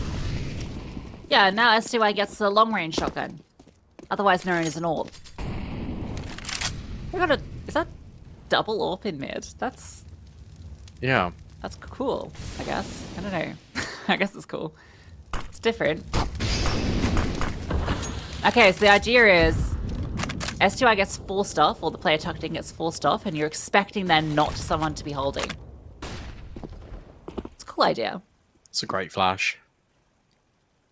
That one flash allows Waro to kind of get involved a bit more. We're popping A. It's the fastest we've seen out of Eternal Fire for a number of these rounds. Waro makes it just past him towards heaven, but he's smoked off. Demka fully blind, doing a lot of damage. And he chimes in with SDY. Xantares on a prayer, living on a sliver, but it's Woxic to deal with Waro. 3-on-2. They're not out of the woods yet, Eternal Fire, but they are starting to be.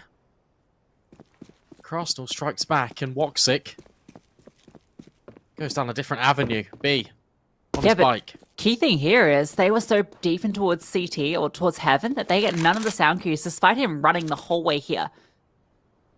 And he should just go for a fast plant. He needs to go for it now. I think he's worried that they did hear him, but yeah, okay, he doesn't fake it. That's going to give him a lot of time to work with. All comes down to where he decides to position himself here. If he can get a 1v1 fight in towards Temple, that would be massive. Does come on forward and... oh, okay, he starts to extend. Shouldn't be possible for him to win this out. Oh, even if he'd hit that shot, though, I think the swing would have come immediately. I don't want to be that guy, but Woxic has missed a lot of uncharacteristic shots that you normally expect him to hit. It's not relevant in this round, but especially on Mirage, right, where he was kind of being the feature piece to some of the A attacks. Here's a cause for concern. Monte win another, go up to 9. If they get double digits on the CT side, I think 9 is already fantastic. But 10 would be a statement piece. And Major, Wakadia, and even Voxic, they're only on Mac 10s.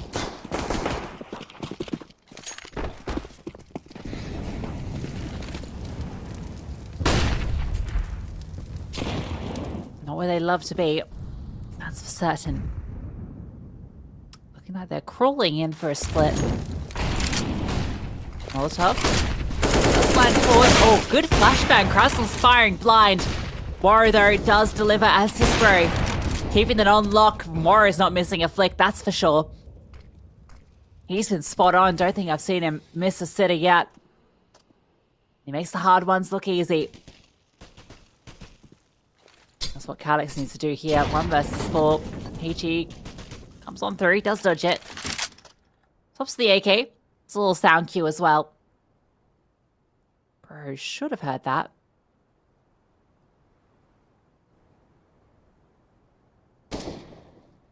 Calix now spotted by Bro as he jiggles. Good Molotov. That'll force him into the open, but a flashbang perfectly timed. And double digits for Monte on their CT side. Yeah, that feels really good if you're Monte, especially because Eternal Fire were building back into the half, but they stopped it. They prevented it. They outlasted all of the chaos, especially in this round here. Bro and Waro, they trust each other to lock down the angles, and they find 2 kills each. With Bro locking in the final one. Now Eternal Fire need to replicate that success. I think it's going to be difficult, because they really struggled on their CT side last time these two teams met.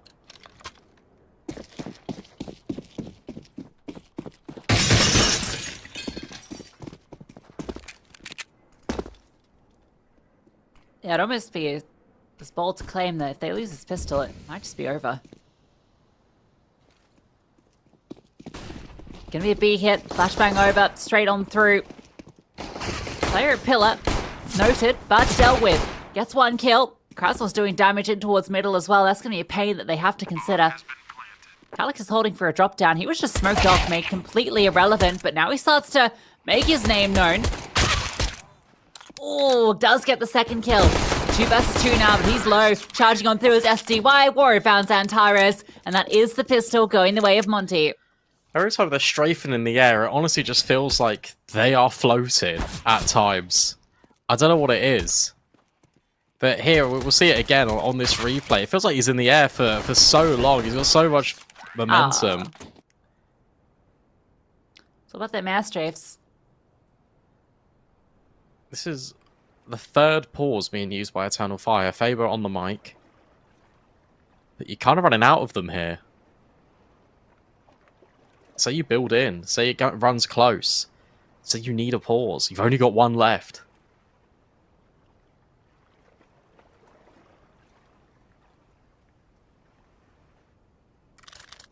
They are going to force into this.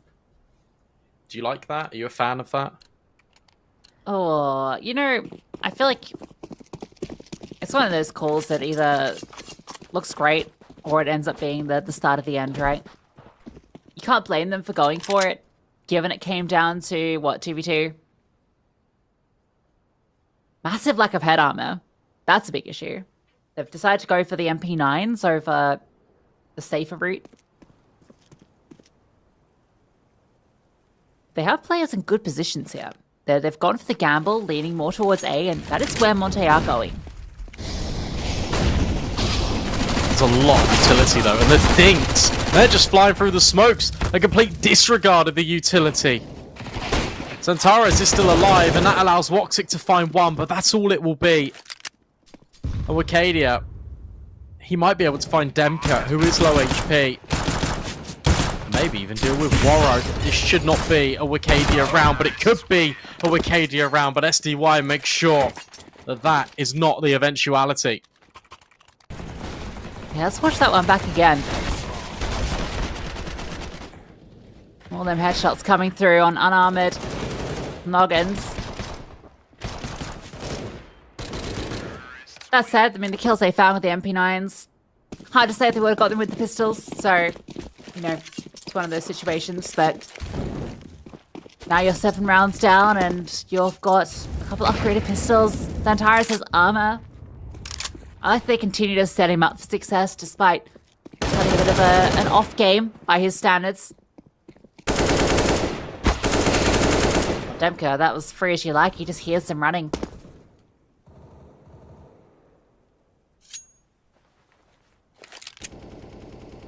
Yeah, that was pretty straightforward, really, wasn't it? As soon as the first kill came in for Monte, that activates the Eternal Fire to try and get active. The fact that Sumdai Young is holding mid whilst all this chaos is going on is just a kick in the teeth if you're Woxic.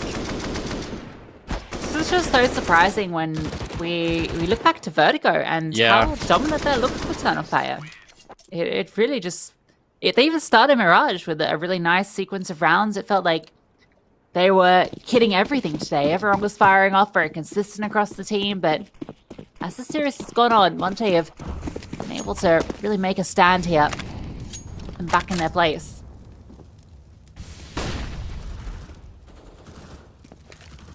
We didn't have the same T-sides on Mirage and Anubis that we got on Vertigo. You can compare and contrast this. I can talk over this because I already know how this round's going to turn out. Look at how direct it is from Monte. They've got an objective in mind. They want to establish this portion of map control. We want to do it with this amount of pace. We want to catch this player off specifically, and we know where the rotates are going to be. That was Eternal Fire. That was their bread and butter on Vertigo.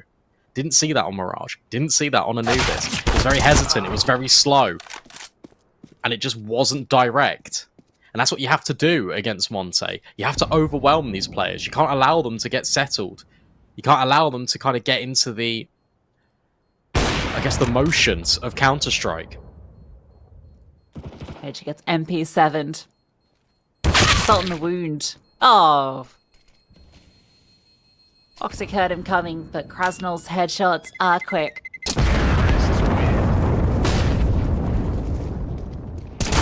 Katie getting saved. No. Devastation for Eternal Fire. Eternal Ember, as it starts to all fade away. Soon it'll be nothing but coals.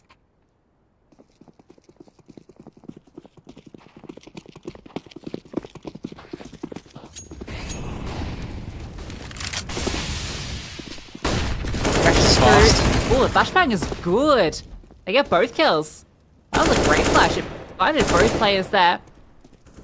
SDY with a kill back in response. And Demka's found Xantares. That was just in towards middle. Window. Russell. Oh, what? Wicadia. He doesn't swing because he's so low. Yeah. Doesn't matter though. Krasn's coming for you. And now Calix, who had a great Mirage. Despite the loss, can't get anything done. 15-5. This is very off script from the last time the Decider went to Anubis. This is just complete devastation for Eternal Fire. They are being beaten in every single avenue. It just feels like we're watching a team that has a clear purpose in mind versus a team that isn't really too sure of themselves. Which is so baffling considering how that first map went, and we might just be ending with another A exec. Calix is here with the AWP, but he misses the shot, and now he's basically dead. That nade will kill him. No, Demka will instead because he gets forced off the line. Already had another kill in towards mid. 16-5.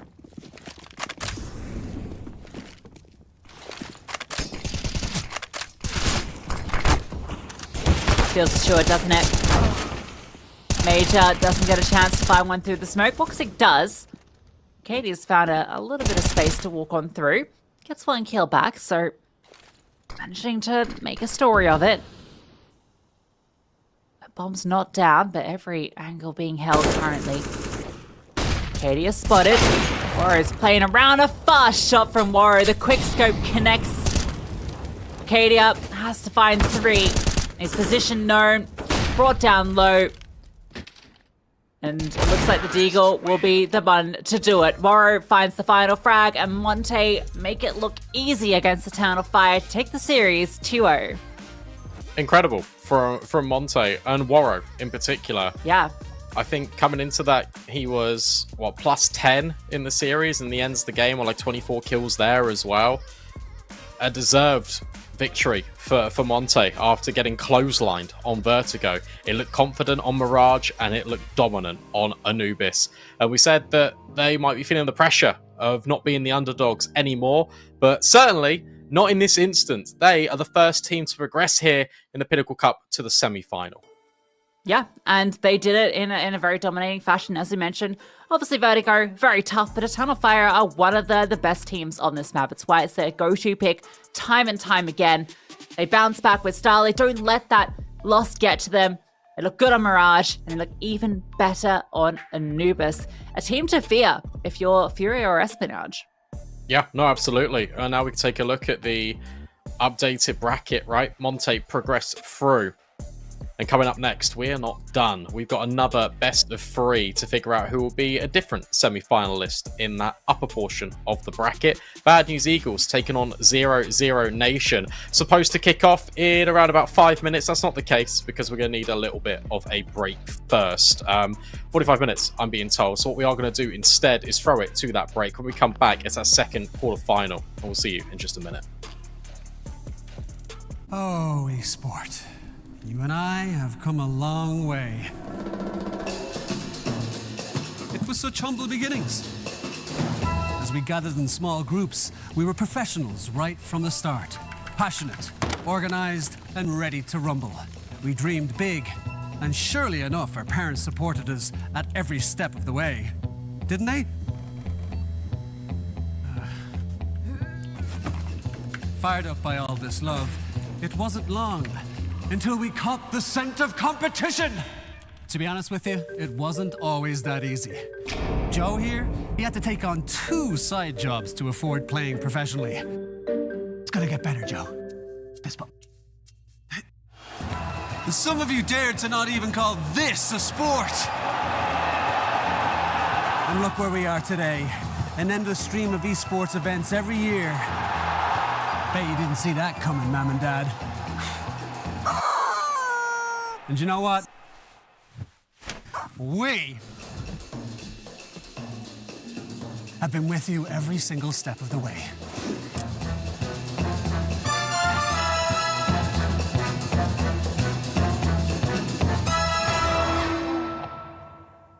Dream of working with people you watch on screen.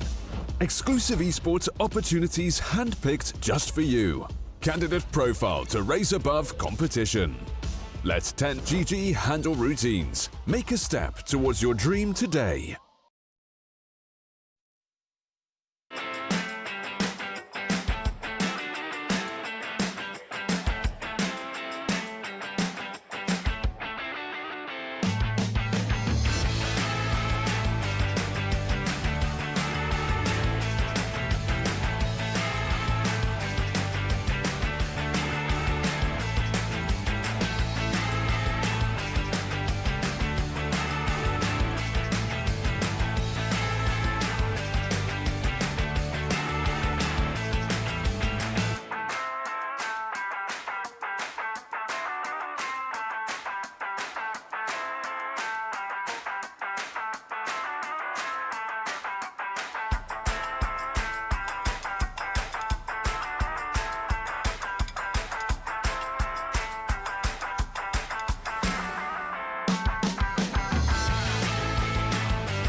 Oh, esport. You and I have come a long way. It was such humble beginnings. As we gathered in small groups, we were professionals right from the start. Passionate, organized, and ready to rumble. We dreamed big, and surely enough, our parents supported us at every step of the way. Didn't they? Fired up by all this love, it wasn't long until we caught the scent of competition. To be honest with you, it wasn't always that easy. Joe here, he had to take on 2 side jobs to afford playing professionally. It's gonna get better, Joe. Fist bump. And some of you dared to not even call this a sport. And look where we are today. An endless stream of esports events every year. Bet you didn't see that coming, Mom and Dad. And you know what? We have been with you every single step of the way.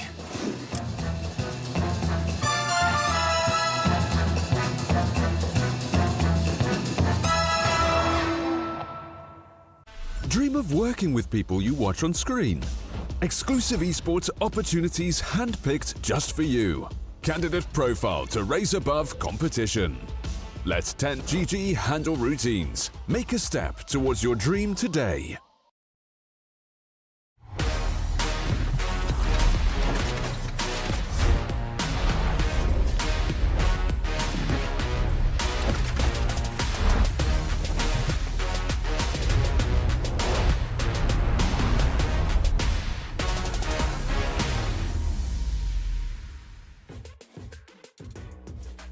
One quarterfinal down, one more to go, at least on this broadcast today. 0-0 Nation, but not obviously as you know them before, no longer the Brazilian team. It's the European mix that's kind of been crafted with Bird from Sky and Peter at the helm. It's a really cool amalgamation of players, Lucy, and they've been really surpassing expectations.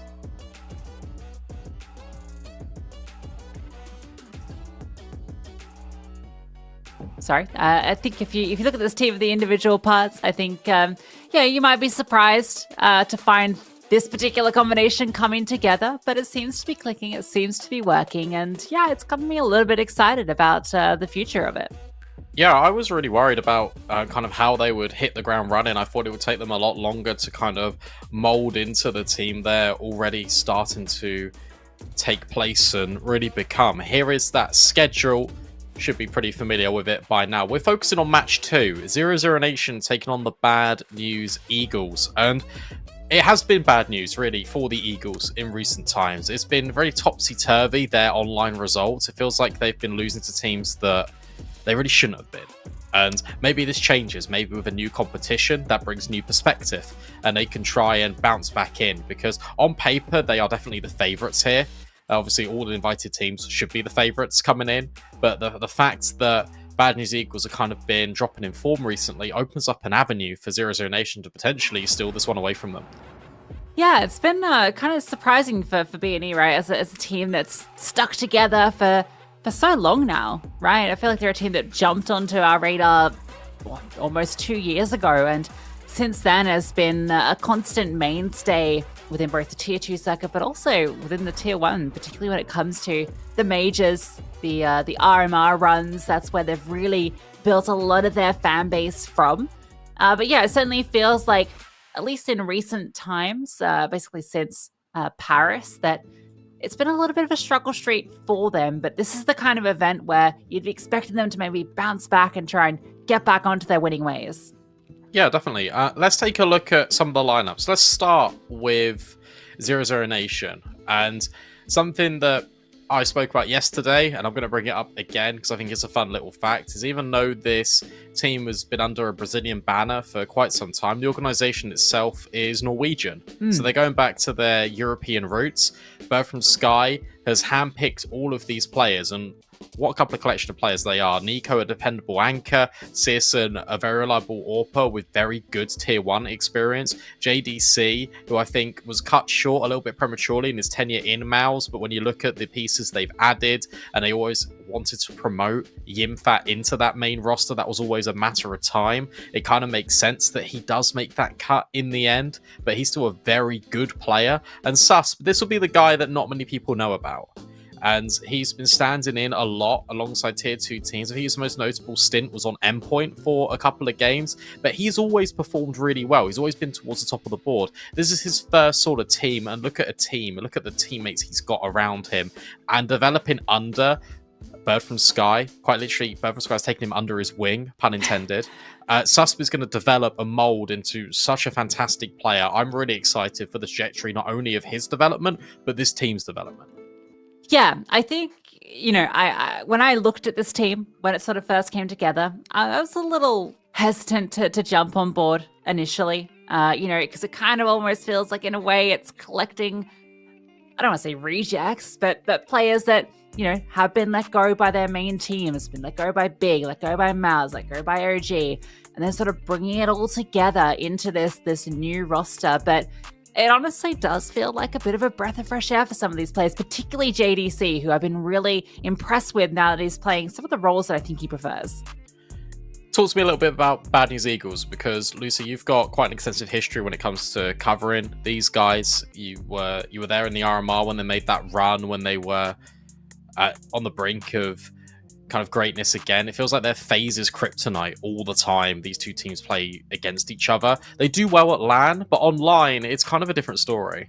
Yeah, I mean, I love these guys, not to show any bias, but yeah, they are a team that is really exciting, very explosive, right? That's the kind of energy they bring. They're bringing aggression down CT sides. We'll probably see an Inferno in the mix here. We'll get to see those sort of brawls that they love to take, but you're absolutely right. They're a team that I think the best B&E is the team that's on LAN, getting fired up, because they're a team that has so much momentum, so much energy, and they feed off it when they're all in the same room, all next to each other, playing on stage, playing in those environments. That's where you see the best side of B&E. And that does sort of give you a little bit of concern when you're looking at these tournaments where they're playing online. Now, obviously, it's a venue that they're very familiar with playing in, but it's not where they hit their peak. So yeah, that's kind of, I think, been the cause of some of their struggle lately. It's a lot of these sort of online events where they're not in their comfort zone, but they have to play it. And well, I think the veto is going to be an important step in establishing where we go with this series. Battle Mirage instantly coming out. Okay. 0-0 Nation could take this to Vertigo or Anubis. That's normally where they head. Anubis has been picked out. BNE start on the CT side. Overpass pick for BNE as well. Haven't really seen 0-0 Nation too much on this map. And floating through, maybe we get Vertigo as this decider. No, in fact, BNE banned that out and we have Inferno. Yeah, it's an interesting veto in that, not really a map that I think often BNE first pick into. I could be wrong on that, but yeah, I guess with the Mirage ban, it's kind of set it into a different direction. But I think they'll be pretty happy with the veto. I think Anubis is going to be really interesting to see what they deliver on. It's definitely a map that they've played plenty of times. Mixed success, but certainly one where, particularly when you've got such aim stars, they can definitely do a lot of damage. Yeah, it's going to be very interesting. And something we haven't yet talked about, but I kind of want to bring to the forefront is BNE have made a change. And they've made this change a couple of months ago. It was Stickle moving out of the coaching slot and bringing in Devilwalk. And Devilwalk was brought in to add a lot of structure to this team. But what I will say is BNE, I think, do their best work when they're playing loose. When they are being incredibly aggressive, when they are having these mid-round decisions being based in the mid-round, rather than kind of having these 2 or 3 threads that they can kind of pull on and fall back on. But what I will say is that utility usage from BNE ever since Devilwalk has come in has been phenomenal. And you can start to see the integration, and it's still going to take a little bit more time, but I think that is honestly a match made in heaven. Yeah, if I'm not wrong, they also had Crystal supporting for a while, right? Yes. In the ramp to the RMRs. So yeah, definitely a conscious effort to bring that extra structure in. And it takes time to make such changes, particularly when, this is a team that had already been running for so long. Okay, we've got the cams on. Hello. Oh, baby, we do have the cams on. Anyway, pistol round commencing here. It's going to be B. There are 5 players from the T side ready to pounce onto this side. Oh, Synopsis wearing an Arsenal top? Okay, never mind. I'm a BNE fan. All players all here ready to go. GXX finds JDC early. Man up already for BNE. And they've actually rotated GXX away. I can't believe he's playing shirtless. It's great. Oh, that's the most one Fletcher thing. I feel like whenever he plays on LAN as well, he pulls up the sleeves on his jersey. No sleeves. No sleeves, indeed. So opening kill, and they are still committing into here. Oh, we've lost one Fletcher. That's sad for everybody. Oh, no, he's back, and he's hitting shots. 2 into his name, and another player in dark to support him. Bird from Sky just desperately trying to find something. Sirison, though, comes on through. They deal with both of these dark players. GXX behind the obelisk, dinked on down and removed. The Gush sets up the body shot. That's enough. A 2 versus 2 out of nowhere. Oh, look at this. 00 Nation, they're going to try and catch off Scenari and maybe posture towards A. Scenari spots this out. This should make Synopsy start to get a little bit more aggressive. But oh my god! Searson with the drive-by. It's a race to A, and one of which 00 Nation's going to win. That's a criminal shot. Synopsy does have dual Berettas. Looking for Bird from Sky, stuck behind the cake, and he knows it. Spotted the edge of it. Searson's not going to give up the fight. Good swing. And eventually, Searson does win it. Always a difficult clutch for Synopsy, but it's kind of incredible they're able to even get into this position. It's a 5v4 made into a 2-on-5 with that double kill for one flat throw. Suddenly, they make it happen. That shot is so gross. It's unbelievable. What I will say is T-side mid-rounding is one of the most powerful things Bird from Sky has in his locker. To recover that, though, is just something else. But the decision to go towards A, find the only direction in which you're not being kind of attacked from, and have a crosshair directly on you, is sublime. BNE felt like they had that round in the palm of their hands, and it's immediately been snatched away from them. They are going to force into this. As you can see, an A hit on the cards. 2 players into the side themselves. On Flatcher, well-timed HE going to go on over, and he gets the first kill, but Susp quick through the smoke. Knew where he was, and he's taking these long-range engagements with style. JDC finds GXX, and that's going to be that. Synopsy just wants to hold on to the Deagle. 00 Nation will convert off the pistol. Yeah, they picked this for a reason. They really like this map. And yesterday, I got to watch 00 Nation versus Ecstatic in that first round of the playoffs. And I looked like a bit of a fool, because I said, oh, Ecstatic 2-0. Looks really good for them. Vito was favouring Ecstatic as well. But 00 Nation beat Ecstatic 16-5 on Anubis, kicking things off. It was dominant. And they even started T-side on Vertigo.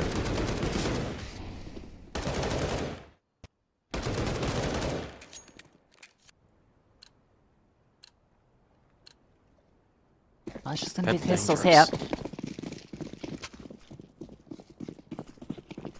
Great start for 00 Nation on their map pick, and they got sub T side. We didn't really talk too much about this, but Beanie opted for the CT side start.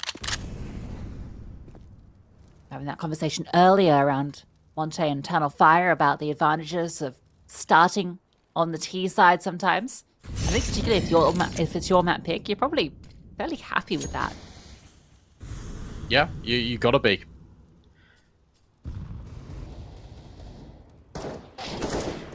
It was actually their CT side that I was more impressed with as well, which is the scary thing. Searson just taps away Scenari, swats him out the server like it's nothing, and sure, this is just pistols, but the fact that we're potentially getting a flawless round out of 00 Nation, all signs point in the right direction for them. Searson with another, he's immortal right now.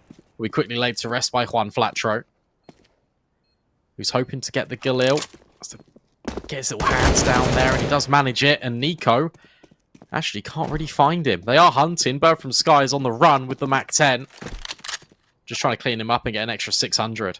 Yeah, I think it's okay for Bird from Sky to do this, just because then he can upgrade to Galil as well. But Galil's not worth that much.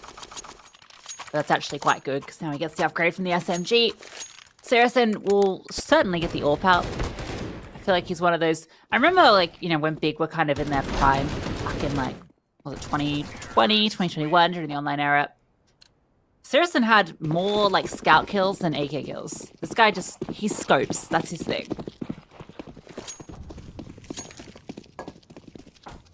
That's wild. Yeah, no, that's a true fact. I wasn't saying that you lied. That's just.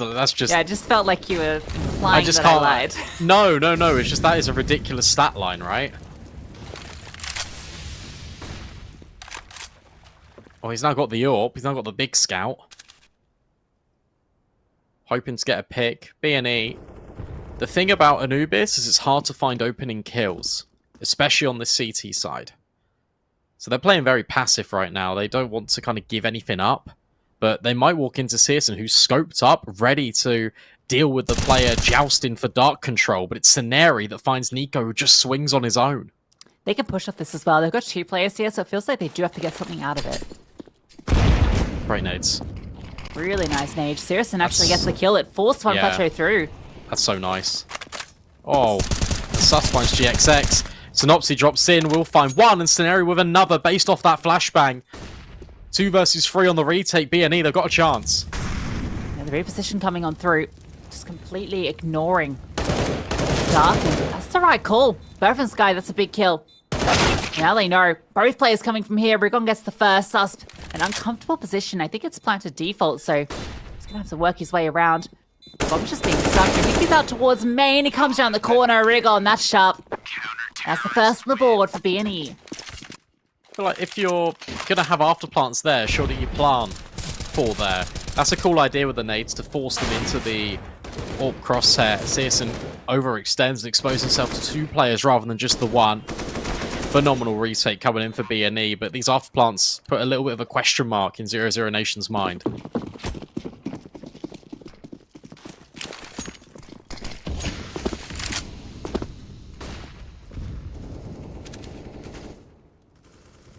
Free out for GXX. He'll be happy with that one.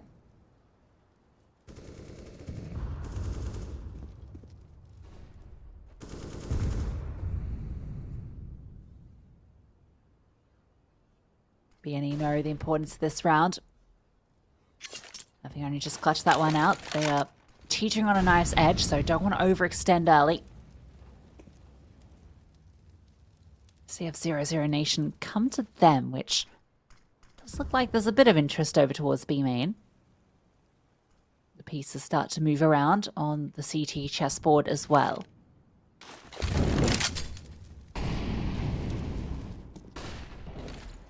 I like how proactive Bad News Eagles are fighting A main. Because if you've got that control, and if you know there's no one really there, that's how you can juggle extra rotates over towards B. With that in mind, we're getting another smoke coming in from Sky. Flashbang's really good. But one gets thrown out in response. Battle for mid is key. Searson not ready for Regon's close angle. JDC will trade. And now this hit's going to come in towards A.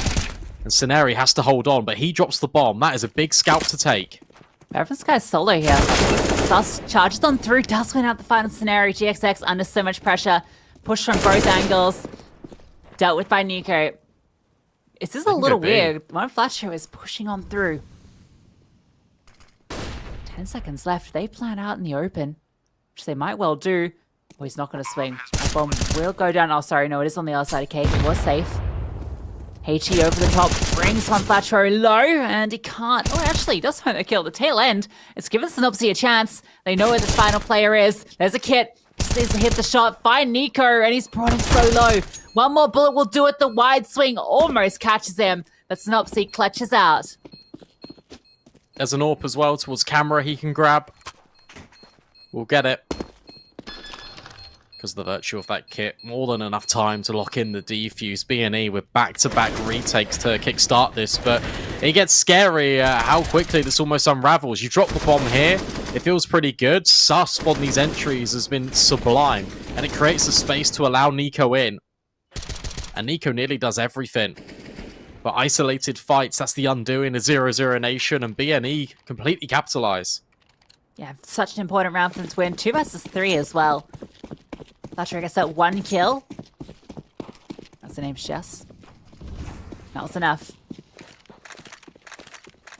Set his teammate up for success to clutch out the 1v2.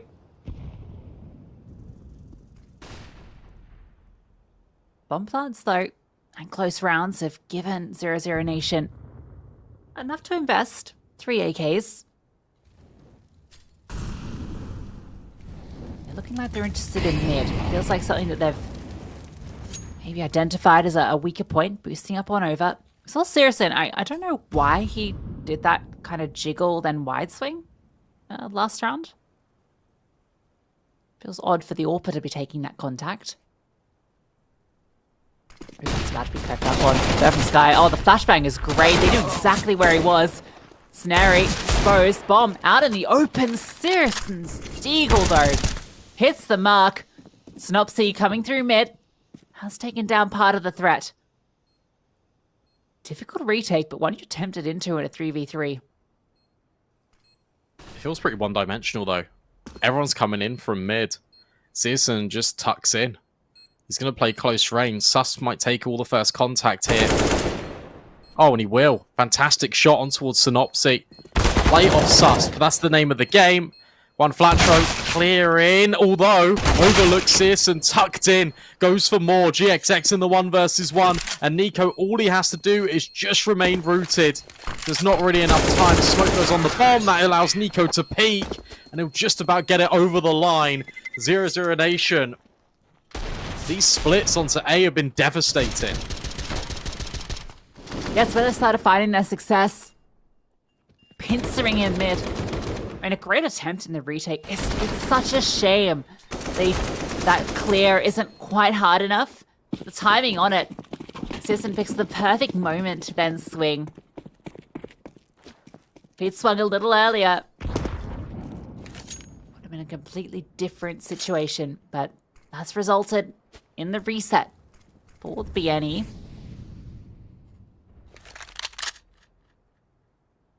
Towards A. Knowing that a bit harder to, oh sorry, B, a bit harder to fight with these pistols. They're all here. Everyone is here. Deagle, boosted. Bob's being planted just on the other side of this. Surely you know now. Yeah, you can hear all the bullets just ricocheting and echoing around the obelisk. Scenari 1 HP, but actually finds Searson through the smoke. These fights are scrappy and messy. And yet somehow B&E are coming out on top. This is just so bizarre. That's your teammate running through there. But Sky can now be isolated. Sus tucked in, low HP. Has to do everything and needs the support of his teammates. I feel like now if you're B&E, you just grab these rifles and you try and extract yourself from the situation. Regon wants a little bit more though. Won't find it. JDC collects on a flat throw, at least holds on to an AK. What a weird round. Hey, I mean, that's a great round for BNE. That's the round prior, but this round here, huge amount of damage done. You get an AK out of it. You'd love to have, you know, won the round, obviously, but it was never really much chance of that happening. But to get an AK and to inflict that much economic damage, look at the money on the T side. That loss bonus isn't there, so the damage done in that round now sets you up in a position to pull the reset on them.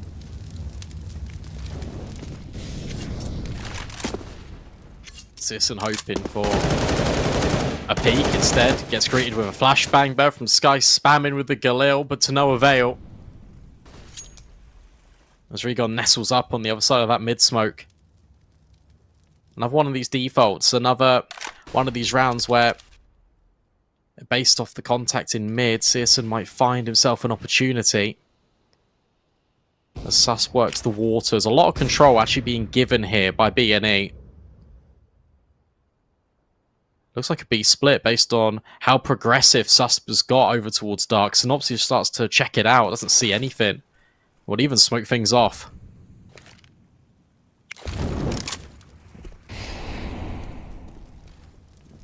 Bit of a fake out towards A. Nico's gonna be domed. He's not gonna do anything. And Well, it did something. Rotate from GXX. that's true, actually. The smoke's supporting it as well, so they know at least two were there. I think that's drawn that presence over. The Flatcher, nice kill on the Susp. He's taken down by JDC. Massive gap in that smoke gets exploited, and JDC explodes on the site. Double kill for him.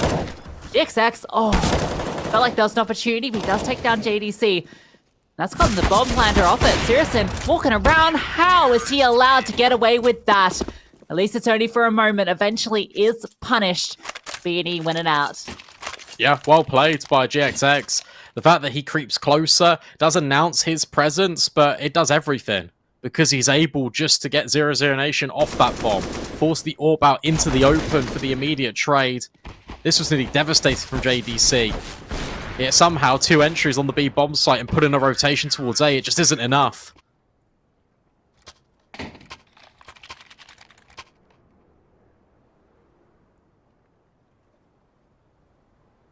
And as mentioned, how close these rounds have been, particularly that pistol round.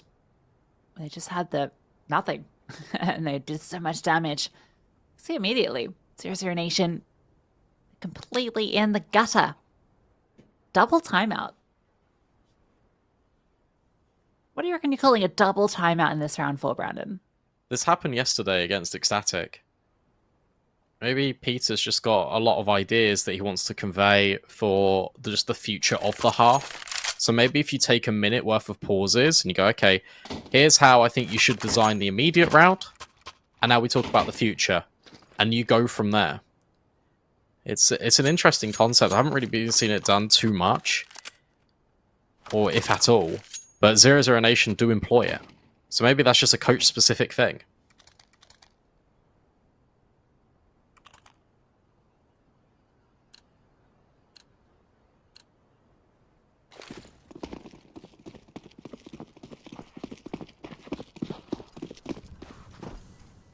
Okay. This buy ended up being more than I thought it would be with what they had. Managed to rattle together 2 rifles. It comes at the cost of 2 players, well, 3 players not having armor. So you're putting a lot of eggs in the basket of Sus and of Nico.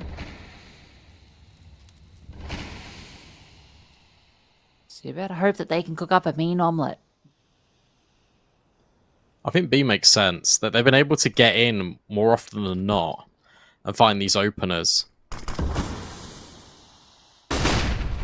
Flashbang in towards B main, but want to be thrown in response to activate these dark players, but Nico not moving, hoping that Juan Flatro goes into his crosshair, and that might be the case. Bird from Sky starts to activate, and they're just rushing this plant. Yeah, playing a bit of a retake setup. Rigon. Oh, it goes down to Nico. That's a massive fight. Nico goes down there. That's one of the rifles removed. Bird from Sky being isolated. Juan Flatro, how does he lose that? The smoke blooms in his eyes, and Bird from Sky, he has laser sharp vision. Scenari trying to fight back into this, and there's still Sirison in the back lines. GXX was holding forward, but time's ticking on down, and now he feels, how is Bird from Sky alive? Unbelievable. Eventually run on down. They can't go for it. They've run out of time. How is he alive? I don't know. This guy's got invulnerability.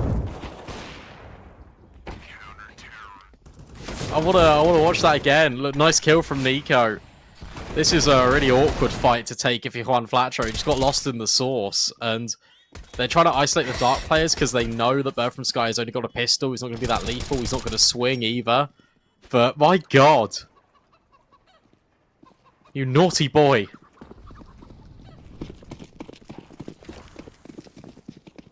Oh, and their backs are against the wall. They're able to pull out. Turns out they can cook a mean omelette. And oh, No. nice aggression. Actually goes both ways though, and finds an opener. Oh, Bird from Sky thought he might have had 2 there. GXX. Orp no, and that's immediately back towards B. Now there are 2 players here. Stops here the M4, but I mean Scenari's very good. Scenari. Oh. Actually the one that gets the kill there. Kind of shockingly. I mean, that's the one done. Yeah. But you can't capitalize on that if you've got an AWP. That's the thing. It doesn't matter if they're low. You're still 1 bullet regardless.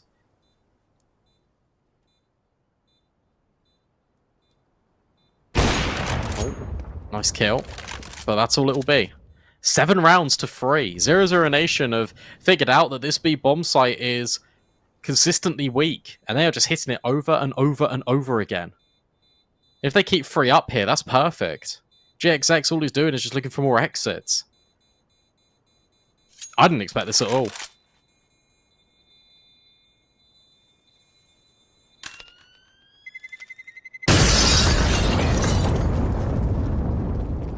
Well, at least he'll be able to hold on to the AWP.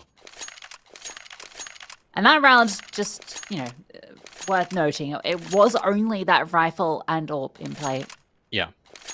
So it was never a favored round for them. Now they'll have everything out, and you can see they're taking the pause, knowing the importance of it.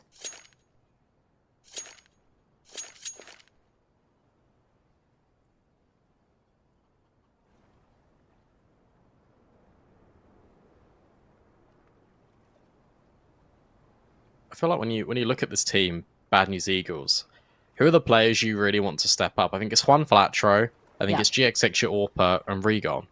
Regon's been really isolated a lot in these fights, and I feel like that's really deliberate from 0-0 Nation. They've been focusing on identifying where GXX is in the early stages of the round, and then just rotating around him. So again, GXX is being really limited to try to fight his way back into the rounds rather than posting, holding angles, and kind of keeping the door locked.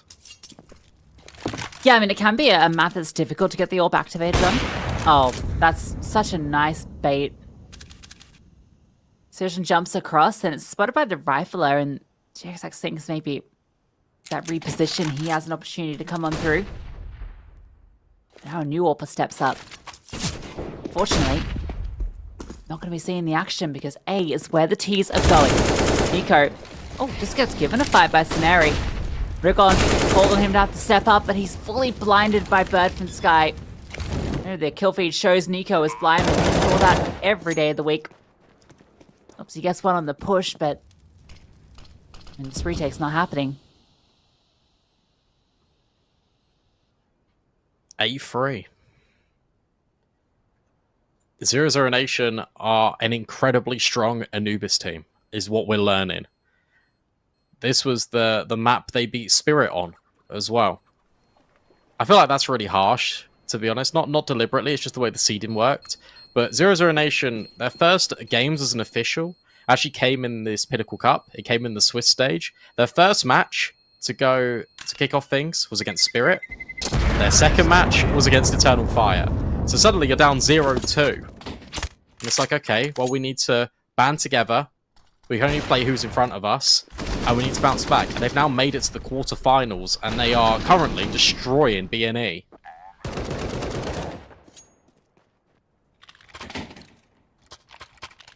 Yeah, this is the event where we're really learning who this team are. They're an Anubis team. I'll tell you that much.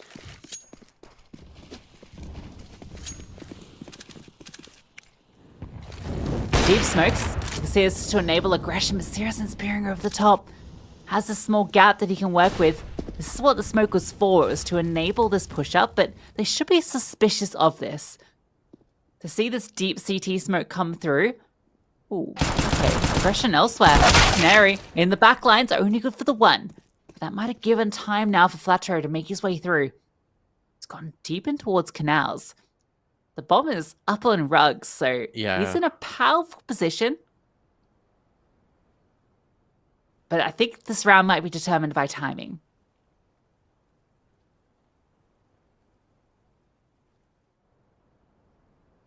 I don't like how isolated this bomb is.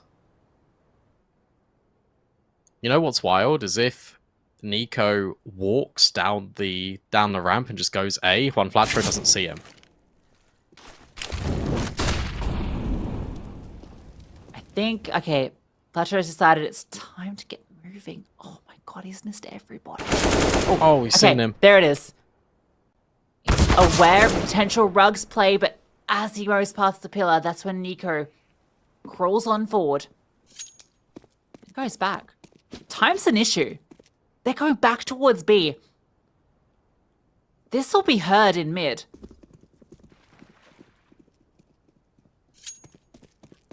Is there any utility to flush out Dark? Yes. There's Molotovs, there's smokes. You can see that's why they have to fight forward. Synopsis found to kill. 10 seconds left. They have to get past two players and plant the bomb. And while Nico does it all. Nico's been incredible. I feel like we've seen a real unlock of this guy. He was incredibly impactful against Ecstatic yesterday. But on T-sides especially, this guy's just a monster. I don't know what it is. He just always seems to deliver. And he's playing anchor roles on CT side. But yet his T side, he gets like a lot more freedom. And it's like, okay, well, this half, you can do whatever you want. but on the defense, we want you to be a lot more disciplined. And he thrives in it. He's doing incredible.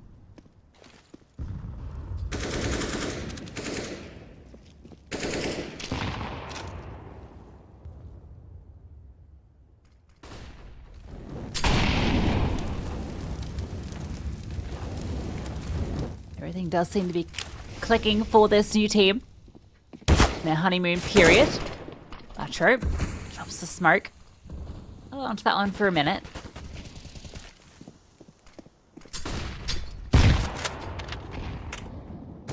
Mid's open. And Searson's found that out. He's got all this space. He can just post and hold, and Regon's just going to walk into him. It's crazy. He's just allowed to walk in here for free. And there's that kill. Orb pushes aggressively, finds one. Snary does the same.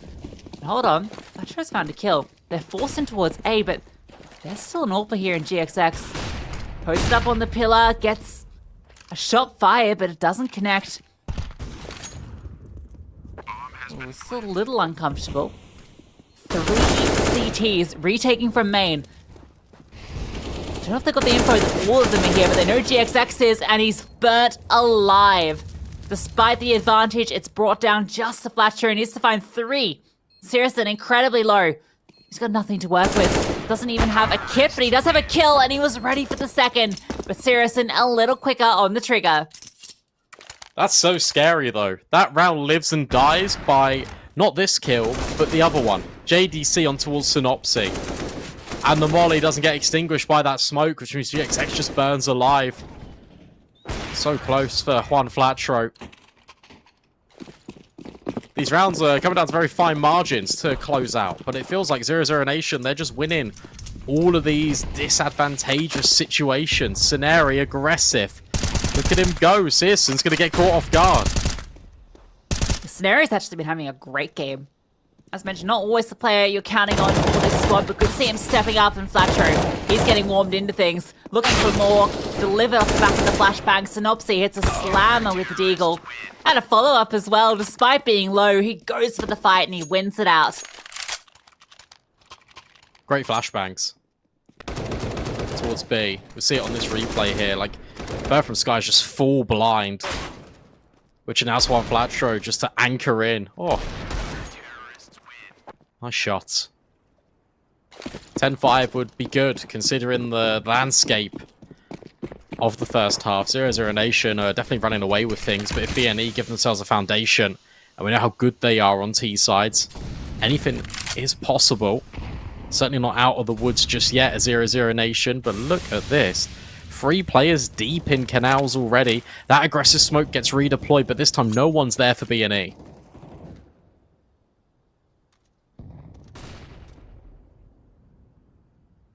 Flashbang through, doesn't spot anybody. Ow. Nice HE. Especially to throw it so late. Searson has been taking so many aggressive fights. Just walking into angles with the AWP scoped in. Wide swing. A bit too much for him to handle this time around. Fletcher gets the better of him. Nice shot out of Susp. There's another player here as well. Juan Flatro's just locking the door behind them. Susp. In between 2, and that's where Rigon will activate based off that contact. Both from Sky and JDC, this feels familiar. They've been here before, and JDC is walking A with this bomb. Both from Sky's going to try and fake out B as best as he can. Would need to molly this back corner, and he will. Synopsy forced into the open, but wins the fight anyway. JDC will win his one on towards Rigon, but GXX should be here, and it should be a close. Should be a 5th, and it is for Bad News Eagles. All right, bit of bounce back from the Eagles after a bit of a slow start. 0-0 Nation really taking things away here. But then we started in these last few rounds to see the BNE we expect to see. I imagine the T side is also maybe where they're going to feel a little bit more comfortable. So despite the 5-10 scoreline, wouldn't write them off yet. I do want to repeat, though, what I said earlier on in this game. I was really impressed yesterday with the defense of 0-0 Nation. That was what really caught my eye, they won 10 rounds in a row on their CT side against Ecstatic. I know it's a different caliber of team. I know BNE are a better team than Ecstatic, but it was still 10 in a row.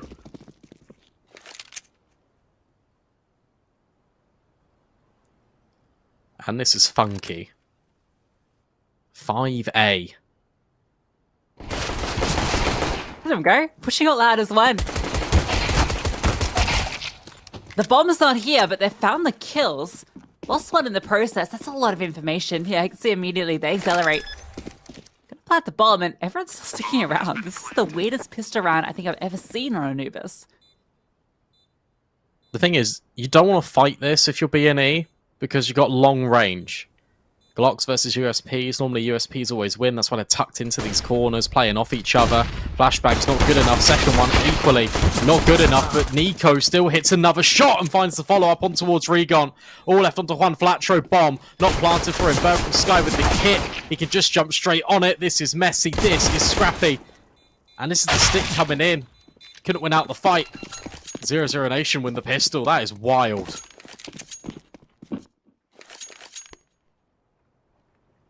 What a gnarly pistol. How do you even... Don't try that one at home. I feel like this wouldn't work, but it works for them. And the big part of why it works is, A, they win out all these fights, but there's just so many numbers. They can just overwhelm, always with the advantage. And because it's planted for dark and they've got the kit as well, they could just be able to stick it. Butcher had to get past past Saracen, sorry. Couldn't do it. Now they've got this half tech 9 bite. Got a burst into B. Saracen in a good position. Doesn't matter that there's only 20 bullets in this chamber. He's able to find... Okay, maybe it does matter slightly. Gets the final kill with the USP, but 4K for Saracen and 12 on the board for 0-0 Nation. Such a good angle. It often gets really overlooked. That's comfortable, but that was just an eco. Tech 9's in play. Everyone's got an AK now for BNE. This is where it starts. However, if 0-0 Nation win this one and it feels quite dominant, then I feel like we just write this map off, honestly, and go to the next.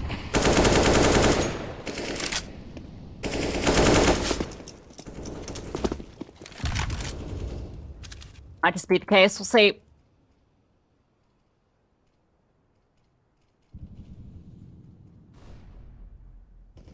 Fighting towards A early. Scenario taking a bit of a fight. Good utility to set him up, and well, it looks like it might have been slipping in towards mid.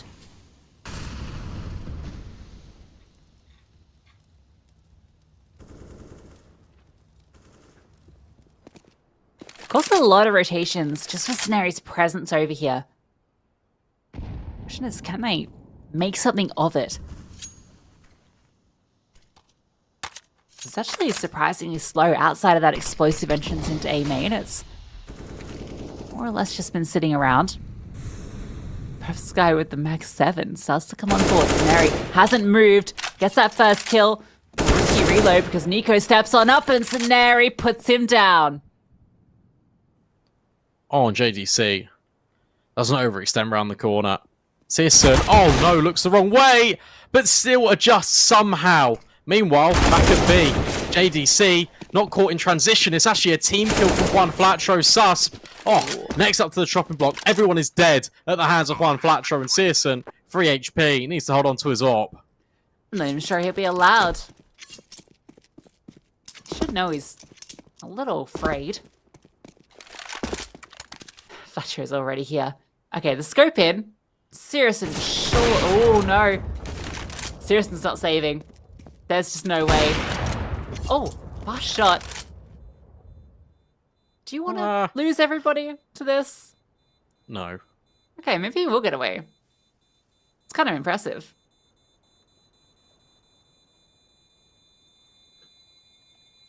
They are hunting him still. He's got it.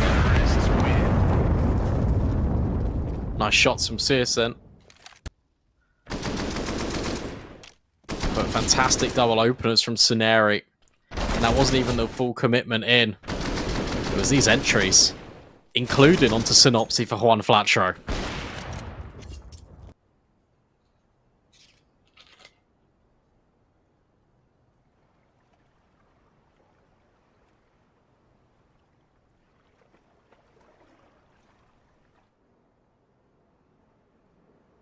Is that double timeout they called earlier has now left Serious Nation with only one remaining.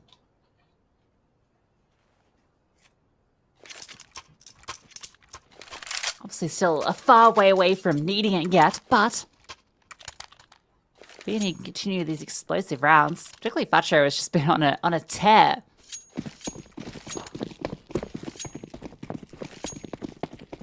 Shirtless Wonder. Soaking in the rays of Anubis.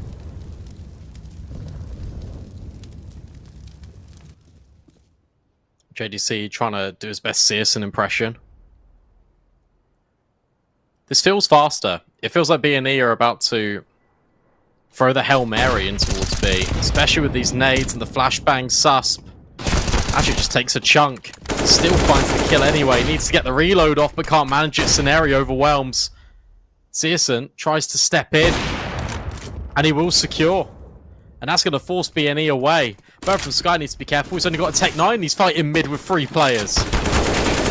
Ooh, overwhelmed as well. Got caught between them. That smoke could be devastating. No, it's a big gap. Searson misses an opportunity though. Doesn't at the second time, and that's the bomb. He's burning. Oh, is that a leg shot? Yep. Leg no scope. Unbelievable. Nico could just walk through this. He might just know. He falls back. Allows the bomb to go down. Rigon could be influential to this round because Facho is pinned. He's in a very difficult spot. Actually takes the fight and does the damage. Oh, I don't know if Rigon can even get involved. He has to make a sound cue as he jumps on over. Was that heard? Nico doesn't seem to be acknowledging it. So maybe there's an opportunity here. Defuse is being stuck, and with the smoke on top, I don't think Rigon really has an option here. JDC holding. Oh, the spam! How has he managed that? Is that enough? Yeah, there's no kit. What was JDC watching? I think he was holding bricks rather than heaven.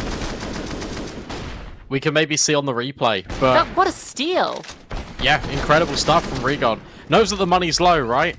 Understands it, especially because, look, you've saved that AWP. There was a Tech 9 in middle. Chances are you don't really have kits. I think JDC was looking at the wide swing potential. Not from heaven, but from the left-hand side. That's rough. That's stolen away. But that was only really...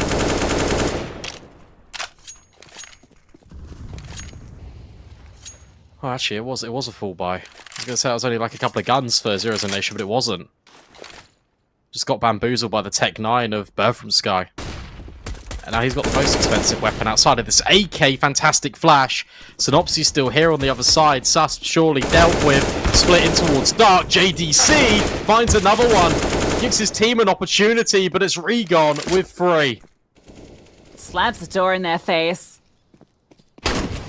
Oh, Bird from Sky. Oh, long range with the Mag 7. No way. He's going for it. The thing with it, it's just one of those shotguns that just... You're rolling your dice every single time. And it's loaded against you. First kill was nice, but would have been something special to get a second.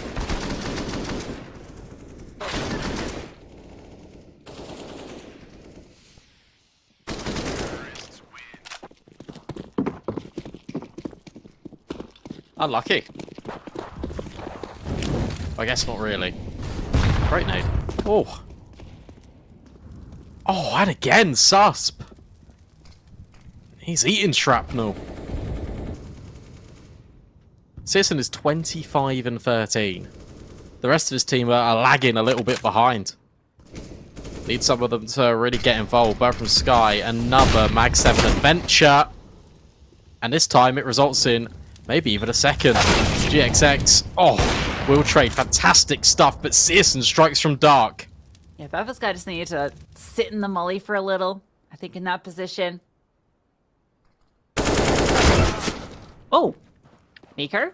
I mean, good for him for winning that fight, but I feel like he kind of took a moment to respond to that. The bomb is in mid. Seriously, misses it. Oh, not the second time though. Synopsis reveals his position. He actually has an open A bomb site. player very low. One's got the AWP. So there is a world that he can pull off this 1 versus 3, but it's going to require some perfect, precise gameplay.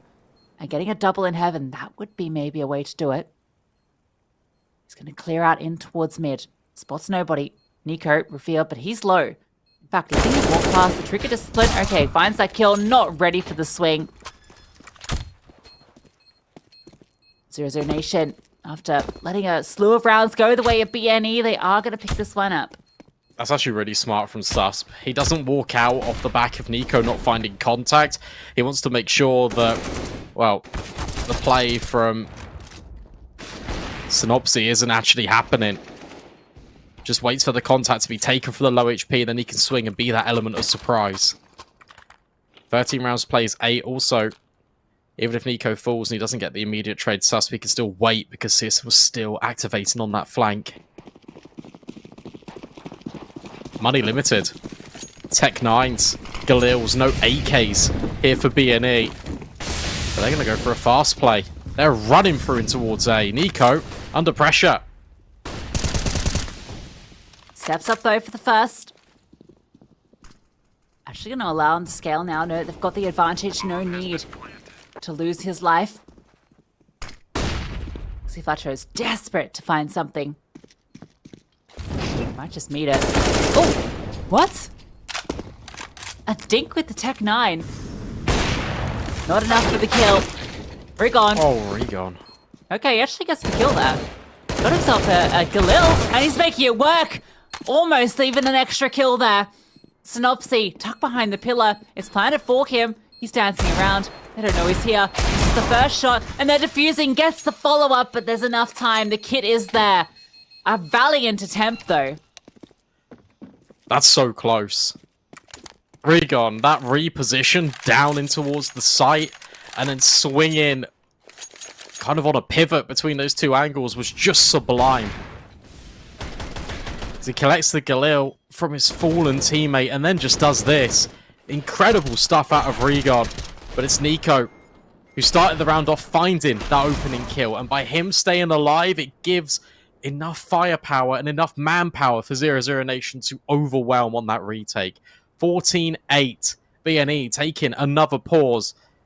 This game, it's starting to escape them. But to be honest with you, there's been a few key moments in which they definitely could have converted. Yeah, when you consider how dominant it looked early on, it's been great to see the bounce back. But now that round falling short, despite the bomb plant.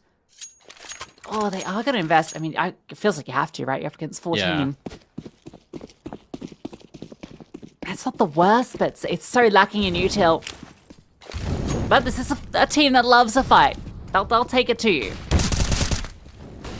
There it is. There is the fight. Susp is, still contending with that scout. Big nade. That should be the damage. No? No. 6 HP. How does he live? That's crazy. I felt like it was going to do the job.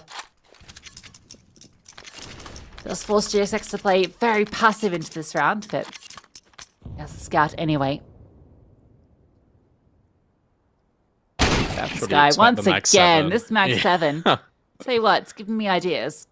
Shotguns in mid. Oh, they line up. Sirison catches the perfect timing. He'll take that every day of the week. That nail, a 2-for-1. Might be the last one in the coffin of BNE. Snare in Rigon now in a 2 versus 5. They do have A. If this bomb could even be collected. Seriously gonna repeat this. Yeah, he's full of confidence right now. He's got 31 kills. Yeah, it's not bad, is it? That's pretty devastating. I can't believe Birth from Sky has been wielding a Mag 7 all half long. Okay, Searson. He's having fun out there. 15-8, and because they invested, it's going to be another similar purchase here. 0-0 Nation, it feels like they are on track to take their map pick in style as well, especially after that. Yeah, it's great to see Saracen just in this insane form. I feel like particularly in the last 6 to 12 months on Big, was never the star of the show a lot of the time. Always hit his shots, but feels like he's hungry for the fights now. He's not sitting passive at all. He's looking for them. He's not missing anything. A quick punt in towards B, denied by that incendiary as well. One Flatro's taking mid-space with Synopsy. Mac 10 and Galil have got a lot of control. Need to clear Bear from Sky, who's not on a shotgun anymore. He's on an AK, but that's smoke. JDC, you need your gun out, mate. Otherwise you're going to walk into the Mac 10. We'll find it. And Susp onto Sceneri. Feels like this one is done. Yeah, those kills more or less confirm it. Fletcher has been the dominant fragger for B&E, but has to find 4 kills here, and we know where he is. JDC hears him, swings on him, and 00 Nation take their map pick of Anubis. And it doesn't feel close either. A fantastic T side, and when the sides swap over, the CT strengths, it is laid there for all to see. There's a number of rounds in which B&E were able to make it onto the bomb sites, but the retakes were just too powerful. Nico had some really good anchoring moments, but we've got to talk about this man, Searson. Ending the game on over 30 kills. Feeling fantastic for him. Yeah, he had almost double the kills of the next player on his team. That's how dominant it was from Searson. They just couldn't do anything about him. 32 for 14 is what he ended with. A fantastic map from him. 00 Nation in general, they won both pistols, they converted, and it really had B&E on the back foot for most of it. Yeah, but look, you got to take positives from this, right? If you're B&E, you were able to get on these bomb sites, and that's the main thing. And the fact they were able to split a number of times, getting these pockets of space in towards middle as well, that's something that goes a long way, especially on a map like Overpass. And they have to start on that T side as well. It's 00 Nation that had the choice of selection. They go, okay, we'll start on the defense. Very CT-sided map, but it is kind of, molding a little bit more into a more even playing field, as all maps are now starting to feel on Counter-Strike Global Offensive. We're going to go to a break. When we come back, we're going to see whether B&E can battle back into this series.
come a long way.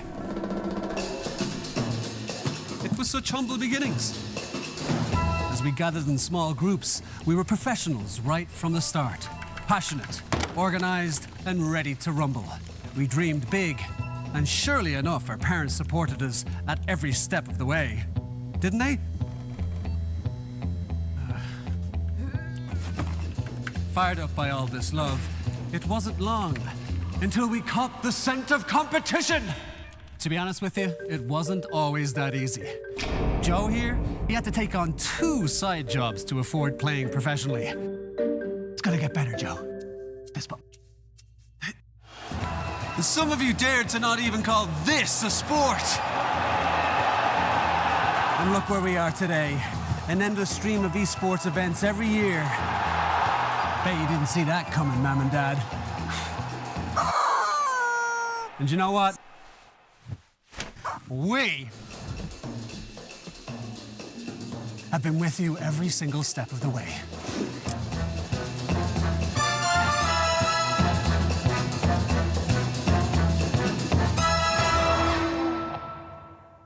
Dream of working with people you watch on screen.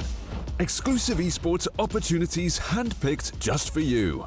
Candidate profile to raise above competition.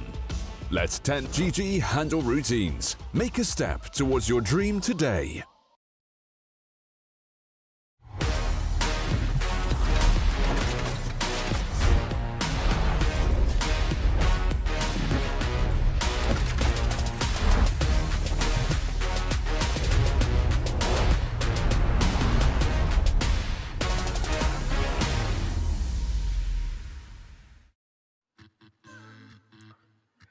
B&E fall a little bit flat in the opening map of the series and now need to battle back on their map pick of Overpass. And I'm a bit surprised, to be honest, because I knew this game would kind of go the distance. I knew it would be back and forth, but that looked really one-sided.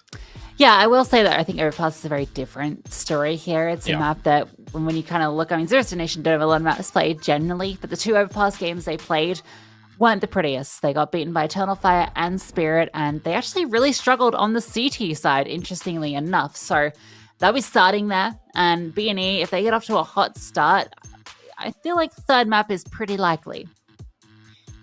Yeah, I think so as well, and I don't think this series can be done yet. You can't chalk it up to just one map, but for B&E in particular, they've got to be feeling pretty confident about this Overpass. They've only lost it once.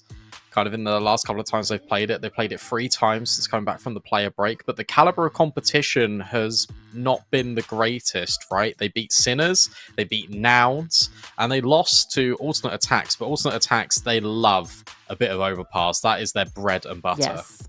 Yeah, we've seen that recently from them, but yeah, I feel like the big thing for Zero Zero Nation here is going to be, Is seriously going to continue the monster form he showed on Anubis, right? Because we know just how important and influential the AWP can be on a map like Overpass, obviously on that A site, and if he's having the same sort of impact he was having on Anubis on that CT half that they're going to be starting on, that's where it does get scary. Yeah, no, for definite. And I'm thinking, I'm just actually trying to rack my brain about Overpass in general and trying to come up with conclusions as to why Zero Zero Nation have been struggling on it. I know Big played Overpass. I don't remember if OG kind of played it all that much. Mouse were hit and miss on Overpass. So again, that's 3 out of 5 of these players that kind of had varying successes on it. And B&E have always been pretty consistent. So this is exciting. Hopefully Zero Zero Nation have worked on their mistakes on the CT side as they look to end this in 2. Well, bit of a slower one from B&E. Very slow out the gate. Holding avenues and connector and outside B, in case anyone gets inquisitive. Now they start to slowly walk on through. They're getting a lot of information here. Nico is a critical player, as is Suspect towards long, but surely... Oh, okay, I actually thought they're going to walk around that corner into his dual Berettas. Did they just completely walk past everyone here? No, they are going to swing on this. Nico spotted, forced on back, and they want to run him down. Good gush, good follow-up. But you're not going to be ready for the dual Berettas. Even a double. That's insane. Sirison found a kill in the meantime as well. Rigon looking to get something back. Can't pick up this bomb, but now they're getting pressed from all angles. In fact, they go back down connector. That's the way through, because look at this aggression. The CT is creeping forward as a unit. Rigon gets one, but he's not going to be ready for two players coming divided. No way. They come around the corner. JDC's looking for it. It's awkward, but he does win it out, and Sus gets the third. Yeah, Sus instrumental in all of that. They take the contact on towards Nico and then don't anticipate how aggressive Susp has been. Finds 3 kills at long range with the dual Berettas, and Searson's that extra player, the extra element to make sure that site control is still remaining for 0-0 Nation. An interesting pistol, one that takes place in towards the toilets, but they are able to convert it. And gaining pistols is a good way to start off on the CT side. If you convert the follow-up, then B&E will be faced with an eco. That nade lands in the fountain, which isn't ideal, but will still be okay. Ooh. Searson, dead. Gets caught on the jump. Yeah, that's great. So that's a lot of body shots as well. And Bird from Sky, he's meeting a similar fate, it looks like. Actually able to get 1 kill. Repositioning, running out of bullets, and he is run down. The Deagle's doing work. Synopsy can't get the follow-up. He would have loved that frag. That would have made this round wide open.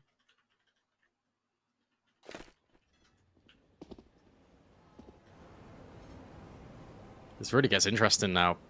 And B&E have got their team relatively close to each other. All 0-0 Nation need to do is just make sure they don't walk into long-range angles. And they should know that, considering that Searson's died. JDC jump spots. You see Susp is taking a much closer little angle in towards the truck. But B&E are making it down con, and they're going to fight B with 2 scouts and a Deeg. Yeah, collected scout. That's kind of crazy. Nico's playing very passive, though, so they're actually allowed to walk in. Smoke towards heaven means that... Oh, Nico. Not really clear. They thought that it had been the stack on over, and I can't blame them, given how some of these rounds have gone, and how how much they like to stack on this 0-0 Nation side. They have to fight their way through. Rigon, a big kill. The scout continuing to rain out, and how is Rigon still alive? Eventually run on down. GXX brought incredibly low. Has to reposition, even HE coming on over to deal with him. Has managed to find his way around. There's no kid, and he gets the first kill. JDC's just sticking. GXX doesn't believe it. And he's actually going to get the full 10-second defuse. That's wild. That is completely wild. JDC with balls of steel. They've dropped the molly on towards short. They get the confirmed info. Obviously, when that first kill comes in, and JDC is like, yeah, come on then. What else is he going to do in that situation? He has to win the round somehow, and there's not enough time if he comes off the bomb and then jiggles with GXX. He could just waste down the clock. Instead, JDC just sticks the bomb right in front of his face.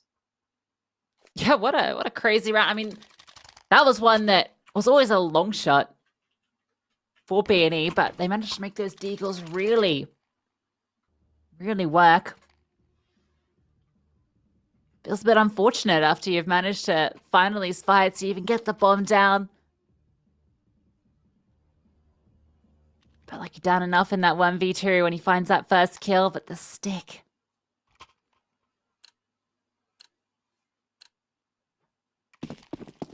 Now you got a hero AK. So all eyes on Rigon into this one. Already see what the Deagles can do, so don't write off any of these players just yet.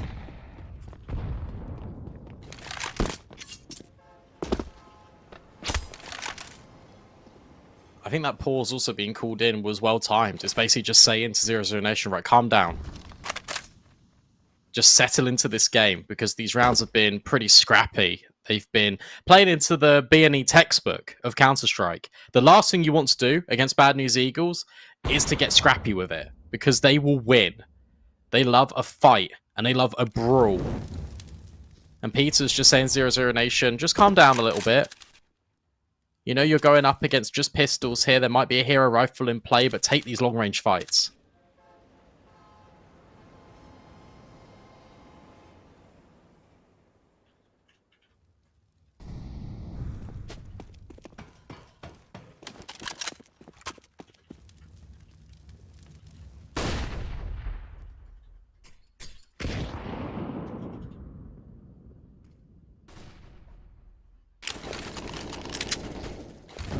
Good damage.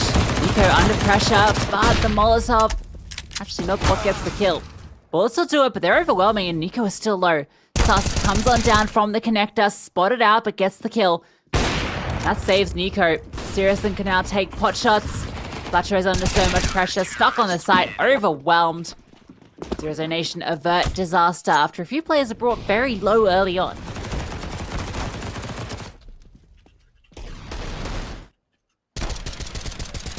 No bomb plant, though. That looked really scary, especially because Nico's on 10 HP, Bird from Sky is on 10 HP. But by having Sus walk down connector at that moment, and Nico actually pushes in towards short, and he creates a escape route himself. Full buy is in. Nico doesn't have a Mag 7 anymore. He's got a A1S. Recon. Oh, that Molly didn't really get extinguished. Yeah, cops a bit of flack, and even I think a HE over the top just to make matters worse.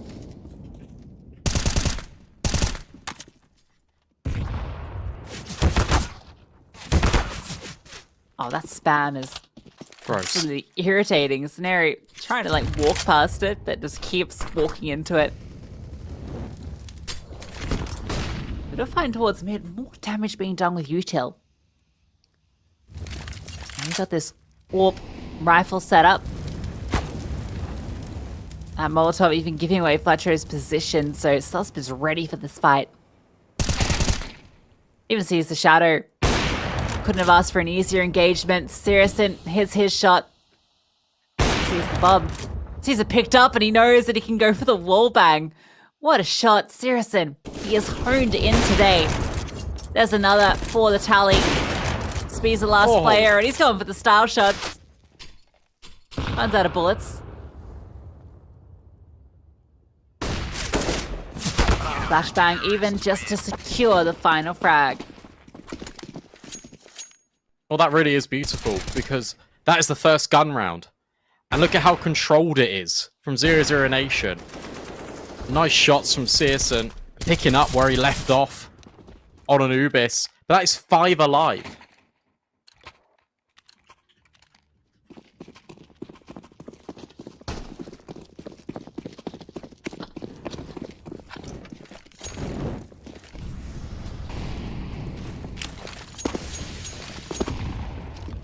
Already looking like a much improved CT side from their past couple of matches on this map. That is to be expected for a team that is relatively new. Well, very new. I suppose not relative at all. What a honeymoon phase it would be to pick up this win here, go for a deep run at Pinnacle, their first event as a team. I think the quarterfinals is already impressive when you consider they were 0-2 down in the Swiss. True. Regon. Oh. JDC does cover. Will trade. For being 0-2 down, looking comfortable against Ecstatic in the first round, and now looking to take your map pick comfortably against Bad News Eagles, start on the CT side 5-0. It's worrying for BNE, but it is fantastic for 0 Nation. Or OON, as it says at the top. OON. Your BNE is the flight code for Brisbane. Fun fact for all the Australia fans out there. All one of you. Pearson collects onto that troop. Synopsy. A bomb plant actually should be possible here. Actually, is a HE going to come over? Susp has one, but doesn't actually throw it. So, you know what? He gets the bomb plant, and considering he had 4 HP, it's really more than you could have hoped for. No kills allowed. This is just wallbanging as well. Like, this guy's going for everything. That's pretty cool. I didn't know that was the Brisbane Yeah. flight code thing. Go. We love a fun fact. We do. You got any more Nation. replays going on? Love a 5-0 start. That is a fun fact. Double AWP as well. Both from Sky's brought that out. That's not quite a Max 7. Yeah, long range one. just going to be boosting up, so... Oh, is he? Yeah. Yeah, they're waiting. Flashbang was there to set them up. Don't spot anything, though.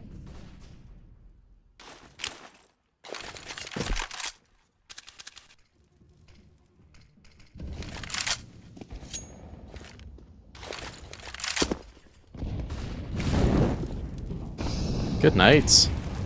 Doing damage this time the other way around, but Susp... Oh, sure. Just spams Scenario out the server, and Searson's in top con, and he's hunting. Don't think he'll be spotting Juan Flatro anytime soon, and now needs to get out of dodge. But that is info. BNE know there's 2 locks in connector. Yeah, Rigon's holding the escape as well. That's key. In fact, Synopsy comes to help out. Seriously dealt with Sus. Caught. How does he get a kill? Rigon thought he had him locked in, but he does have Bird from Sky locked in.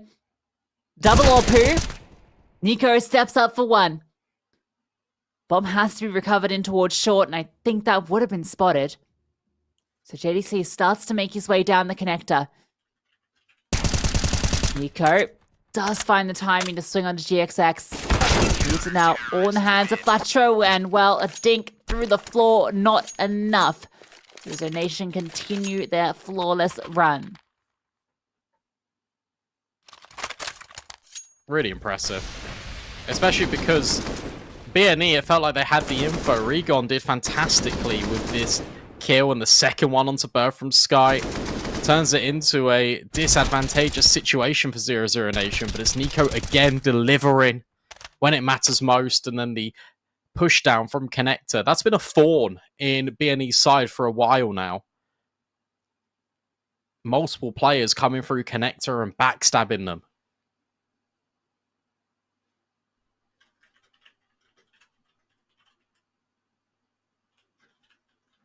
I haven't really seen the bomb go down, right?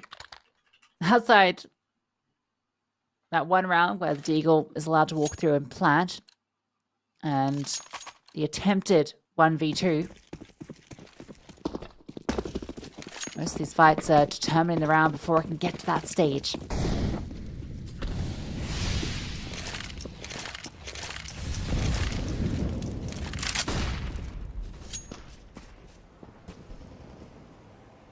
They're going to be trying over towards A this time after a lot of presence towards B. Oh, Rigon wants to get the opportunity onto JDC, but I think JDC got a bit of info and doesn't want to give that one. Oh, okay, never mind. Bye-bye. Rigon was ready. And Flatro wins his fight.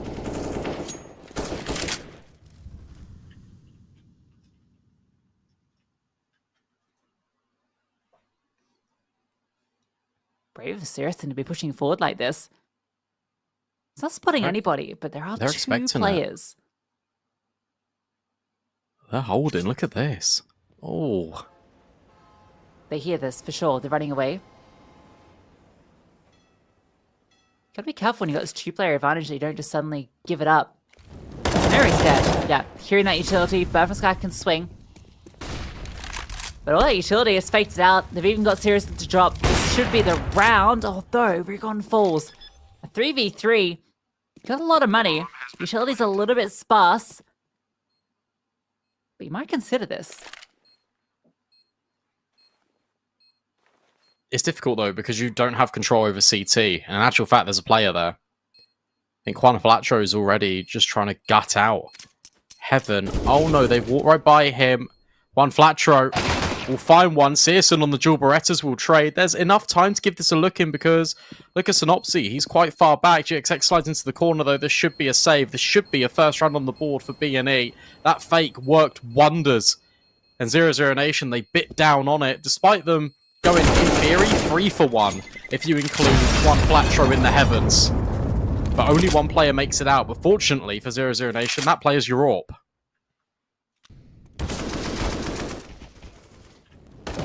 Yeah, just a couple of great early fights, set them up for success. I mean, that shot that Rigon got on JDC was something else.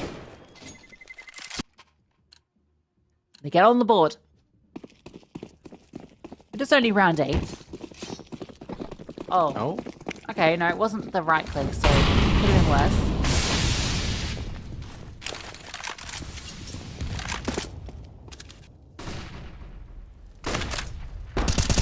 Still not ideal.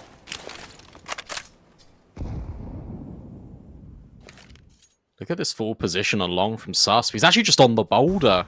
Normally the players tuck in. He's just wanting to stand and fight. One flashbang though, and he's done for. Great kill. Huge kill. Both guys are taking a lot of liberties.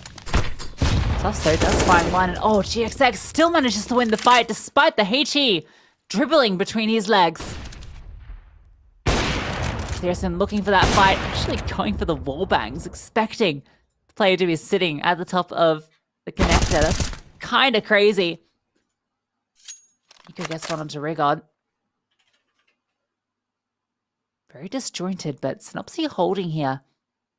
Saracen's not going to scope in onto this corner. Surely not. No. Ah! It's okay. It's okay. 3 versus 2.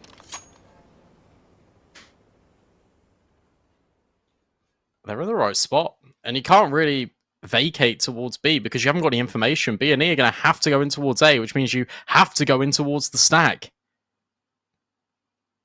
You There go are as a flashbangs. half. Yeah, it's a little scary. Time and issue, they line up. Oh, JDC gets 2, almost the 3rd.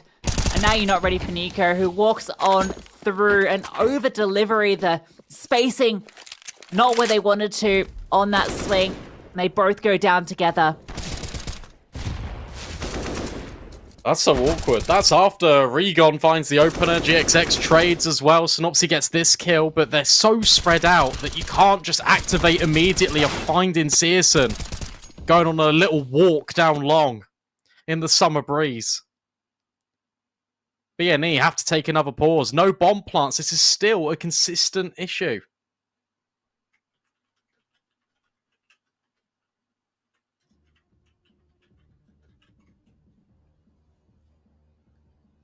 Now it felt like they had done all the right things as well. Just that final moment as they enter the bomb site. It's not like it's an uncommon position that JDC was in, right? A bit uncomfortable. Good read from 0-0 Nation.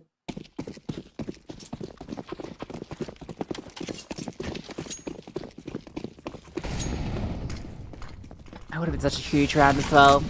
Would have reset 0-0 and oh, Searson going for the peak. I thought he was going to get one for sure, but instead he cops a bullet to the face.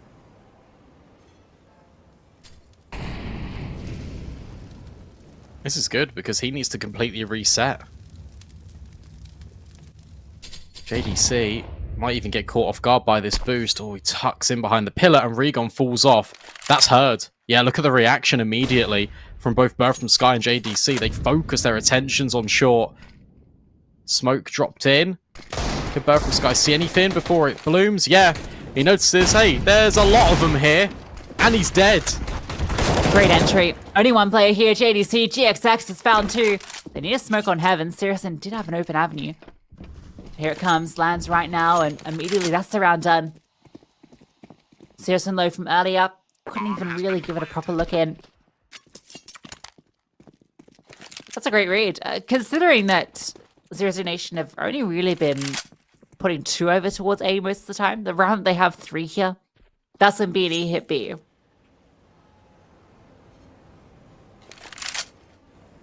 Yeah, really well done.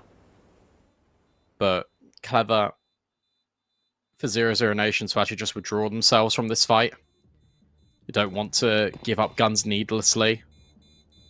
Don't want to also give opportunities for BNE to have these upgraded weapons. They can force in themselves. Although, Searson, that's an AWP, potentially. Can go and grab that one. Scenari. Oh, was holding. Susp. You're not going to go pick that one up? Okay. Searson doesn't have an AWP. Yeah, I mean, the reason was that they don't have money here. And if he goes down, it's an even worse situation. So, just wants to stay alive. That's priority number 1, which means, yeah, no AWP. Scout instead.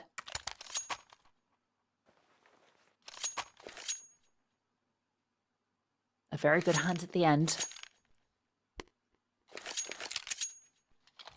Obviously, they are going to invest into this. Did this guy drop the M4 to JDC? I think so. Yeah.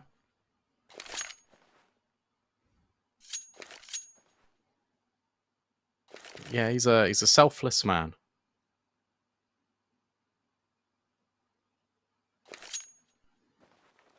Mr. Bird. I think he's just got dual Berettas now. Yeah, the duelist icon is only a single pistol. Which admittedly doesn't make it super obvious. I love the duelists are back in vogue though. It's scary how good they are. This is going to be fast again. B worked so well. So nice. They might do it twice. However, Nico says, oh, thank you very much. That's a gun. And out monster they go. Flashbang's perfect. Allows Nico a little bit more of a walk-in.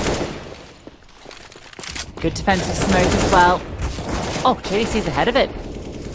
Cops the bullets. Rigon finds kill as well. That is overwhelming. Therapist guy doesn't get anything done, and Rigon advances all the way through. Susp is in heaven. But all his teammates, they're in the ground. Saving is all he can hope for if he's allowed to get away. B, proving to be somewhere where they're finding success. I think he actually had a P250 then. I think he got bamboozled. Either way, I don't think it would have made a difference. No, it didn't at all. That's even with Nico finding that opener. The contact was the activation. NT, my friends, you can't quite do that. Let's think about the ninja, but actually decides not to go for it.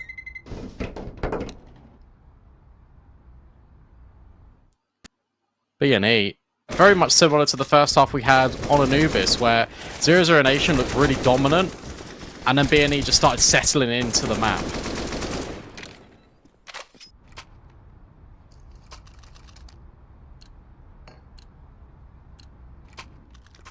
Let's see what Susp gets up to. Throw the molly. Imagine he's going to try and get involved. Surely with this M4, you want to enable it if you can. Maybe he's just going to delay at A and they're going to stack B.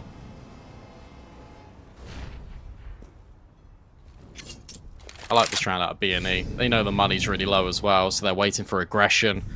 They're taking these long-range fights. They're not playing into 0-0 Nation's hands in this round. And the further they push A, the further they realise that the stack is in towards that B bomb site. Susp has been a bit proactive in towards short. Fantastic shot from Scenari. I feel like with that boost, you kind of get all the intel. Dixie out towards long. And Fletcher's going to slowly walk on up. The rest of the gang's going to join him. Nice HE as well. Scenario has locked out this stack from getting involved at all. Susp is a little sad that he came over here because he can't get involved, but at least he gets hold on to the M4 for the next round. Well handled against the eco. Actually, it was barely an eco because of the investment, but half buy, I suppose.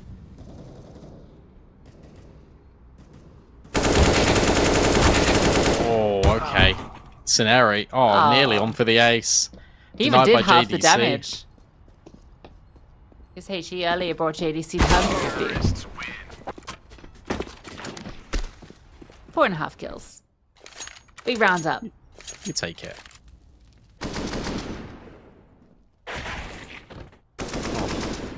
Oh, a backflip.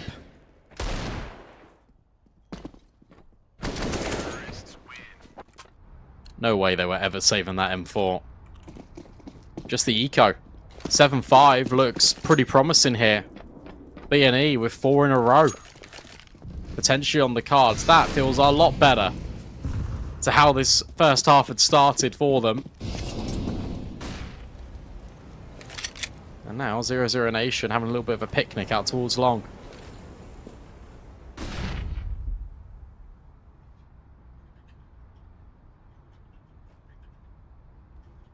bread's got to be so stale.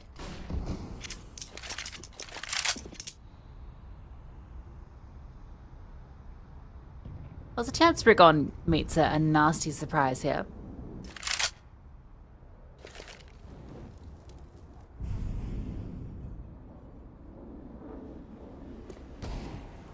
Oh, that's one. Oh, that's more. Good jiggles.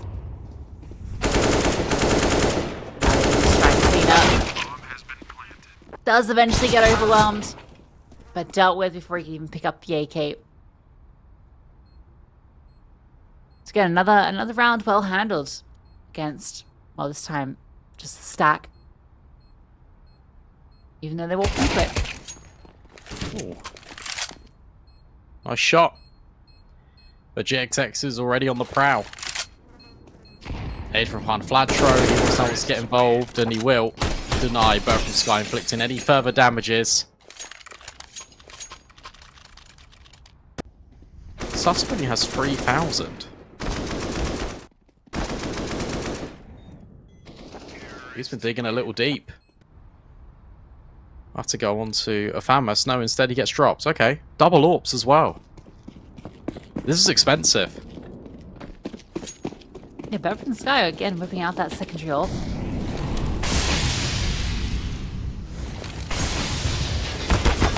Taking that one to B. Oh, the spam is great. Top sled. That HE doesn't meet the mark. It's about to be fighting towards connector. This here, and good for one. Trade is fast though. That puts Sirius in, and I was going to say an uncomfortable position, but okay. Wow. In a matter of moments, everyone is fallen.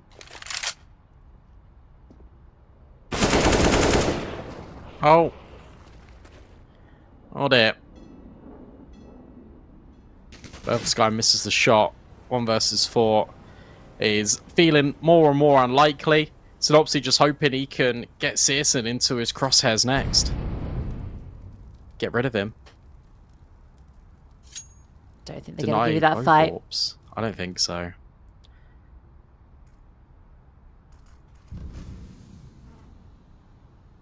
If he goes up the connector, there's actually a very open avenue towards A.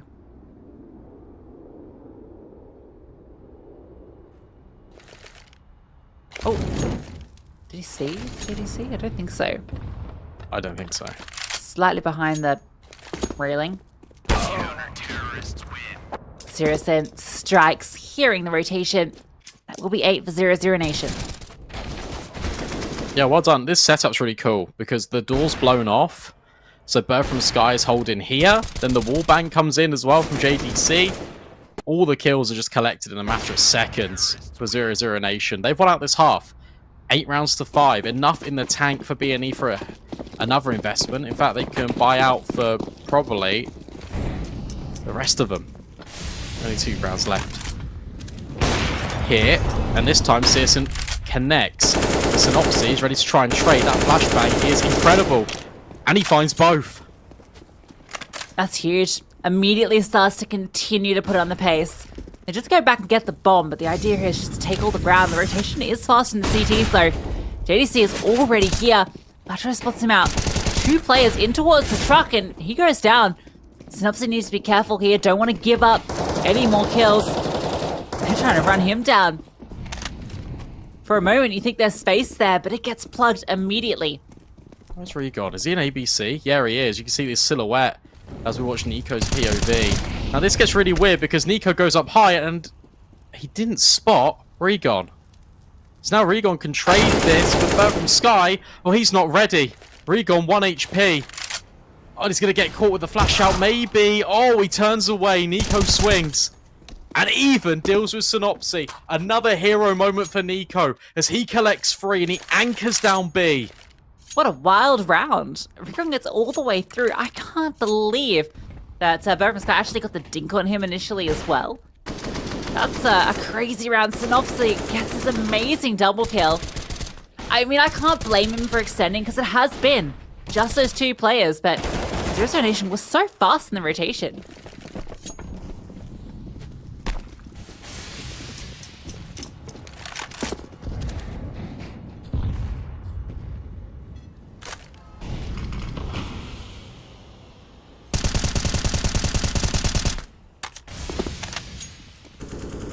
ground that Searson's taken with this AWP. Yeah, but the also- response though from the Yeah, teams is just look at this. completely swamped the site. The Molotov is great. Susp is forced out towards Long. Straight into the loving arms of Flatro. It's more like a suffocating bear hug as, again, rotations are quick. Flatro continues to fight out. This time he gets a kill. And that's Synopsy finding Searson. That's huge. That's the pathway into B.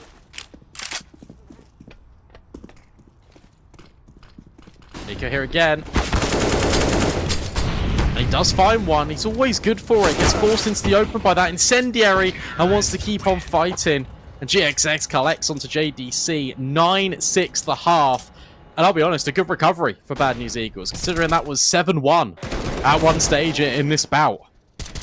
Yeah, and it is also the T side, right? Which is often a bit hard to get a dominating scoreline, even if it is your map pick. So I think 6 is fine, honestly, with how things have been going. Some of these could have gone the other way, got very scrappy.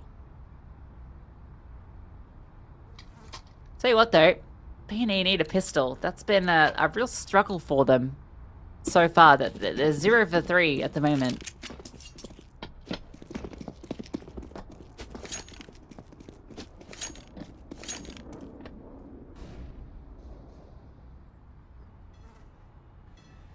This could be quick as well.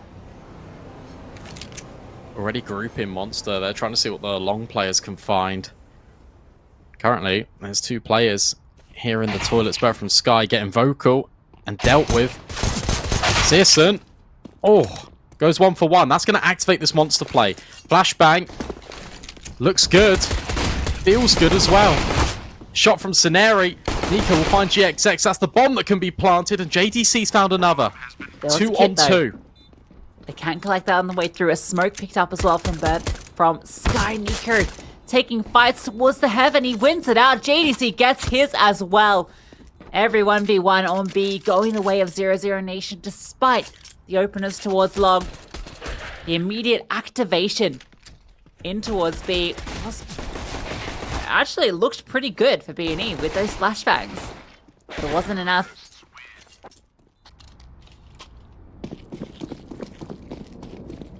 Small thing, but I feel like Burf and Sky shouldn't have been taking first contact out long because he had all the util. Yeah, agreed. Obviously, you only drop 1 piece of util if you die. I think he's just trying to set up Searson on that PT50. Yeah.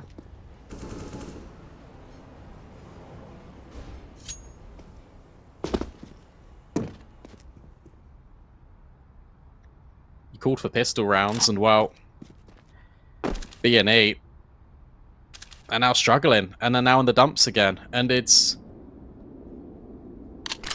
really exciting for 0-0 Nation that they basically get all these rounds for a very limited cost. And it just keeps applying pressure to B&E. Great nade. Regon, though, overwhelmed in con. They've got all of that space, and all GXX can do is just fire off shots randomly, hoping that one would tag. One does. Speaking of Juan's, he's rotated up towards A. Yeah, a lot of damage here. They're just leaving Synopsy out towards Long as the solo defender. My B&E, not only have they not won a pistol, but they've not won the second rounds either, despite all the forces that have come through. This one, despite losing a man, oh, Synopsy, what a shot. It's looking good just because of all the damage they've done. 2 players, 1 bullet away from death. It's a little uncertain. Another tag. They need the kills. GXX hits 2 to the floor. Looking for more. Scenari running on up, and they're just about doing it. The 1v1. And finally, they win out the force buy. Really well done. I was worried about this investment. 2 scouts just alongside pistols, but at long range as an overpass actually just makes a lot of sense. And when GXX can do this, just find a couple. JDC, that's a nice adjustment, and he makes it really, really close indeed. 10-7. Forced by Wars are back into full effect here. 0-0 Nation on the rebuttal. They've got Galils and pistols. It's a different blend.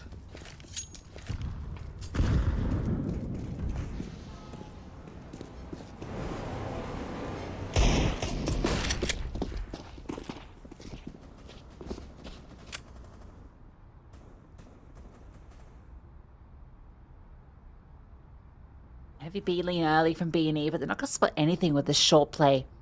GXX goes out through connector, doesn't find anybody home, even has a peek through monster, so that's a lot of information. Rotate. And Flatro over. They're going to peek in towards monster. Flashbang being set up, so again, there's going to be further information to be gathered.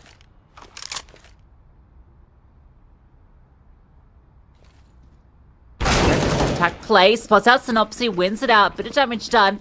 Now they just have to go. Flasher is still here behind Dice, firing off shots, but he can't connect. Does eventually find one, but JDC always caught GXX. Rigon trying to be the hero they need, steps up.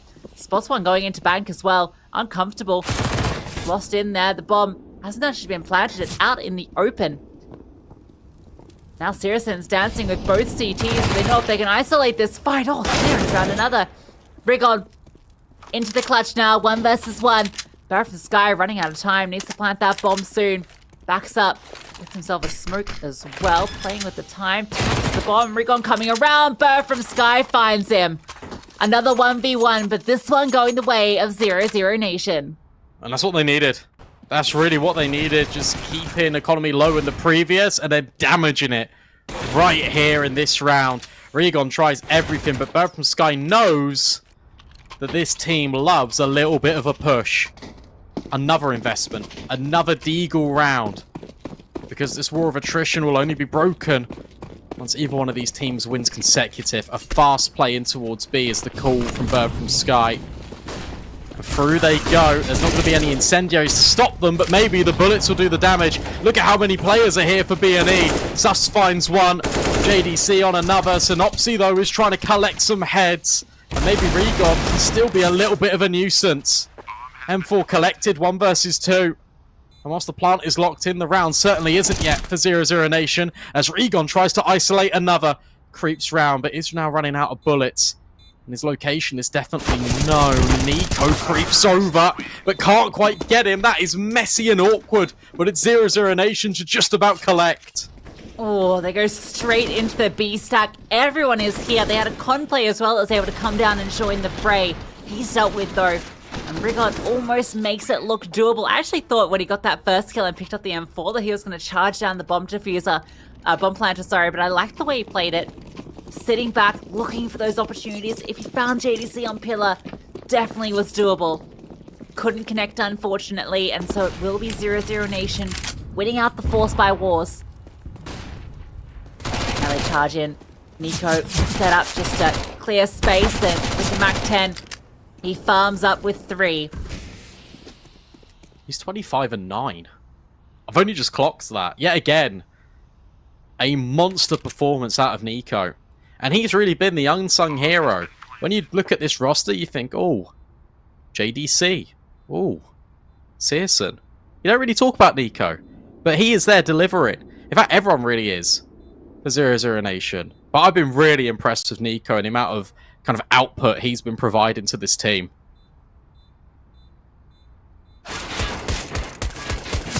Yeah, feels like a quiet 26 kills. But yeah, a few really influential rounds. Of that 3K, if you recall, when he was anchoring over at B on the CT side, and it's a nice 4-piece here with the Mac 10. So plenty of cash money to farm up. Well, actually, sorry, it's the 5-7 that got the final frag.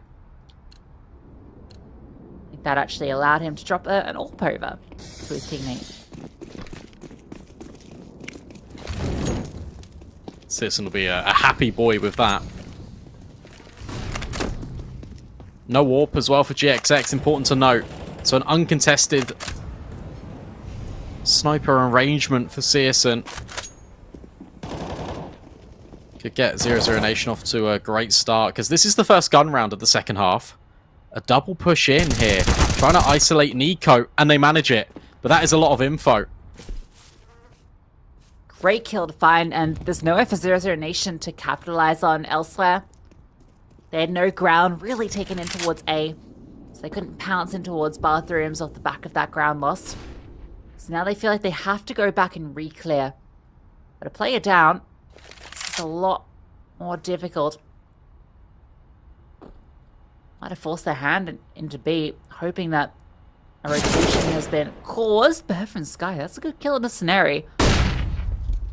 Flashbang on over. It's good, but they don't pick off the back of it. Flames do land, but that's in front of them. He's extending forward. GXX, though, able to step up and find the kill. Yeah, but it kind of looked like he was only a lurk player here. Didn't feel like the entire team was behind him. That's a great angle from Regon. As he's now starting to flex his muscles on the server. Searson mollies the barrel, holds the angle, but can't get past Regon, and now that's left JDC all alone. Spots one player out towards the pillar. There's another one in water. No one behind him. Everyone is here for B&E, and there's only 10 seconds left. Kind of need to die here if you're JDC, or just try and hold on desperately, but just don't die after time. Synopsy doesn't really give him a choice. Yeah, of all the ways to die in the round, it's the spam through the wall. This guy gets a really nice kill here, but then they're not really able to find a way to capitalize on it. That Molotov that lands in towards Monster Pipe really kind of unravels the whole thing. I think he would have loved to have gone through with some support. That's a pretty convincing gun round. I love the aggression out through Monster Pipe early. Fall back. Turtle up. Don't need to overextend elsewhere. Great supportive utility towards B when the hit came through.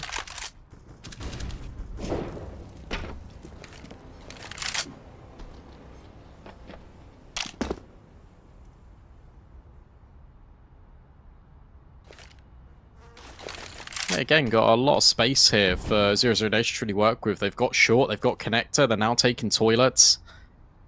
B&E more than happy to kind of play this reserve style. And just play off the back of information that they gather as the round develops. Smoke thrown in at the end of Con is a little bit of a bait, trying to get Nico involved a bit more. GXX on this angle with the AWP. Oh, misses the mark. It's almost a good thing, because I think he was about to get wide song on from Divider anyway.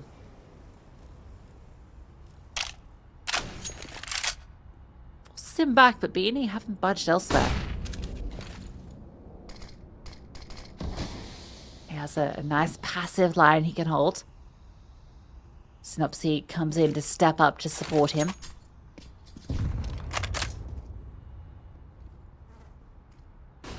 The one issue with B&E's setup is they don't really have information. Outside of a bit of utility thrown, utility is actually going to cause a rotation. Time an issue here for 00 Nation. 20 seconds left. Oh, that flashbang misses the mark though. Gonna have to be the drive fights, and that's the bomb drop. It lands in an awkward spot. That is quite the transfer. The time running out. Searson's hitting shots. They're able to get it over just about. A couple of seconds left. JDC jumps on forward, picks up the bomb off the back of his massive double kill. And that's enough. And I think the mid-round decision-making there and why they go for a fake is because Bird from Sky kind of relays the information that we're saying. B&E haven't peaked anything. We've got all this space. They don't know a thing. So if we wait, wind down the clock and throw these smokes, that could be everything. However, it was nearly Scenari and Regon doing everything in that round, keeping 00 Nation back. They had limited opportunities to work with. JDC's the MVP, and he earns 00 Nation their 14th round. They are 2 rounds away from knocking out B&E. So scary when the bomb goes through first like this, and because he's fighting in the scenario, the bomb jumps forward. What a double kill from JDC though, and seriously misses that one, but hits this one, maybe the most important.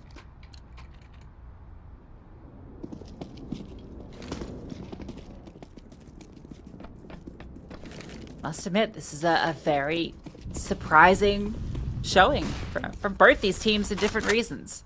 Yeah. Lose this round, B&E, you're done. You've got no money. Have to win it.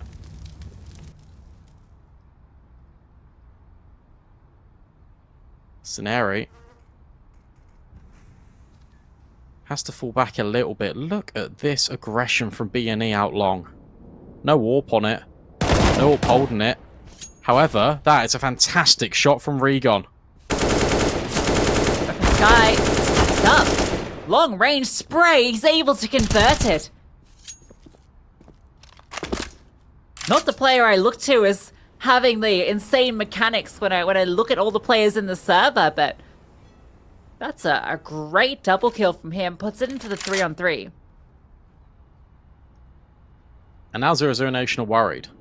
How much space is Synopsy going to take off the back of that? The answer we know is 0. Because he falls away, but it means that the rotations can remain on B. But he's isolated. This angle's really good to catch out JDC. Never mind.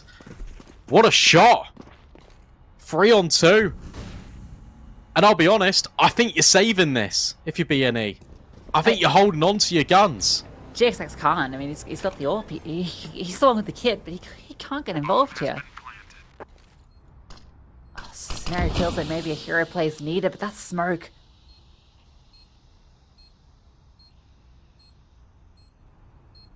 Yeah, that's it. That's going to be 15. That's series point. No, surely not. This is wrong. This is not the right decision. Can't lose everything here. GXX can still leave. No, he can't. JDC's finding him. No warp. No nothing. Not even a FAMAS.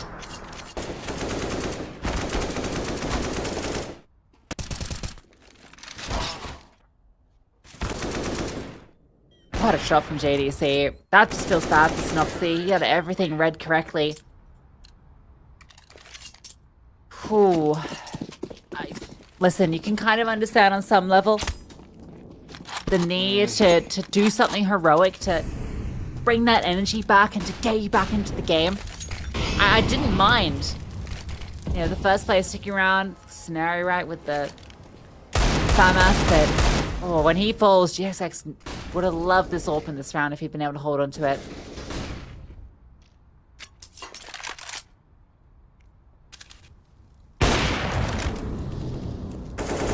Instead, that's the Searson striking. Good reply back from GXX. However, they are still walking wounded. Maybe JDC can get removed in the back of Con. They can isolate him here. Ooh, good in sentry. We'll push him back and a better shot. Searson's holding though. No way up. Which means one Flatro on the site. The only defender of A. And what a shot! Needs more speed, Susp. Oh, but Susp hits the shot first. A difficult position to be in, but an even more difficult one for Rigon. 1 versus 2. Bomb gets planted. There is no kit. A smoke is a little awry. That gives him some space to work with. He can walk on out. But time is going to be his biggest enemy here. Searson has a Molotov. He has the AWP posted up back in Divider. Everything is in his favor right now, and Rigon needs to find these fights. He needs to find them immediately. He doesn't have the time, and even the timing eludes him. Everything on the back foot, and the reposition from Susp is everything. Rigon's expecting long, but that's not where it's going to be. Susp hits the one tap and ends the map, taking the series for 0-0 Nation. What a really impressive result for 0-0 Nation. The fact they've been struggling on the CT side, and they put up 7 early. And it gives them that way back in. Bad News Eagles, their run of online form continues to dip. And that means we get to see them exit another tournament. An invited team here in the quarterfinal stage at Pinnacle has already been eliminated in our second quarter final. 0-0 Nation move on to the semis of Pinnacle Cup 5. Yeah, well, they'll be facing the winner of Astralis OG, so it doesn't get any easier for them. But yeah, commiserations for BNE. It felt like on both maps, there were plenty of opportunities, a few fumbled rounds. And I feel like particularly on Overpass, when they lost out the third round in the second half, that's where it all started to crumble. You can see the pressure getting to them, some small mistakes creeping on through. And unfortunately, it does mean that they fall. You can see the updated bracket there, 0-0 Nation. Up the top, we saw Monte also go through earlier, taking down Eternal Fire 2-1. Yeah, and that means tomorrow we've got our quarterfinals, right? Espionage Furia, OG Astralis, and they are really exciting. The playoffs is already getting quite spicy, and we're only about halfway through. this is really cool to see and fantastic. And congratulations to 00 Nation, who have done the hero fairy tale run, right? It was 0-2. They lost to Spirit. Took a map off them. It was Anubis. They lost 2-0 to Eternal Fire. And then they built back in from 0-2 to 3-2 to now taking down both Ecstatic and Bad News Eagles in very demanding 2-0 victories. 00 Nation, put some respect on the name. Yeah, I'm super excited to see them versus OG or Astralis, right? I think either of those matchups, I think particularly Astralis, who I say we favor in that matchup, I think that's going to be really exciting because that's a real test for this new roster, right? They're in this fairy tale kind of honeymoon period where, you know, they're picking up a lot of wins against some pretty big teams, but they haven't taken on the tier one, so to speak, yet. That's what I'm really excited for. If they can take down Astralis, this team is going to be on everyone's radar. Yeah, no, absolutely. And the schedule for tomorrow is as follows. It's Astralis versus OG up first, and then that second and I guess last quarterfinal will be Furia taking on Espionage. But for tonight, that is all we have in store for you on the broadcast. Thank you so much for watching. Have a good rest of your evening, and we'll see you again tomorrow. Oh, esport. You and I have come a long way. It was such humble beginnings. As we gathered in small groups, we were professionals right from the start. Passionate, organized, and ready to rumble. We dreamed big, and surely enough, our parents supported us at every step of the way. Didn't they? Fired up by all this love, it wasn't long until we caught the scent of competition. To be honest with you, it wasn't always that easy. Joe here, he had to take on 2 side jobs to afford playing professionally. It's gonna get better, Joe. Fist bump. Some of you dared to not even call this a sport. And look where we are today. An endless stream of esports events every year. Bet you didn't see that coming, Mom and Dad. And you know what? We have been with you every single step of the way.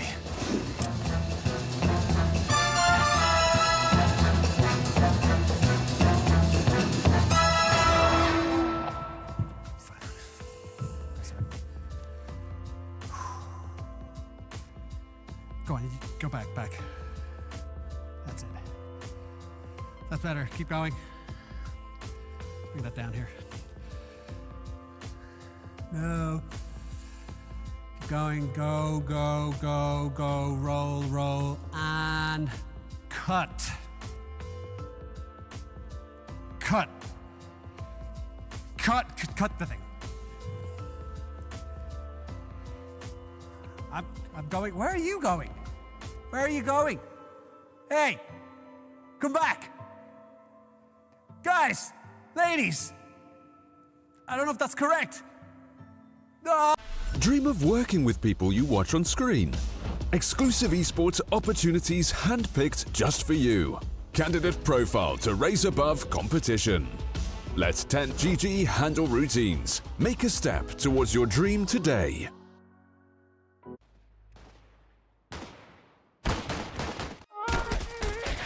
When your heart is racing at the speed of light, you feel like you got nowhere else to go.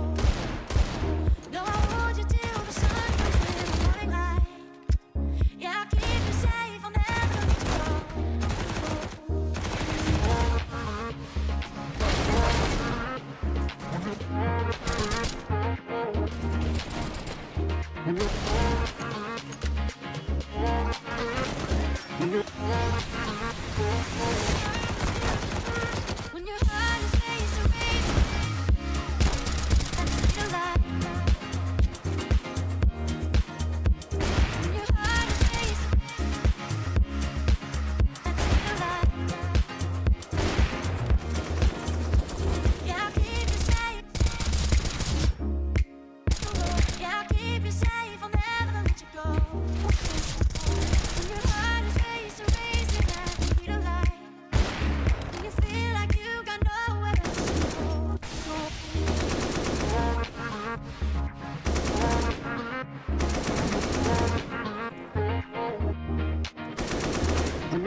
When your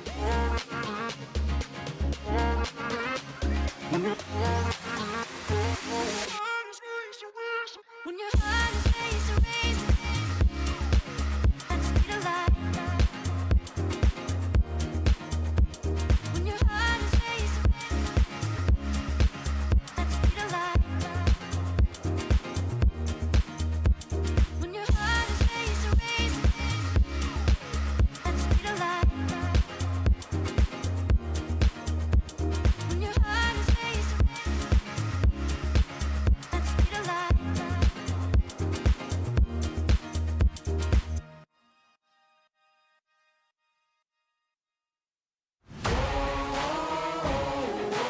Man on a mission, I'ma get it. You know I be on a way.